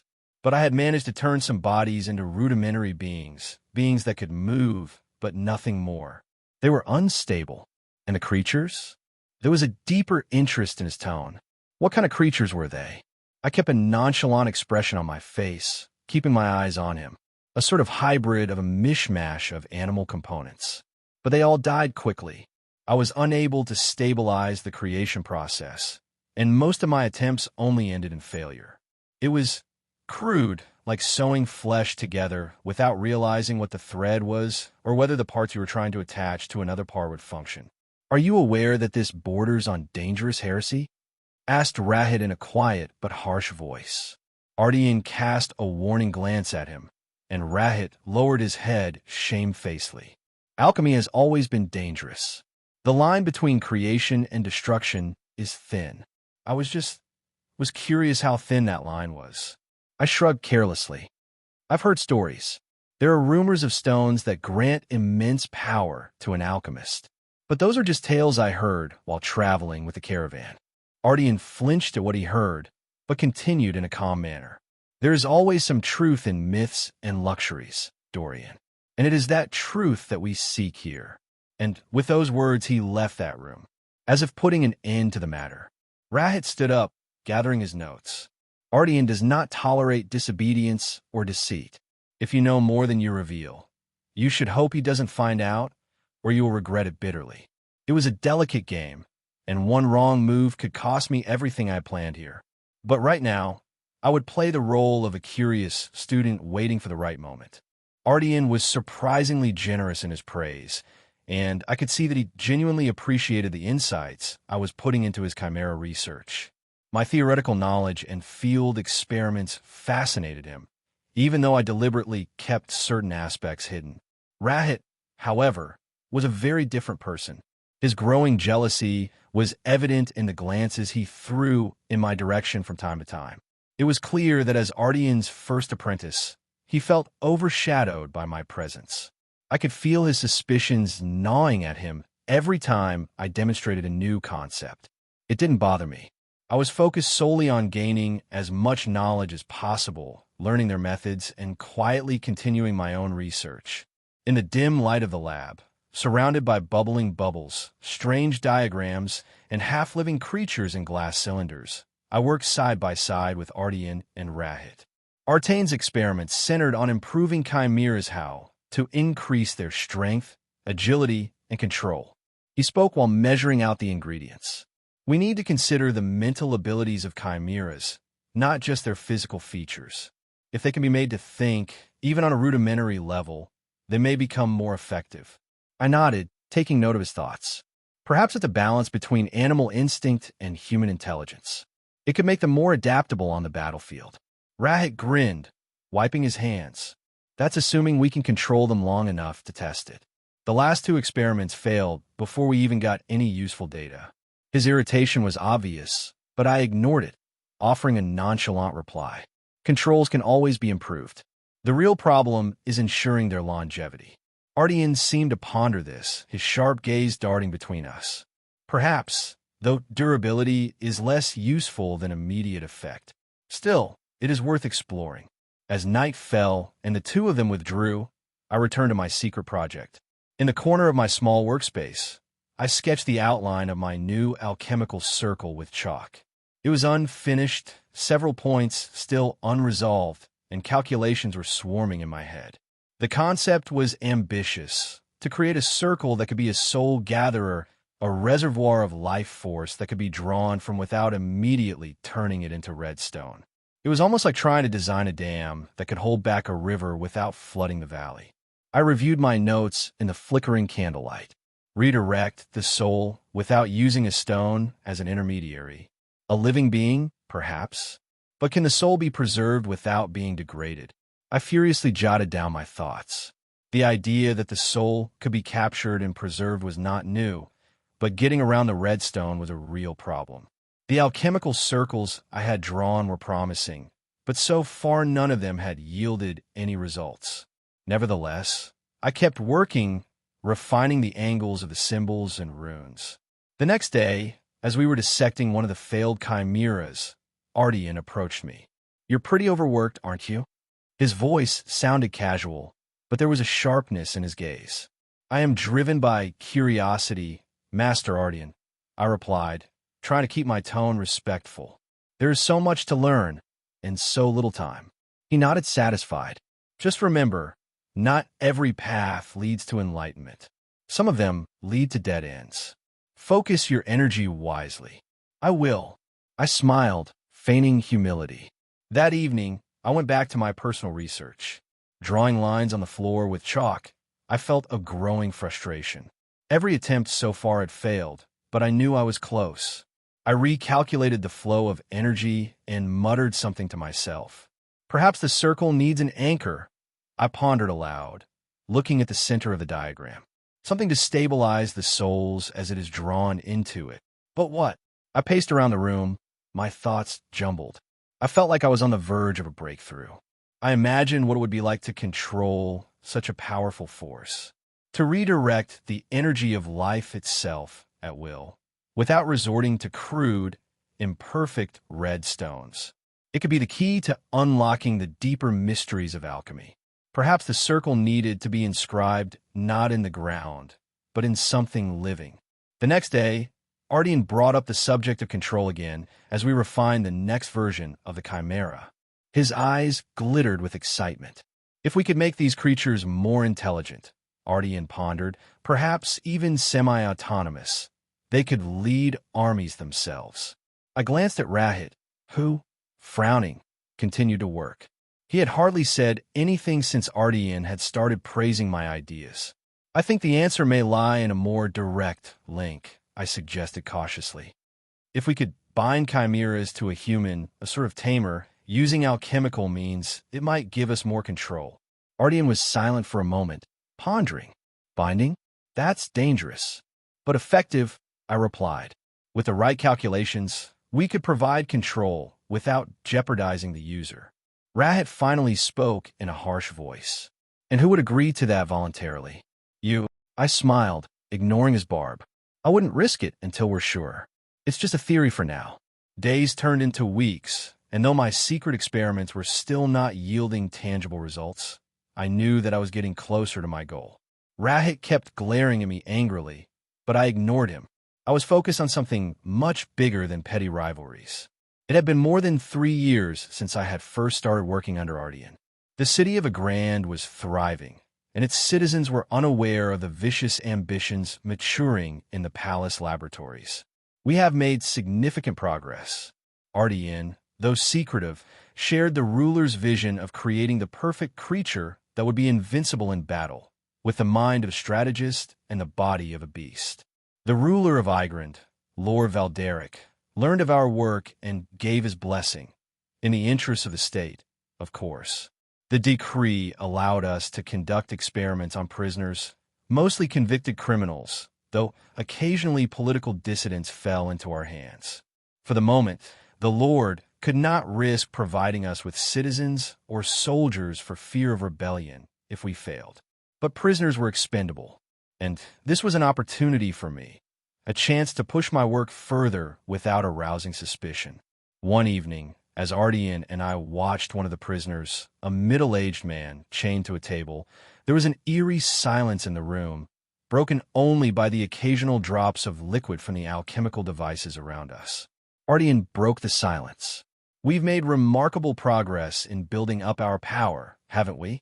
This man, his musculature has nearly doubled, and yet he retains some semblance of intelligence.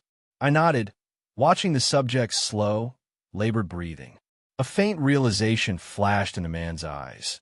He was still conscious, though barely. The fusion process was successful, though not without flaws, I said. But mental degradation is inevitable. These transformations take their toll on the mind. Is that really a concern? Ardian leaned closer to his captive. What use is the mind in battle? We need strength. Intelligence can be provided by those who command it. True, I muttered, adjusting the vial. But the key to perfection is balance. A creature that can only kill will eventually rebel against its creator. That's not control, that's chaos. Ardian was silent for a moment, looking at me appraisingly. Perhaps, he muttered. Rahit's footsteps echoed through the laboratory as he approached. His expression, as usual, was grim, full of contempt. He had grown more resentful over the years, no longer hiding his jealousy. His voice sounded harsh as he joined us. This one is no different from the last one. Another failure, I'd say. Failure is part of progress. You can't expect perfection without improving, I replied. Improving? Rahit laughed, though there was nothing funny about it. You mean experimenting blindly on these prisoners in the hope of a miracle? Let's see how long the Lord will tolerate this, for another war awaits us. Ardian frowned, shifting his gaze from one to the other. Enough of this, Rahit. We are here to learn, not bicker. Rahit cast one last glance at me before turning his attention to his captive. Fine, but we don't have much time. The Lord is losing patience. Late in the afternoon, when everyone had dispersed, I returned to my private workspace. The laboratory was dimly lit by flickering torches that cast long, shadowy shadows on the walls. On a table in the center of the room lay another prisoner I had carefully selected for my experiments. I stood over the man, holding the red stone in my hand. The stone still mesmerized me, though it wasn't as perfect as it was intended to be. It served its function, allowing me to dispense with the alchemical circle, but still the feeling that there were flaws gnawed at my subconscious. Its power was not infinite. I focused on the man in front of me. My goal was no longer to create just a red stone. Now I sought to create something new, a repository, a vessel for souls who had not immediately transformed their essence into stone. If I could find a way to store souls in a more flexible and controlled way, perhaps I could create a being whose power did not depend on brute destruction. I placed my hand on the captive's chest, mentally visualizing the intricate lines of the alchemical circle. Slowly, I began the transmutation, feeling the energy from the red stone flow into the captive's body. The man convulsed, gulping for air, but I held him tight. Come on, just a little more. The air became heavy, thick with the strain of alchemical forces in action. The man's soul was drawn toward the stone, but at the last moment I tried to redirect it, to keep it within my imaginary circle. For a brief, agonizing moment, it worked. The soul hovered between life and death, caught in the trap of alchemy. But then, like every time before, the energy dissipated. The man let out one last convulsive breath, and the experiment ended in failure. I cursed quietly. The next morning, Rahit was waiting for me. His face was pale, but his eyes burned with anger. "I know what you do," he hissed as I entered the lab. "You think I don't see it? Your personal experiments, your little secrets." I kept a neutral expression on my face. "You're paranoid. Rahit, aren't you already?" He stepped closer, his voice low and threatening. "You've been taking prisoners for your own purposes. I've seen the way you look at Artine, always hiding something from him. How soon will we find out? How long before the Lord finds out what you're really up to?" I squinted and smiled back at him. "You have no proof." Later that day, Ardian called us both into his office. The expression on his face was impenetrable as he gestured for us to sit down. "Rumors have reached me," he said in a calm but commanding voice. "Rumor has it that there is tension between you two." Rahit smirked, leaning back in his chair. "I'm just trying to ensure the success of our work, Master. It's not my fault that some people can't handle criticism." I remained silent, knowing Ardian would see through Rahit's attempts to undermine my reputation. Ardian sighed, rubbing his temples. "Look, I don't care about personal conflicts. I care about progress. We are on the cusp of something great. The Lord expects results, and we cannot afford to fail." He shifted his gaze to me. "Whatever you are working on, I trust you will share it with us when the time comes. But remember, it's not just about you. You still work for me. Don't forget that." I nodded, though deep down I knew my work would remain my own.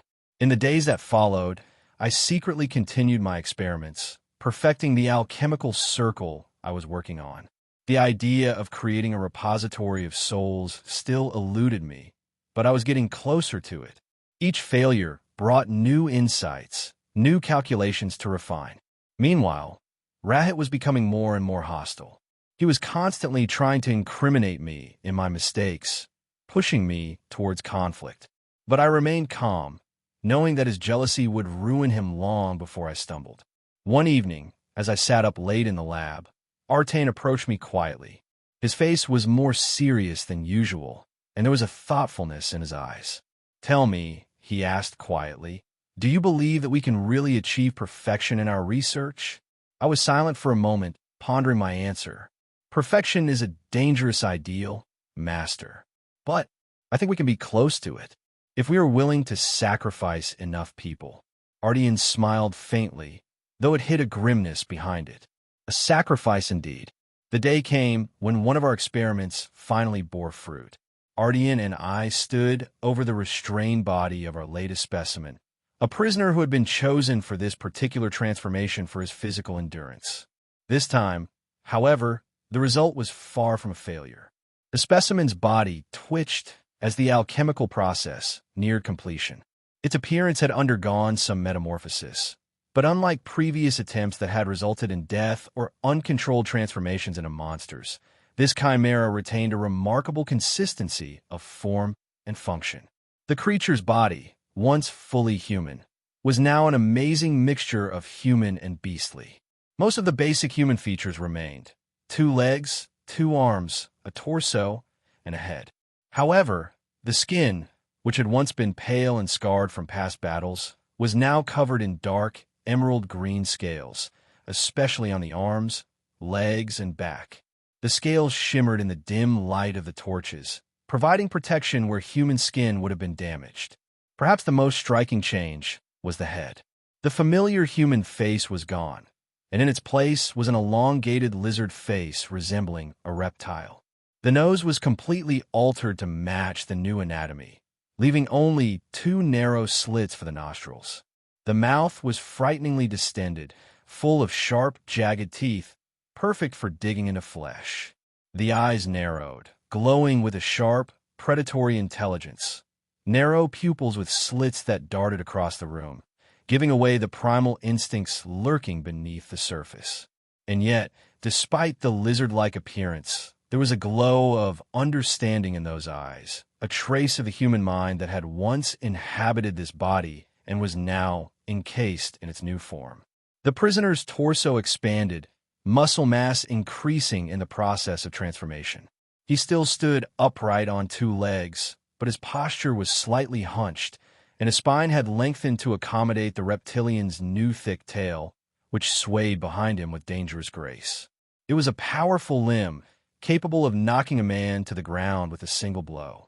I slowly walked the creature around in a circle, studying the fusion of man and reptile. Its hands, though it retained 5 fingers each, had sharp claws. The feet had also changed, the toes thickened and curved, and each ended in deadly claws. Despite this specimen moved with surprising agility, its human anatomy allowing it to remain bipedal, but the added reptilian features gave it balance and a menacing aura. Ardian, who was standing next to me, spoke first, and there was a mixture of awe and ambition in his voice. This is what we've been striving for. Wonderful, I murmured, running my fingers lightly over the scales on the creature's arm. It was strong yet flexible, creating a natural armor that far exceeded the capabilities of human flesh. It has retained enough of its original form to be useful, and yet these new features. The chimera moved, its tail scraping across the floor as it raised its head to look directly at Artine and me. There was no sign of aggression, at least not yet. She stood, breathing deeply, as if testing the capabilities of her new body.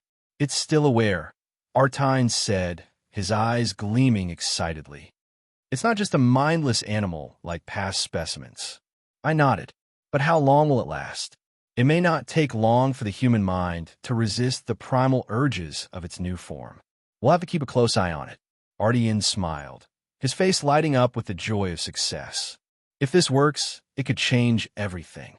Imagine an army of these creatures, stronger, faster, and more resilient than any human soldier." The creature remained motionless, watching us both with cold, calculating eyes, occasionally sticking out its split tongue as if tasting the air. It was no longer fully human, but it wasn't fully beast either.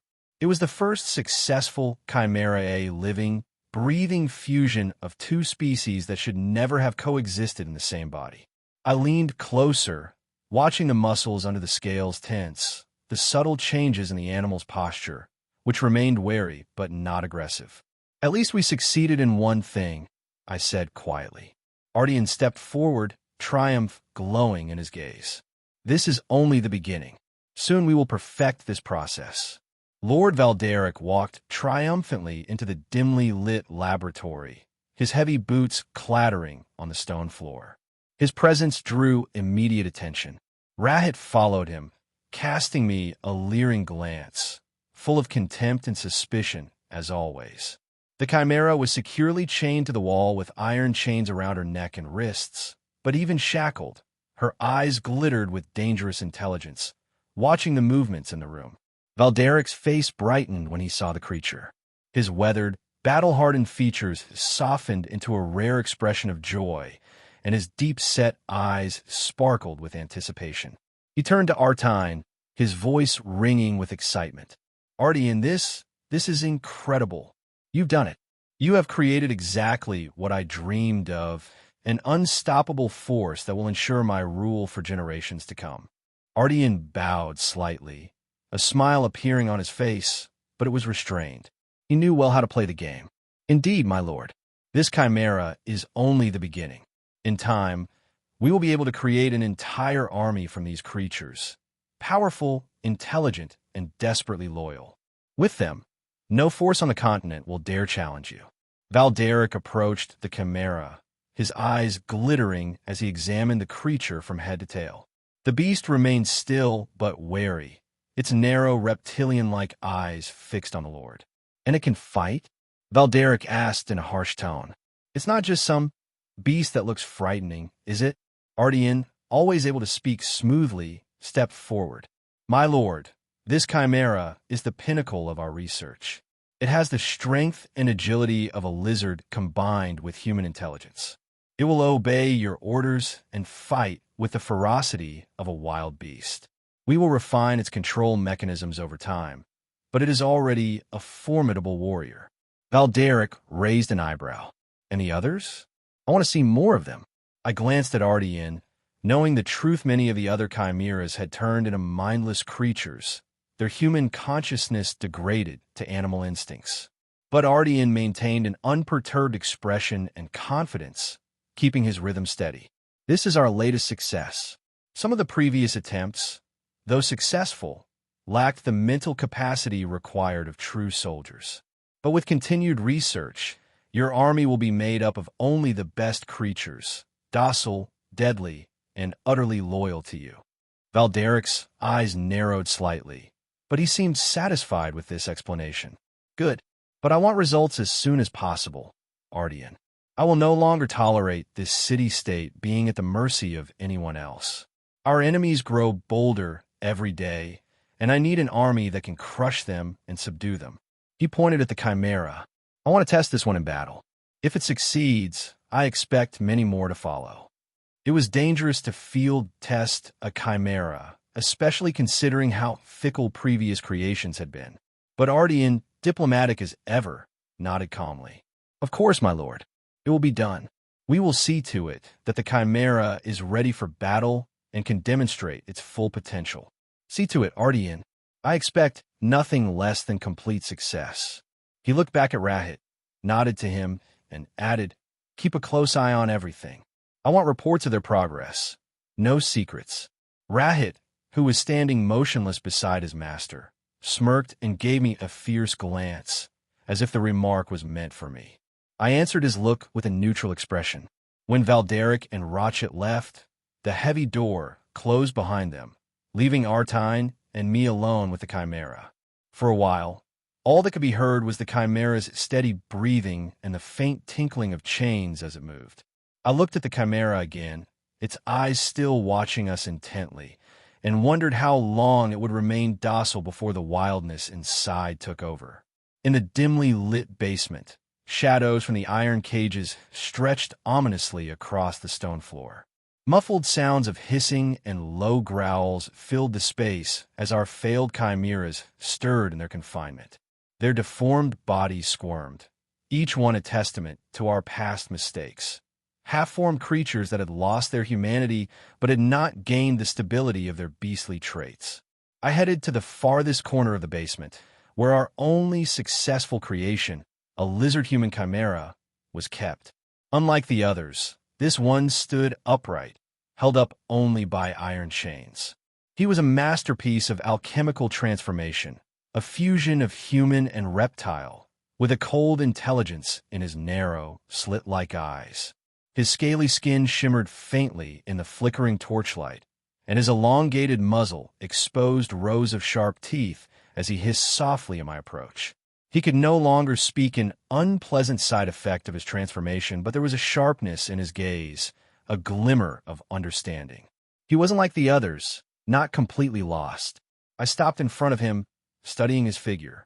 It was amazing how much of his human physiology was intact: 2 legs, 2 arms, a torso, and a head, but his face had elongated into a reptilian face, and his eyes were narrow and predatory. Scales covered most of his body, though there were still patches of human skin, a reminder of what he had once been. I studied him for a moment before I broke the silence. Soon, I began in a quiet but firm voice. You and your kind will be sent to the front lines. You will be meat for the war.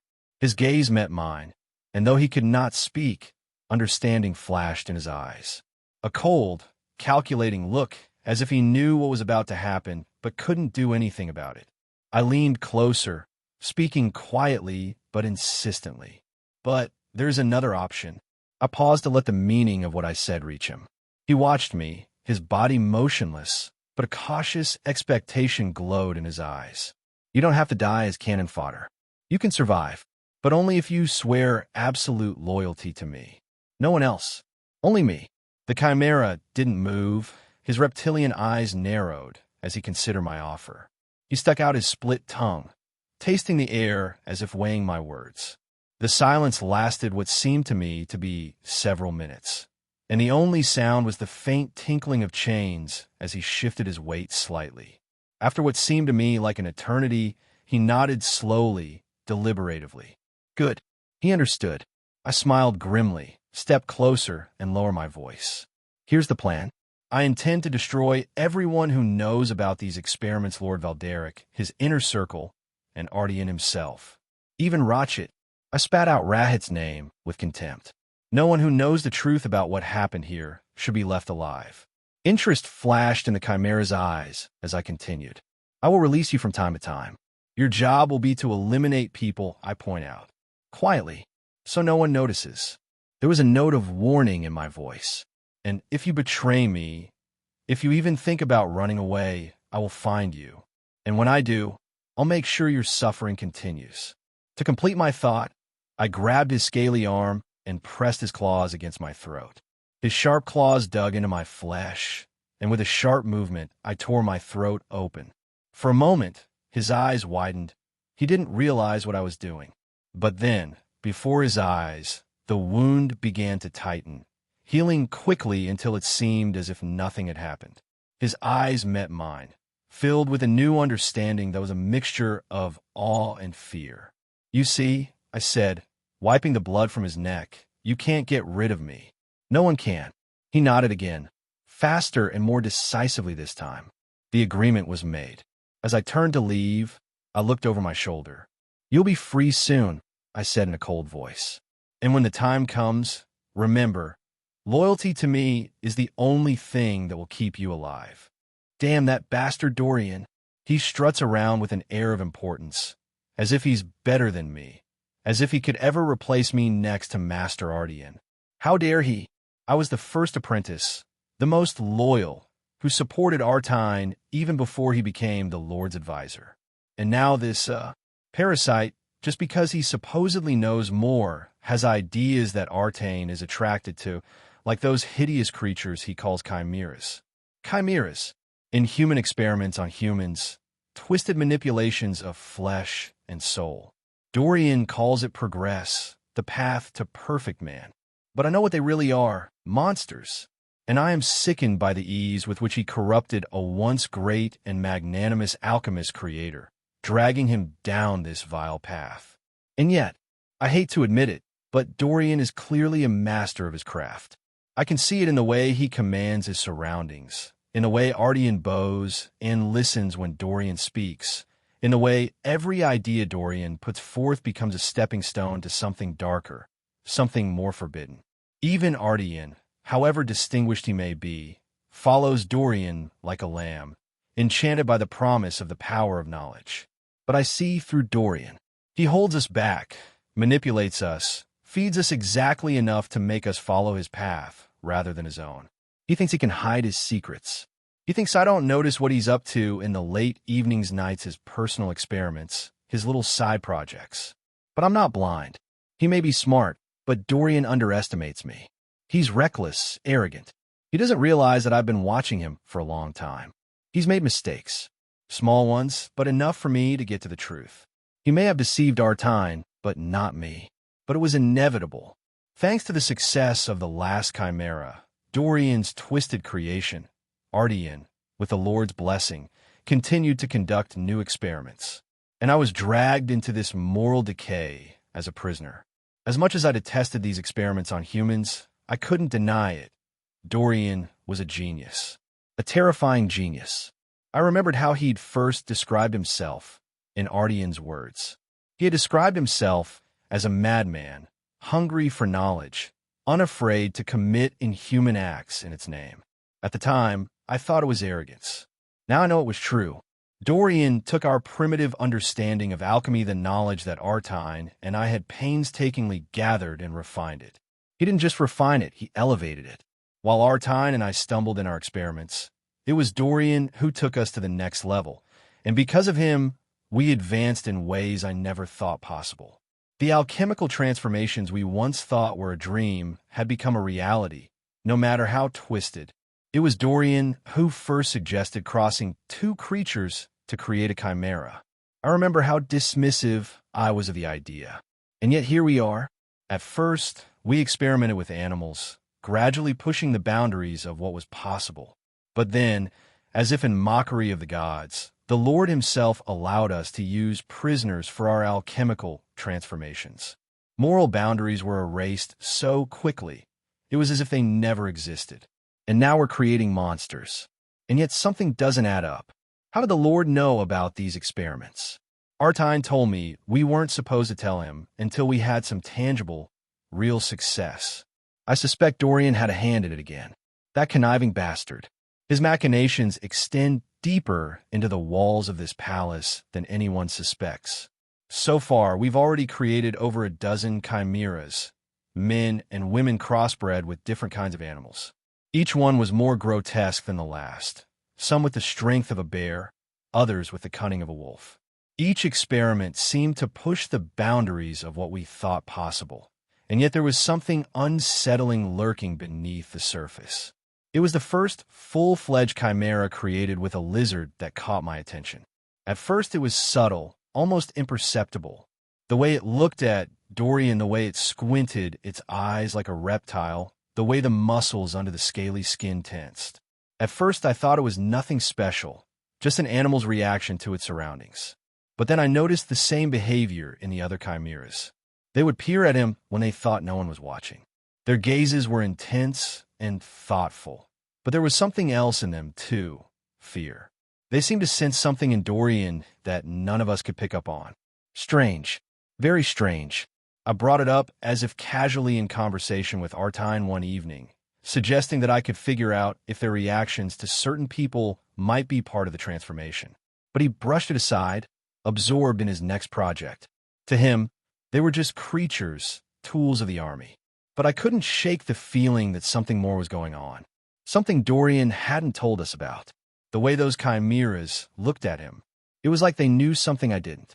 Like they understood what he was really capable of. Or worse, maybe they were afraid of what he might become. Lately, questions had been plaguing me, and a troubling fear had settled deep in my heart. The whispers among the servants and guards hinted at a disturbing trend. People who were even remotely aware of our alchemical research were disappearing in the palace and in the city itself. And the rumors spread through the city with the speed of wildfire. Friends and acquaintances disappeared without a trace. Their absence felt like a cold draft walking through the halls. Master Ardian had changed as well. It had been subtle at first, but now it was obvious. He moved with a kind of mechanical precision, as if some thread was pulling him toward a singular goal, to create an invincible army of chimeras. His eyes, once luminous with curiosity and insight, had faded into a flat, soulless stare, as if he had lost the spark of humanity that had once propelled him. I couldn't shake the feeling that Dorian was behind it all. His insatiable thirst for knowledge, his unbridled ambition, it was all beginning to blend too much with the chaos unfolding around us. I watched him interact with the chimeras, how they seemed to react to him in ways that sent shivers down my spine. The fear in their eyes was palpable, as if they recognized the darkness in him that I was struggling to uncover. I caught myself avoiding Dorian rather than trying to uncover his evil intentions whenever I could, but he seemed to be everywhere. His presence hung over the lab like a dark cloud, casting a shadow over our work. Every time I caught a glimpse of him, I wanted to recoil, as if the very air around him was charged with sinister energy. "Rahit," he addressed me once, and his voice was soft as silk. "You must accept what we are doing. Alchemy is a gift. But what is this gift whose hands are stained with blood? What is the power that demands the silence of those who dare to question it?" I felt the weight of these thoughts pressing down on me, tightening like a noose. I knew I had to be careful. If I spoke, if I revealed my suspicions about Dorian, I might be among the missing. But silence felt like complicity, and an inner unease told me I was treading a dangerous path. Artane, I finally gathered my courage and decided to meet him face to face one late evening after the last experiment had been completed. "Have you noticed that people are disappearing? What's happening?" He was silent for a moment, looking at me with an absent expression, as if my words were barely getting through to him. "Only the work matters," he replied in an even voice. "The Lord expects results. We cannot afford to be distracted." That was all he cared about right now. I felt a cold dread sweep over me, realizing I was losing him to this madness as much as anyone else. If he doesn't want to see the truth, then I have to reveal it. That night, I devised a plan. I needed to gather evidence, something to confirm my suspicions about Dorian and his connection to the disappearances.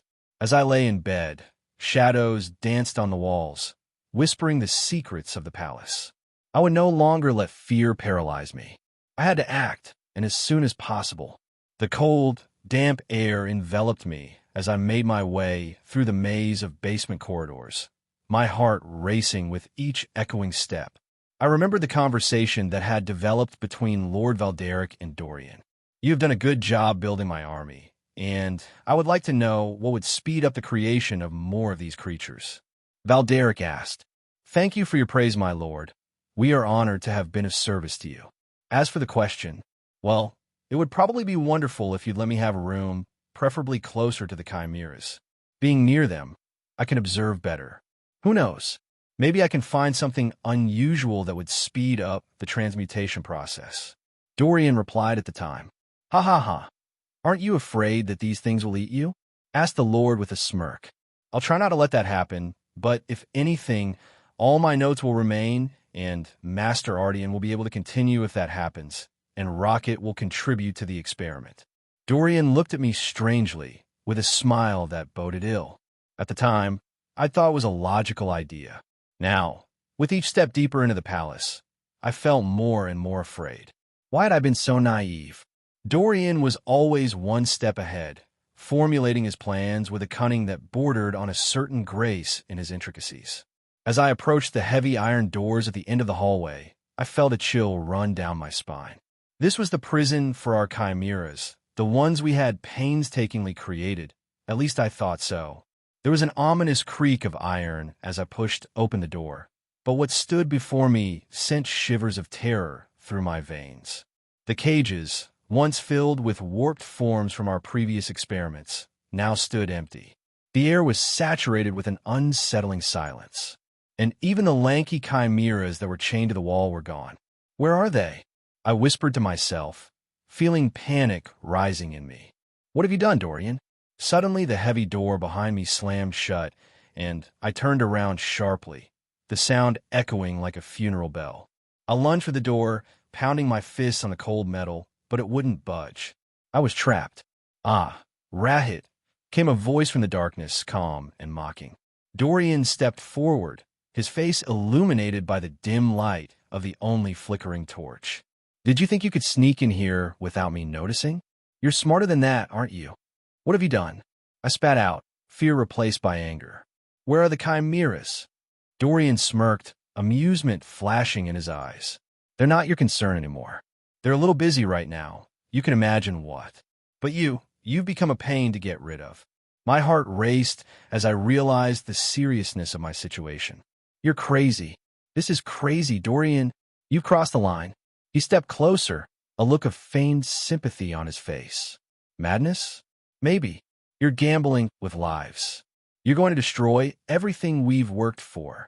Dorian's eyes darkened, and he leaned toward me, his voice low and threatening. "What I'm doing is an evolution in the realm of alchemy. And if you can't see that, then you're truly a fool. You could have been part of something magnificent, but instead you chose to follow the art, clinging to a dying ideology. I won't let you get away with this," I vowed, and determination flared within me. "I will expose you. I will tell Artine and the Lord everything." He laughed softly, and the sound sent shivers running down my spine. "Do you think Artine will believe you? He's too far gone, too enamored with my successes. Besides, you won't be able to get out of here." The cold grip of fear gripped my throat as Dorian's words echoed in my head. My heart raced as I saw the figure that emerged from the shadows, its grotesque and disturbing shape. It was a chimera, but not just any chimera. It was Artine, my mentor, transformed into a terrifying mixture of man and beast. The sight of him struck me like a physical blow. His once familiar features were distorted. His face stretched into a dog's face covered in coarse fur, and his eyes glowed with a mixture of recognition and despair. "Ardian," I shouted, my voice breaking with impatience. "What did he do to you?" But he was silent for a while, his expression absent, as if he were trying to realize his own existence. Then, with a tremendous effort, he turned his head slightly in my direction, and I noticed something familiar in his gaze. "R-R-A-A-K-H. It," he wheezed, barely making out the word as he tried to call my name. It sounded strained and incoherent, a mere shadow of the eloquent man I once knew. "Ardian, can you hear me? What happened?" Did Dorian do this to you? I insisted, and desperation filled my words. Dot, dot. I'm sorry, I echoed, my heart aching for the man who had once guided me. You have nothing to apologize for. It was Dorian's doing. He's the one who betrayed you. A pained expression appeared on his face. The primal instinct of fear seized him. He struggled against the chains that bound him. A muffled growl escaped his throat, mixed with the remnants of human frustration. Rakitis, he exhaled again, the name filled with a mixture of longing and despair. Before I could answer, the shadows shifted and Dorian came into view again, the corners of his mouth curving into a smirk. Isn't it marvelous, Ratchet? A great artist turned into a mere puppet that he was creating. Why are you doing this? I asked in a voice trembling with anger. He was your mentor. You should have been grateful to him for rescuing you. Dorian laughed softly, but there was no warmth in his voice. Oh, to be honest, I didn't need any help. I could have gotten out on my own. It was just a chance, and I thought I'd make the most of it. What about you, Ratchet? You think you're any different? You stood by and watched, even assisted in these experiments. You were complicit in every act of creation and destruction. Don't play innocent. You're wrong. I spat out. Dorian's figure loomed in the dim prison light. His back turned as he approached his desk. I heard the rustle of parchment. Meanwhile, the grim reality of my situation was weighing heavily on my chest. I was trapped in this surreal nightmare along with Artine, my once great mentor, who had now become a creature of obedience and fear. Dorian stepped sprawlingly into the center of the large alchemical circle he had drawn on the floor. He held a red stone in his hand, the surface of which flickered with the torch's light, reflecting it in a way that made it seem to pulse. I once met an alchemist who had the exact same stone. He began in a steady and confident voice. He told me that it had been passed down to him from his teacher, who had gotten it from a sage from the East. At the mention of this sage, recognition flashed through me. There were rumors among scholars and alchemists about his amazing abilities. This was a man whose knowledge went beyond ordinary practice, who revealed secrets that could change the very nature of alchemy. Dorian's voice became more animated as he continued. This sage has created a revolutionary tool that simplifies all alchemical transformations. Imagine no longer having to painstakingly draw circles or calculate exact ratios. With this stone, you can simply mentally visualize the alchemical transformation and done. The result will materialize in front of you. He picked up the stone, and I felt a chill run through me. With a confident smile, Dorian focused on the stone, directing his will in the right direction. Slowly, a chair began to form beside him, emerging from the floor. Ardian nudged me with his paw, a gesture full of meaning. It was clear he wanted me to sit in the chair. Come on, Rocket. Sit down, Dorian asked, his voice oozing condescension. As I sat there, chained to the stone chair, a heavy dread seized me, deeper than anything I'd ever experienced before. The stone fetters were cold, unyielding, and held me with a terrible strength that I could not overcome, no matter how hard I tried. You see, he continued, pointing to the stone in his hand, the stone itself, while magnificent, was not eternal. Its power diminishes with each use, and unfortunately for me, there isn't much left of the stone. My heart was racing. My mouth was dry, but I managed to speak. What is it made of? I asked, my voice hoarse with fear. Dorian's smile grew wider, as if he'd been waiting for that question. Ah, that's the beauty of it. I studied the stone for years and experimented with countless alchemical processes. But in the end, the answer was much simpler than I expected. He paused, watching me carefully, leaned in, and lowered his voice. The secret ingredient is humans. Human souls. Dorian straightened, his voice sounding casual, as if he were describing a normal scientific process. The quality of the stone is determined by the number of souls used. You need a lot of people, Rocket. Hundreds, if not thousands. And the more souls, the better for the stone. The room spun as I pieced together the facts. I heard stories, the whispers of soldiers, the stories of townspeople about the last battle between Igrand and Aramor. Two armies, both nearly annihilated. I had always thought it was just war, that the stories of strange monsters were nothing more than folklore born of the horror of the battlefield. But now I realized that's not true. Dorian's chimeras. He had tested them on the battlefield, destroying both armies to fuel his alchemy and create the redstone. The battle, I muttered, struggling to choose my words. It was you. The monsters that killed them all were your chimeras. Dorian laughed softly, as if my revelation amused him. Indeed, I could not pass up such an opportunity. Two opposing forces ready to tear each other apart. It was the perfect testing ground for my early creations. Of course, I had to refine the process, but I learned a lot from this experiment. And the many deaths were the catalyst for the alchemical transmutation that followed. The room was growing colder as Dorian continued. Now, thanks to your stupidity and the resources gained in the aftermath, I was able to refine my chimeras even further. They have become stronger, faster, more obedient, even retained a more human-like appearance than my first specimens. And in that moment, I was struck by a terrible realization. Apparently, I would become one of the objects of his alchemical madness, for I was now sitting inside an alchemical circle. At my command, the streets turned red with blood as the failed chimeras, ugly creatures unworthy of existence, run rampant, cleansing the city of the weak.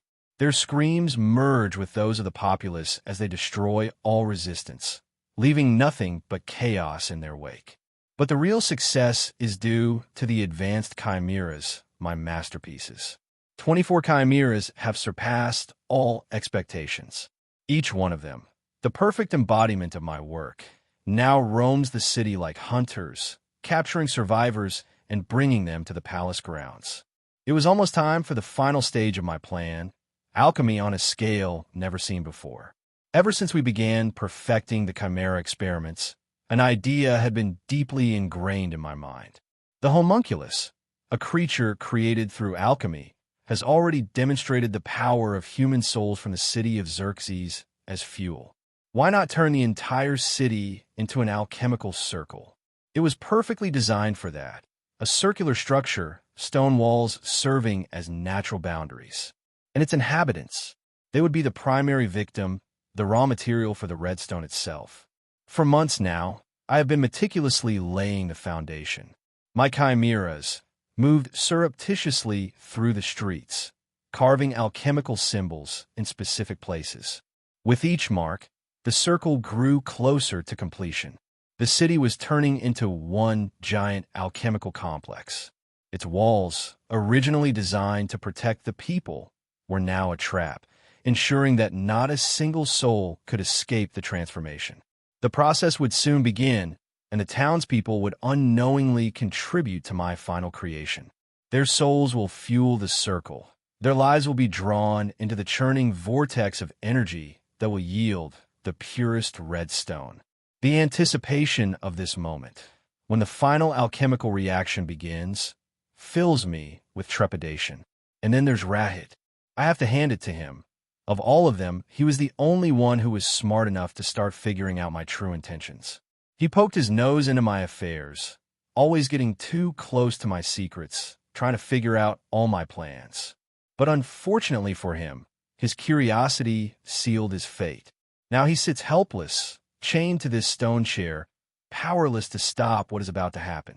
Artine, his once brilliant mentor, is now nothing more than a chimera, a docile beast to serve my purposes. When I look at them, I have no remorse. They too will be part of the sacrifice. I could spare them, but why? Rahit, Artane, both will be destroyed along with the city when the circle is activated. The alchemical reaction will make no difference.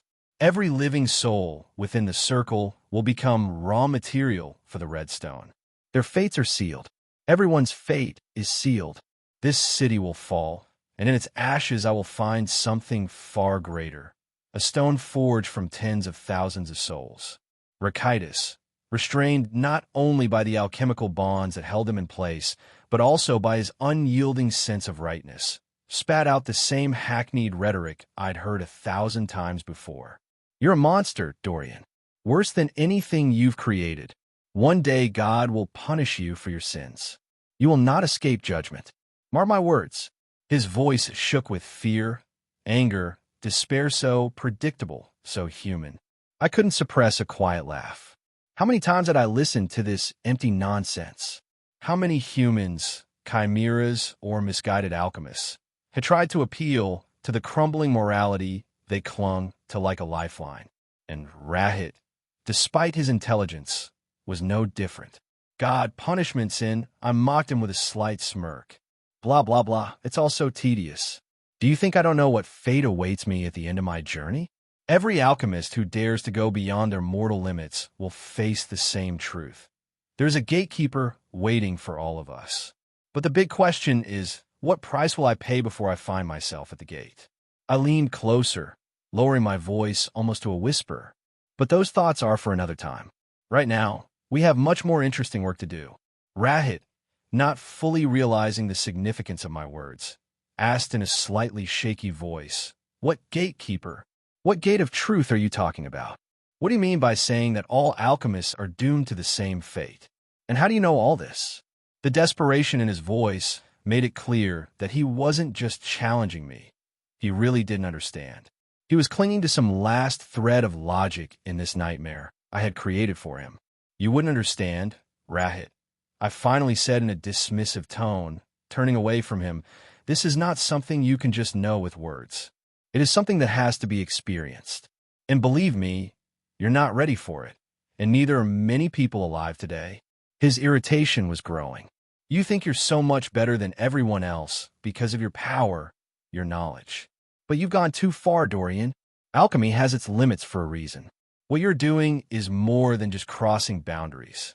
You are challenging the most natural order of things." I let out a bitter laugh. "The natural order of things?" I repeated, shaking my head slowly. "The natural order is nothing but a prison. The laws of nature, of life and death, are fetters. And you, Rahit, like all those short-tempered alchemists before you, have spent your whole life building yourself cages in the name of morality, of balance. But I destroyed those cages. I've done what others only dream of. And yes, there is a price." "What price?" Rahit demanded an answer, his voice rising with growing panic. "What have you seen? What did you sacrifice?" His breathing became ragged, and for a moment he looked like one of the failed chimeras, wild, desperate, caged by forces beyond his comprehension. He wanted answers, but none of my answers satisfied him. "Truth," I said quietly, "comes at the price of ignorance. And once you pay that price, you can never go back. But as I said, you're not ready for that. You keep hiding behind riddles," Rahit grumbled. "If you have seen so much, why don't you want to explain? What are you so afraid of?" "Because I think you are afraid, Dorian. Afraid of what you're chasing." I stepped closer, feeling the weight of the stone in my palm, its purple glow casting shadows across his face. "Do you still think it's all about fear?" "No, Rahit, I'm not afraid. I am beyond that. I've seen what's on the other side of the gate, and I was able to escape from where no one gets out, just on a whim." His eyes narrowed. "Then what is it? What did you see beyond the gate? What exactly lurks there?" I took a deep breath.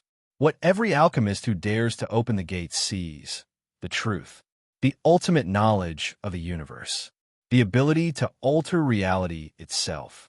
But there is a price to pay for understanding this truth. Every soul who seeks it must sacrifice something, and sometimes everything. Everything I do now is simply an extension of that journey. You can't play God, Dorian," he muttered, though his voice was weak and the words seemed hollow. "God?" I asked, almost amused. "I'm not playing God, Rahit. I'm just mastering the game." Outside, the chimeras were already fulfilling their grim purpose, spreading through the city like a plague. The streets, once filled with life, were now filled with the sounds of chaos, the shrieks of terror, the gnashing of claws, and the relentless march of my creatures. The streets were painted with symbols I had painstakingly devised, carved on every corner, secretly painted for months. The whole city was the basis for my grand scheme, and the final scene was about to unfold. Then the door behind me creaked open, and I felt someone enter the room. The air was filled with the sound of claws scratching on stone, and I turned to face him. My smile grew wider as the first perfect chimera, my most prized creation, slipped into the room. A massive reptilian figure with cold, unblinking eyes, silent, calculating, and completely obedient to my will. Its very presence confirmed what I already knew. Everything was ready. Good, I murmured, barely containing the excitement in my voice. It was time. All my hard work, every sacrifice, every shattered life had led to this moment. This city, I said, turning back to the chimera, is about to become something much bigger. It will be remembered, but not in the way its inhabitants imagined. No, they will be remembered as the source of the greatest alchemical achievement the world has ever seen. The chimera blinked, sticking out her split tongue as if tasting the air, sensing the tense atmosphere. Her presence reminded me of what was at stake, what I wanted to accomplish. I picked up the red stone that had once seemed so powerful in my hand, but now was nothing more than a primitive prototype compared to what was about to happen. Let's begin, I whispered, stepping forward. Chimera and Artane stayed behind, watching in silent reverence as I approached the center of the circle. The dimly lit basement of the palace was colder than usual, despite the warmth emanating from the alchemical circles etched into the stone floor. I could hear the quiet shouts of the townspeople outside as they were driven into the palace grounds, filling the designated areas that would complete the grand procession. The chimeras, both failed and improved, did their job with ruthless efficiency, allowing no one to escape outside the city. Rahad's face was pale, his gaze darting between me, the circle, and a massive lizard chimera lurking in my back. His earlier defiance had turned to silent terror. Artane, on the other hand, was eerily calm, though I could sense a mixture of curiosity and fear in his eyes. Even now, deep down, he was still an alchemist driven by a thirst for knowledge. I stood in the center of the great alchemical circle, and the intricate symbols carved throughout the city converged beneath my feet. Power pulsed beneath me, a living pulse that connected every soul, every life within the city. Months of preparation, months of sacrifice were about to culminate in a single moment of creation. With those words, I pressed my palms to the ground, activating the circle. The air crackled as the symbols engraved on the streets, buildings, and walls of the city began to glow a dark red. The ground beneath my feet shook, sending a wave of energy outward, sweeping across the city. Outside, the first wave hit the gathered townspeople. There was a deafening roar as the alchemical energy rushed through the crowd. Screams echoed throughout the city as the transmutation began. Symbols flashed, drawing life energy from every living thing in the crowd. People, men, women, children, convulsed as the energy pierced through them. Their bodies began to dissolve into streams of purple light, their souls detached from their physical forms and pulled into the stream. I watched in awe as the very essence of their existence was drawn to the center, to me. The power rushed into the center of the circle where I stood, forming a new one, a red stone. It began to pulse, growing in size with each passing second, feeding on the thousands of souls it absorbed. Artane began to convulse as the alchemical energy reached him. His eyes widened, and for a brief moment, something resembling joy appeared on his face. His animal features contorted in an expression of euphoric surprise. Now I understand. He exhaled, his voice shifting to a hoarse whisper. Alchemy, it's limitless. There's so much more. Hello, everyone. As we wrap up this video, I want to share a quick note. I have a Patreon account. If you'd like to support me and enjoy on-demand audiobooks, you can become a Patreon member. Alternatively, you can check out my Google Drive link, which has 500+ novel audiobooks available through my Ko-fi or Patreon shop. I appreciate your support.